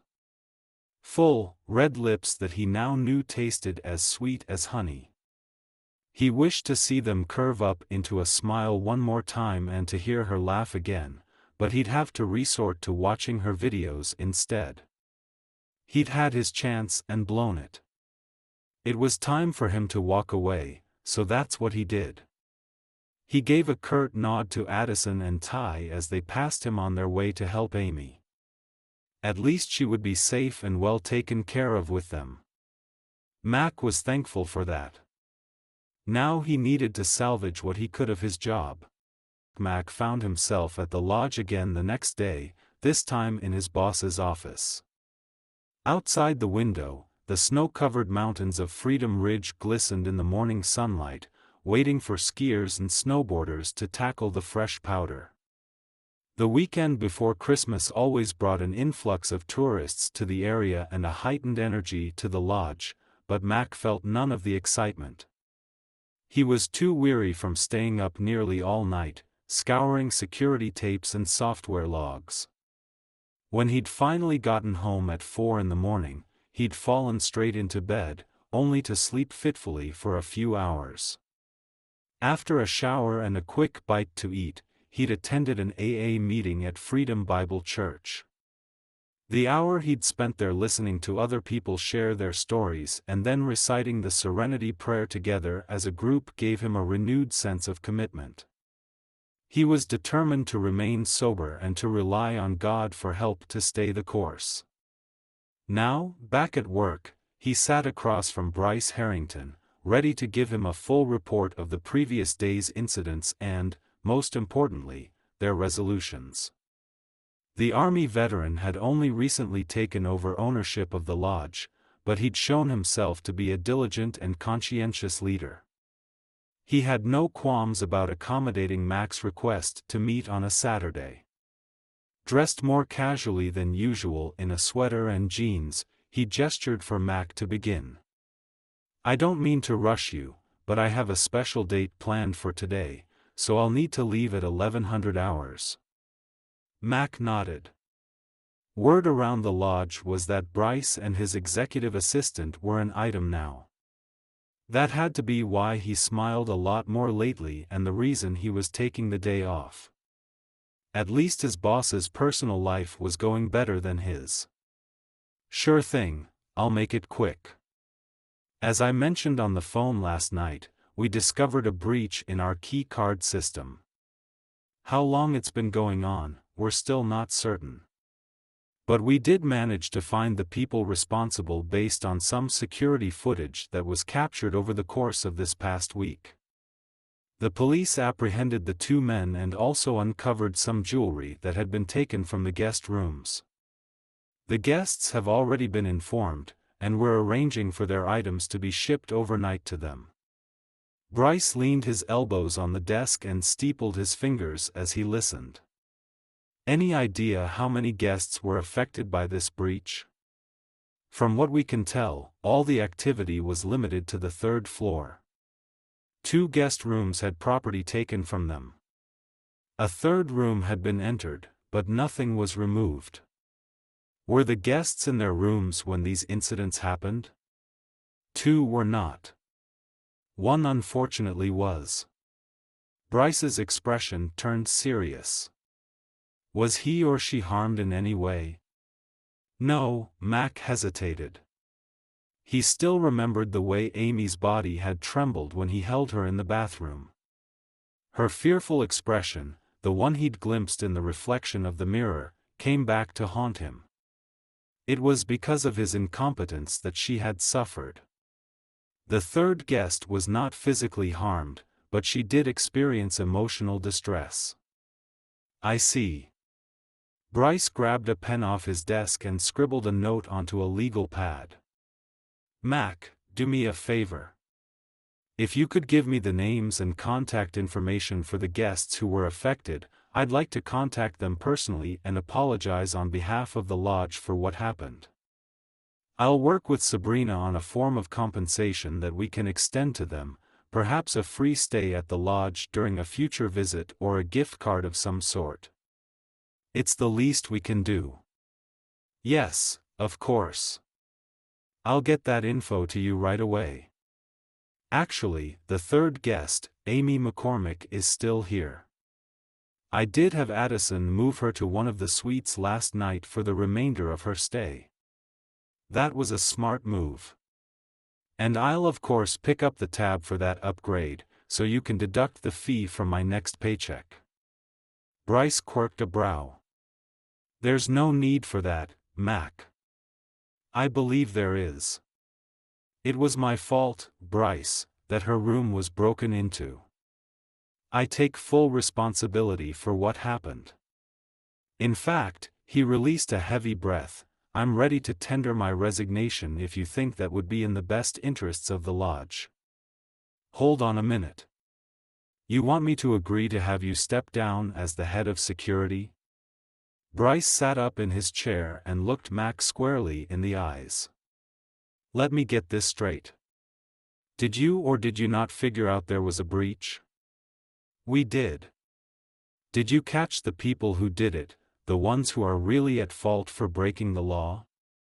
Well, if you put it that way, yes, we did. And did you do your best to ensure the safety of our guests after the breach was discovered? I'm in the process of working with Heath's company to track down the software update we need for the key system so it can't be hacked again.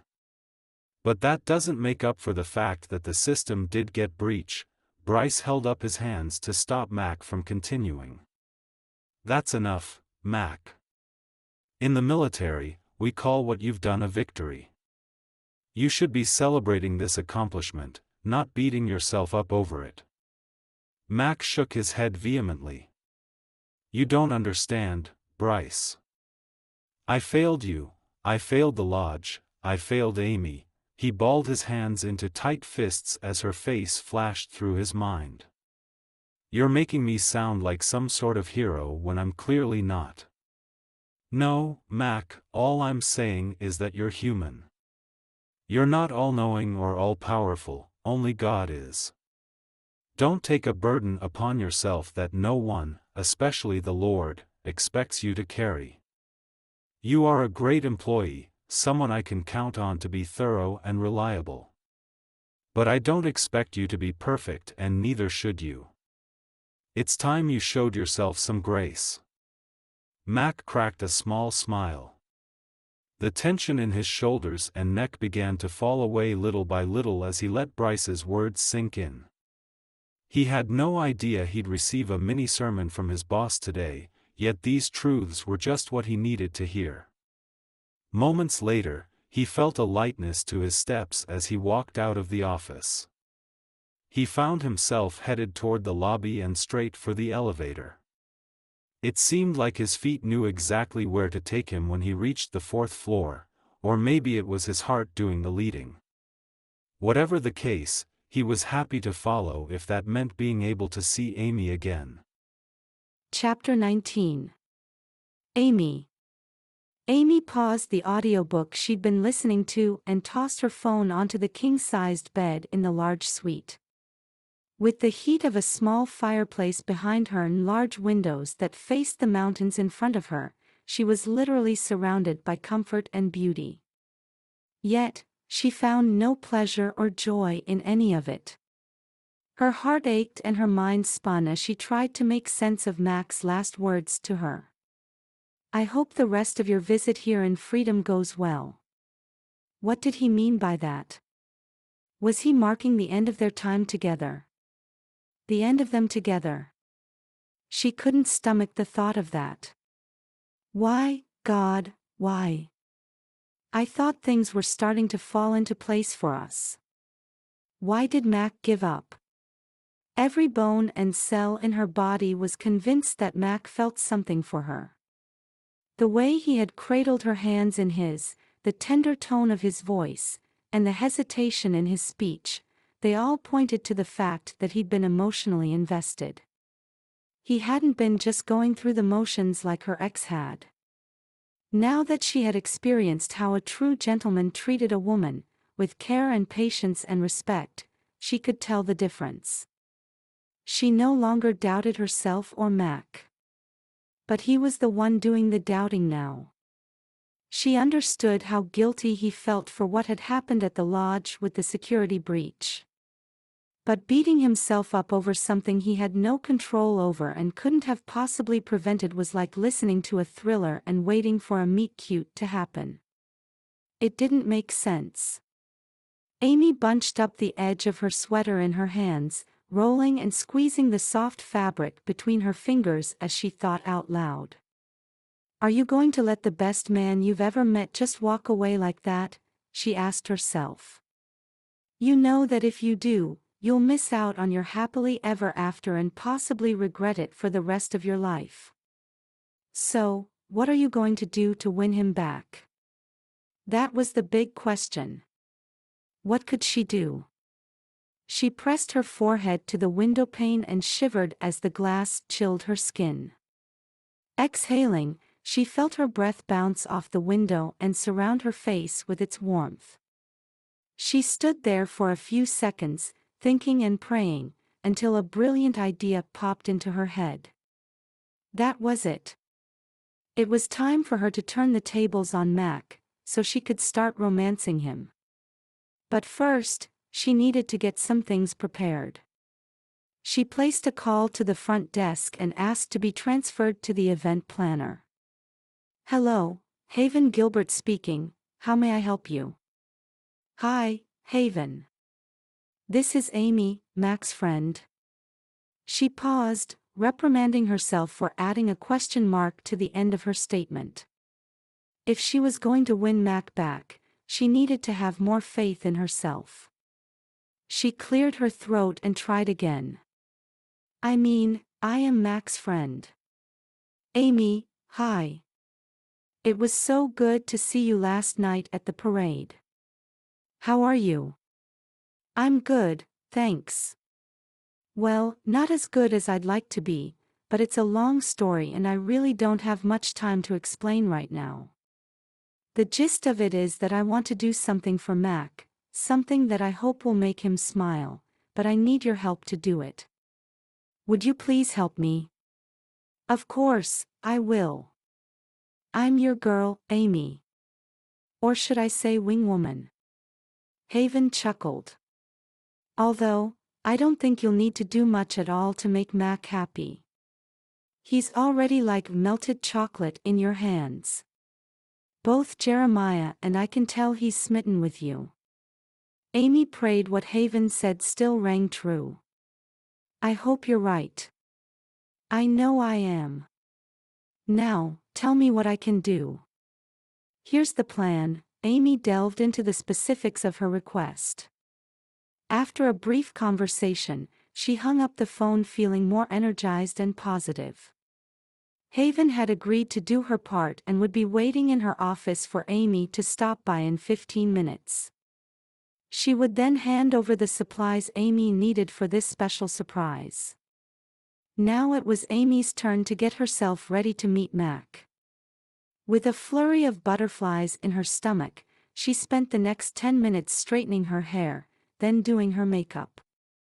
She took care applying her eyeshadow, a swipe of red on her right eye and green on her left, to give herself a Christmassy look, and then applied her blush and drew in a smattering of freckles over her nose and cheeks.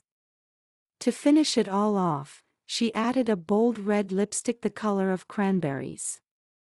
Pleased with her appearance, Amy threw on a robe hanging from the closet and the closest pair of shoes, then grabbed her walking cane.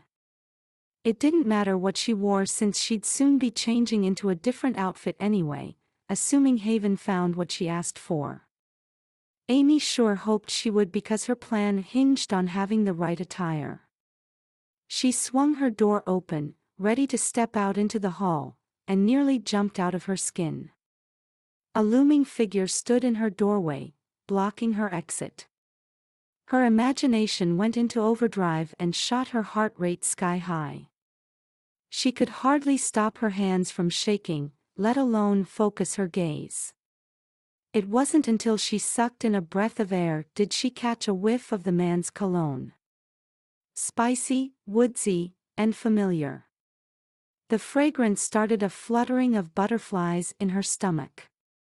Oh my goodness. Mac. Amy. I didn't mean to scare you. I was just about to knock when the door opened. His tone softened as he asked, "Are you okay?" "I'm fine. I'm just a little jumpy from last night, that's all." "That's understandable. I'm sorry I scared you." "It's okay, really," she reassured him as she let the door close behind her. Her shoulders fell in disappointment though when he took a step back. Now that her shock had worn off, she was able to focus her gaze better. She took in every detail of his handsome face, especially his kind, brown eyes. Oh, how she'd missed looking into them. She also missed the feeling of Mac's facial hair tickling her forehead when he held her in his arms. Funny how something as insignificant as stubble could make such a big impact, yet it did. It mattered when the man it belonged to had left a lasting impression upon her heart. Lord, I adore this man so much. Is it possible that he still likes me, too? Mac cleared his throat. Are you headed somewhere? Oh, yes, I was. Just downstairs. I'm meeting Haven in her office. I asked her for a favor. I see. Do you mind if I walk with you there? I'd like to discuss something with you. That's the reason I came by. Amy wondered what this was all about. It had to be a good sign that Mac wanted to see her, right? Or was he coming by to officially end things between them with the old, "It's not you, it's me" spiel? Her throat tightened as a wave of doubt washed over her. Was it too late for her to duck back into her room so she could delay whatever verdict was coming? She swallowed hard. No. Whatever the outcome would be, she wanted to know, she needed to know. Sure, let's go. Great. Right this way. Ever the gentleman, Mac touched her elbow and offered his arm to her. He guided her down the hall and into the elevator. Once inside, they stood quietly side by side. The image reflected in the mirrored walls showed a couple who could have graced a book cover, although maybe not for a romance. At least not one with a happily ever after. This was more like a love story, one with a sad, tragic ending. Amy tended to steer clear of those books. She read fiction to escape reality, not to be reminded of it. But there was only so much escaping a person could do. It was time to face the truth. So, what was it you wanted to talk to me about, Mac? I've been thinking, he began with a sigh, and I realized something. I was wrong. Wrong about what? Wrong about being able to live up to those fictional heroes in the books you read. Wrong about being that perfect man who can do no wrong and only does everything right to romance you. I'm not that guy, Amy. Not because I don't want to be, but because I'm human. I'm flawed and sinful and I mess up. I don't say any of this as an excuse, but I want you to know who I am, all of who I am. He unhooked her arm from his and turned to face her. I'm telling you this, Amy, because I want another chance with you. I want to be the one who makes you smile. I want to visit more cities and towns with you and experience them all together. I want to hear your laughter and also wipe away your tears. I can't promise to be perfect, but I do vow to do everything in my power, and with the Lord's help, to love and protect you the way you deserve. Because you deserve the best, Amy, you really do. Would you allow me to do that? Amy's eyes welled up. She couldn't find the words to speak, and even if she could, her trembling lips wouldn't be able to form them. All she could do was throw her arms around Mac and bury her face in his chest. The tears started falling as soon as he embraced her back. He held her to himself, closing the space between them in more ways than one. In Mac's admission, Amy saw his humility and vulnerability shine through. She felt closer to him now more than ever. His strength was not only physical but, more importantly, internal. He understood his identity and his limitations, and he trusted God to make up for the areas in which he lacked. Mac wanted the best for her, which was more than enough for her. She pulled back and stood on her tiptoes to look him in the eyes.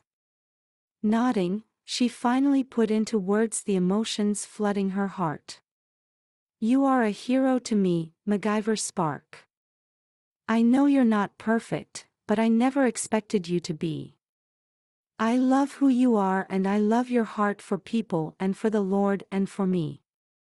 I'd never felt so cared for, Mac, until I met you, she added with a smile. I would have told you all of this last night if you'd have let me.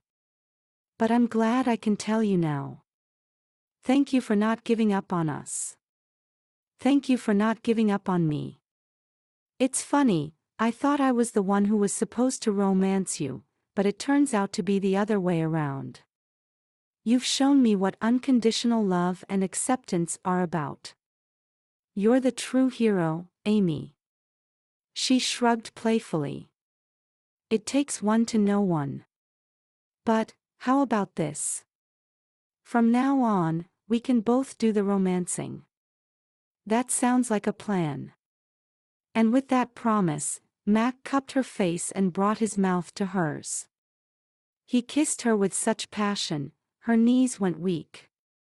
She had to take a step back to lean against the wall behind her to keep from falling over. Only then did she kiss him back, wholeheartedly and unabashedly, until they were both out of breath. It was at that exact moment that the elevator dinged and jolted to a stop. Oh, a woman yelped as the doors opened. Hey guys. I was on my way up to your room, Amy, to tell you I found the costumes, but I'm guessing you won't be needing them now. Amy and Mac broke apart to see Haven standing 5 feet away with a huge grin on her face. Hi, Haven. Actually, I'll still take them. I have a dare to propose to Mac. A dare, you say? Mac laughed. I think I understand now what the makeup is for. For a second there, I wasn't sure if you were going for a new look, but I didn't know if I should ask. You don't like the elf look? No, I love the elf look. Good. Because I can't wait to try the look on you, too. Mac groaned. On second thought, I double dog dare you. Amy exclaimed. It's a double dog dare, Mac. Haven added. You can't back out now. Mac wrapped his arm around Amy's shoulders and planted a kiss on her head. I wouldn't think of it. Those words were music to her ears. Chapter 20. Mac. An hour later, Mac found himself sitting at a table for 2 inside Liberty Grill.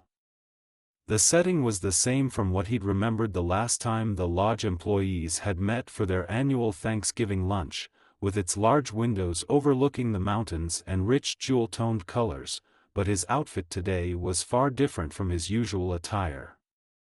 In place of his slacks and sweater, he now wore a green velvet jacket with fur trim, a pair of red pants, and striped red and white knee-high socks. Even if his outfit was about 2 inches too short in the sleeves and pant legs, the look on Amy's face when he'd put it on was worth any of the discomfort. Thank you, Lord, for bringing Amy into my life. You knew exactly what I needed. The bell on the tip of his green felt hat jingled as he lifted his head and took a bite of his steak.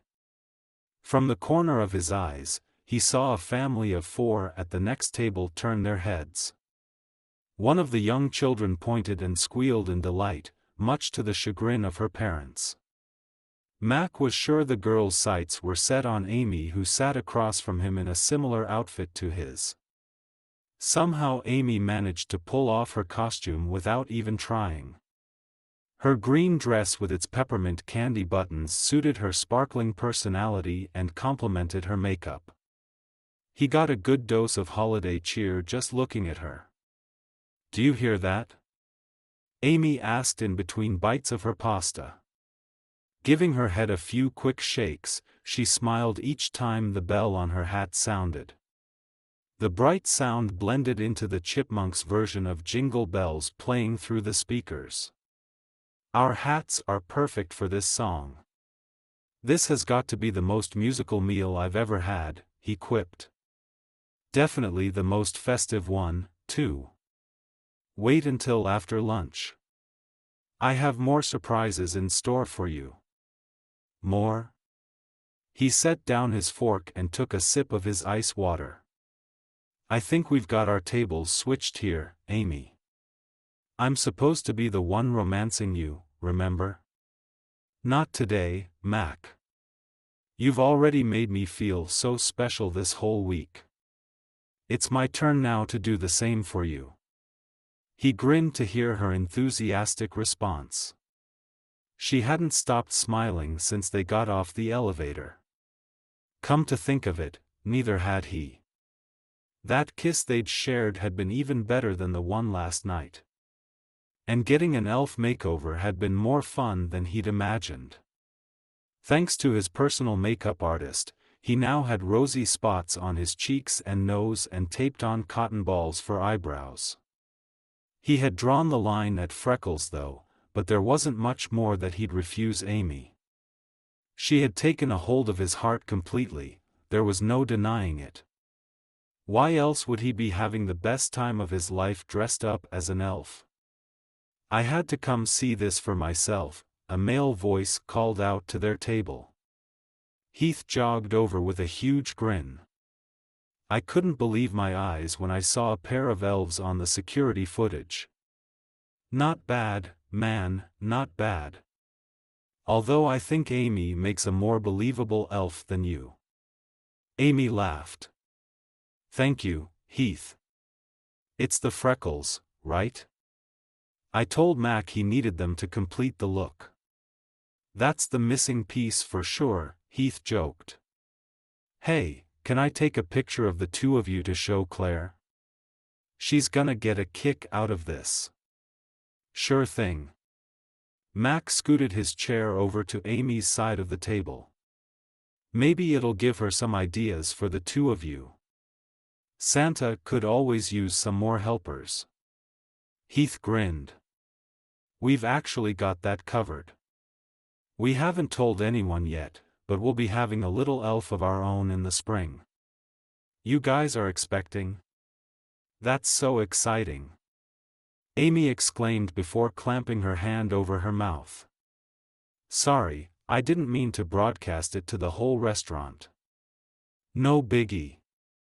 I'm sure the news will be making its way around town in no time. Congrats, brother. Mac stood up to give Heath a hug. I'm so happy for you guys. I have great recommendations for names if you're looking for any. I bet you do. Mac has a nice ring to it, don't you think?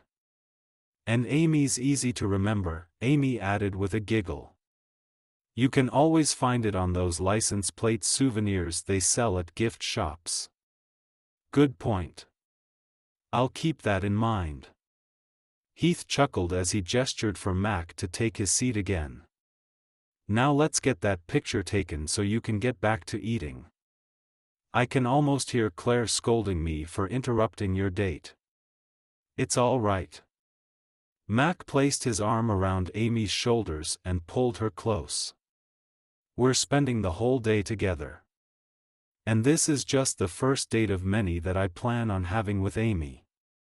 Rest assured that I don't plan on crashing any more of them, unless Claire decides she wants to double date. That would be great. Amy exclaimed. I'd love to meet the artist behind all of those beautiful paintings I saw at Art and Soul. By all means. Claire's been wanting to meet you, too. I'll work out the details with Mac. Sounds like a plan, Mac agreed. All right, let's take that picture. Look here, guys, and say cheese. Heath aimed his phone camera at them long enough to take a few shots, then tucked it back into his pants pocket. Time for me to get back to work. Enjoy the rest of your meal. After Heath left, Amy turned to Mac and sighed happily. You are so sweet, Mac. I'm already looking forward to every one of our future dates. I think we're going to have a lot of fun together. I think so, too. We make a good team. She tipped her chin up. We do, don't we? He was about to lean in for a kiss when he noticed a trace of white sauce on her upper lip. Oh, you have some sauce right there. I had sauce on my mouth in the picture that Heath took. How embarrassing. It's not much at all. And definitely not as bad as the time I went to a meeting with a whipped cream mustache left over from my hot chocolate. Are you just saying that to make me feel better? I wish I were. For my birthday this year, the guys at work gave me half a dozen cans of whipped cream, each. 7 months later, and I'm still working my way through them. Amy threw her head back, laughing. Okay, you weren't kidding. Well, you're in luck. I happen to love whipped cream. I'd be happy to help you if you like. I'd be happy to have your help. But first, he leaned forward, let me help you take care of that sauce. Oh sure, thanks. Mac ran the pad of his thumb over her full, red lips. Slowly and purposefully, he outlined the curve of her Cupid's bow and wiped away the sauce. He followed the act with a soft kiss to the corner of her mouth. The gesture was simple, yet powerfully intimate. He was sure Amy noticed it too when she trembled beneath his touch. He'd never read a romance book before, but he imagined this was the kind of happy ending that Amy wrote about so often in her blog. He cracked a smile and asked, "Is this what you mean by all the feels? You feel it, too?" "Oh yeah. The phrase makes a lot of sense now. It's amazing. I've actually never felt this way before. I've read so many books about meeting the right person and falling in love, but this is more than I could have imagined. So much more. I'm really glad I get to experience this with you, Mac." "Me, too." He reached for her hand and clasped it tight. A knot formed in his throat as a great wave of emotions washed over him. It finally hit him how much the course of his life had changed and would continue to change with Amy by his side. No more solitary evenings in front of the TV, no more meals eaten alone, and no more lonely holidays spent lost in memories from the past. From here on out, he had a companion, a partner. Someone to consider when making decisions, and someone to share all the highs and lows with. Most of all, someone he couldn't wait to talk to about the future. Mac wasn't only thinking about Christmas happening in 5 days. He wanted to bring up plans for the next few weeks, months, and years. Would Amy think he was jumping the gun if he started mentioning New Year's Eve, Valentine's Day, and every other holiday to come? "What are you thinking about, Mac?" "How'd you know I was thinking?" "You breathe out more loudly when you're deep in thought. Like this." She demonstrated by exhaling slowly and audibly.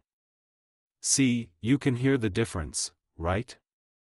That's wild. I never realized I did that. Bria calls it my spidey sense. Since I can't see as well, my other senses are sharper. So, what's on your mind?" Mac rubbed his chin. "Too much, I'm afraid. I think I'm jumping ahead of myself, of us. I'm so excited about what the future holds, I can't wait to start planning it with you. But the reality is that we've only begun to get to know each other. I don't want to rush things, I do." Amy winced as her cheeks turned pink. "Okay, I'm really not as desperate or as pushy as that sounded." "You don't sound desperate or pushy at all. Just enthusiastic, which is something I appreciate about you. So you're okay with talking about the future?" "I am. I don't think it would be rushing things. It's not like we're teenagers. We're grown adults in our 30s. We have a better sense of who we are and what we want. It's normal for us to want to plan for the future." "I couldn't agree more." Mac squeezed her hand. "I'm serious about you, Amy. I don't want you to have any doubts about my intentions. I'm in this for the long haul." "I know. I am, too, Mac." "Then let's start talking about the future." "Sure. But maybe after our appointment at 1? Mac's ears perked up. "What appointment would that be? Do I get a hint?" "Pictures with Santa, of course." "I knew it. Then we're going to Ridge Realty. The barista at Mountain Mug connected me with her mom who works there. I'm going to pick out a place for me to rent." Mac's jaw dropped. "You're moving to Freedom?" "Yes. I love this town and everything about it, especially a certain 6-foot-tall elf who's won over my heart even without any freckles. Now imagine how much more irresistible he'd be with them." Mac laughed. "I love you, too, Amy. So very much." Then he claimed her mouth with his and showed her how much he really did. Epilogue. Amy. Amy took a deep breath as she stood in the foyer of Freedom Bible Church waiting for her cue.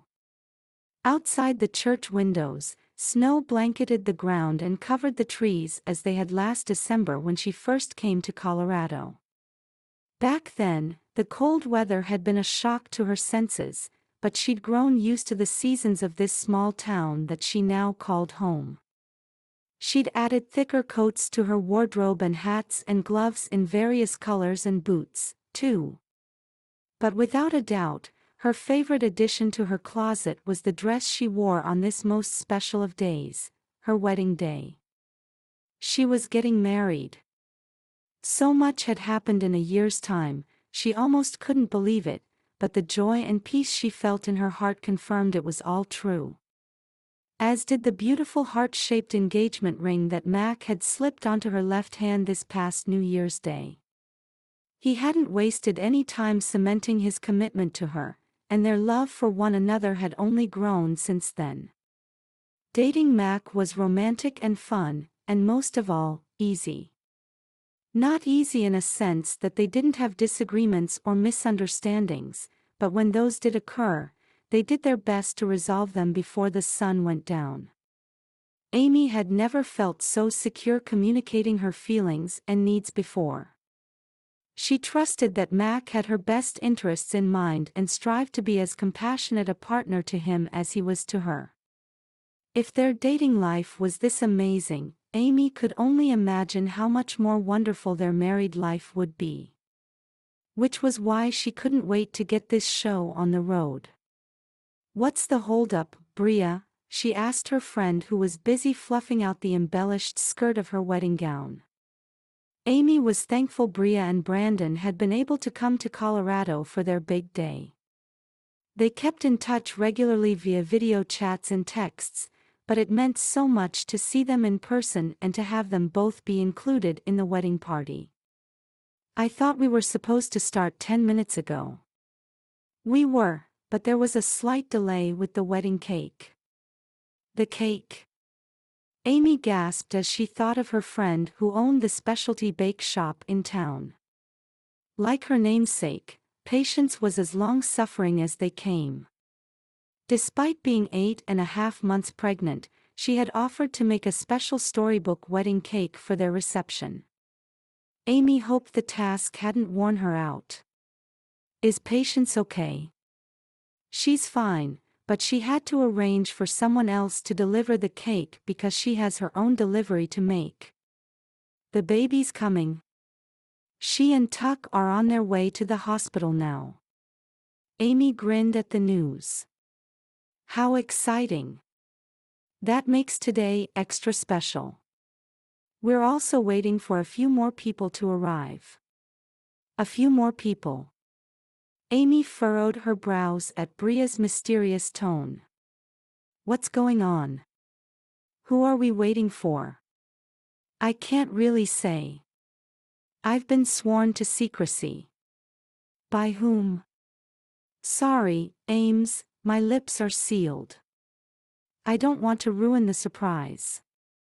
Amy was really curious now. "Did Mac put you up to this?" No more questions. "Just you wait," she gasped as a gust of cold wind blew through the outer doors as they opened and closed. "Over here." Amy wondered who it could be. She looked over her shoulder and saw two figures walking toward her. When they reached her, she nearly dropped her bouquet of roses. "Mom? Dad? What are you guys doing here?" Her mom sighed loudly. "Why didn't you tell us you were getting married today? If Mac hadn't called us, we would never have known. I didn't expect you guys to come. I know how important it is for you to be at the dealership every day. I was planning to send you a video of the ceremony later." "Sweetheart, a video isn't the same as being here in person." Her dad placed a hand on her shoulder. "I only have one chance to walk my daughter down the aisle. I wouldn't miss it for the world." Hot tears pooled in Amy's eyes. She'd been wrong to assume her parents hadn't wanted to attend the wedding. Having them here was an answer to prayer. Thank you, Lord, for bringing my parents. There was nothing she wanted more than to repair her relationship with them. She reached out to wrap them both in a tight embrace. Thank you for coming. It means so much to me, more than you realize. Sorry to break up the reunion, Ames. Bria interrupted them as the first notes of the wedding march sounded from the other side of the chapel doors. It's time to start. One of the ushers guided Amy's mom to her seat while the wedding coordinator directed everyone to their places. Amy's dad offered her his arm as they waited together at the back of the line. The doors opened and the tapping of shoes echoed in the chapel as the guests stood for the procession. Amy smiled when her flower girl, Haven, and Jeremiah's daughter Maya, burst out with a joyful, "Ta-da," that had everyone chuckling. The laughter died down once the bridesmaids entered the room, then a collective gasp sounded when Amy and her dad appeared. A sea of colors greeted Amy in the brightly lit chapel. She recognized the darker shades of black and navy as the men's suits and the more vibrant hues of reds, greens, and purples as belonging to the women's outfits. Her bridesmaids donned long burgundy dresses made of velvet, as well as white faux fur shrugs that matched her own. Amy also wore the customary bridal items, her something old, a vintage hair comb made of opal rhinestones and crystals braided together with silver wire, came from her future mother-in-law. Her something new, a cute bracelet with book-related charms, had been gifted by Jan at her bridal shower. Her something borrowed was the veil Bria wore for her own wedding, and her something blue was a pair of turquoise heels. She felt like a princess walking down the aisle, not only because of how she looked on the outside, but more so because of how she felt on the inside, wholly loved, valued, and cherished. By the Lord, her family and friends, and by the man waiting for her at the altar. When Mac's face came into view, Amy could no longer hold back her emotions. The moment her dad placed her hand in Mac's, a tear fell down her cheek. She sniffled and greeted her groom with a heartfelt embrace. Thank you for calling my parents, Mac. That was the best surprise. Of course. I knew this day wouldn't be complete without them here. You're so good to me, Mac. I love you. I love you, too, Amy. You look beautiful, more beautiful than I imagined, Mac whispered as he held her in his arms. Her body heated at his tender touch. For a moment, it was just the two of them in their own world as everything around them faded away. Only when Pastor Stevenson cleared his throat did they pull apart. Sorry to interrupt. Pastor Stevenson cut in with a hearty laugh. But the sooner we get started, the sooner you two can get back to cuddling. The audience cheered loudly and clapped their hands. It took everyone a minute to calm down before the pastor started in on the scripture reading from 1 Corinthians 13. He then gave a sermon on the many wonderful attributes of love. When it came time for the exchange of vows, the entire room quieted down. In addition to the traditional vows, Amy and Mac chose to prepare a few personal words of their own. Mac shared his first. Amy, I knew you were special the first time I heard your laugh. You woke up a part of me that I thought had fallen asleep forever, and you continue to bring so much wonder and joy to my life. I can't thank the Lord enough for bringing you to freedom. You are a constant reminder of His grace to me. I vow to love and care for you and to keep our romance alive each and every day. Amy responded in kind, Mac, you are the best partner God could have given me. I love how patient and thoughtful you are and how special you make me feel. I only hope and pray I can show you the same love and care as you show me.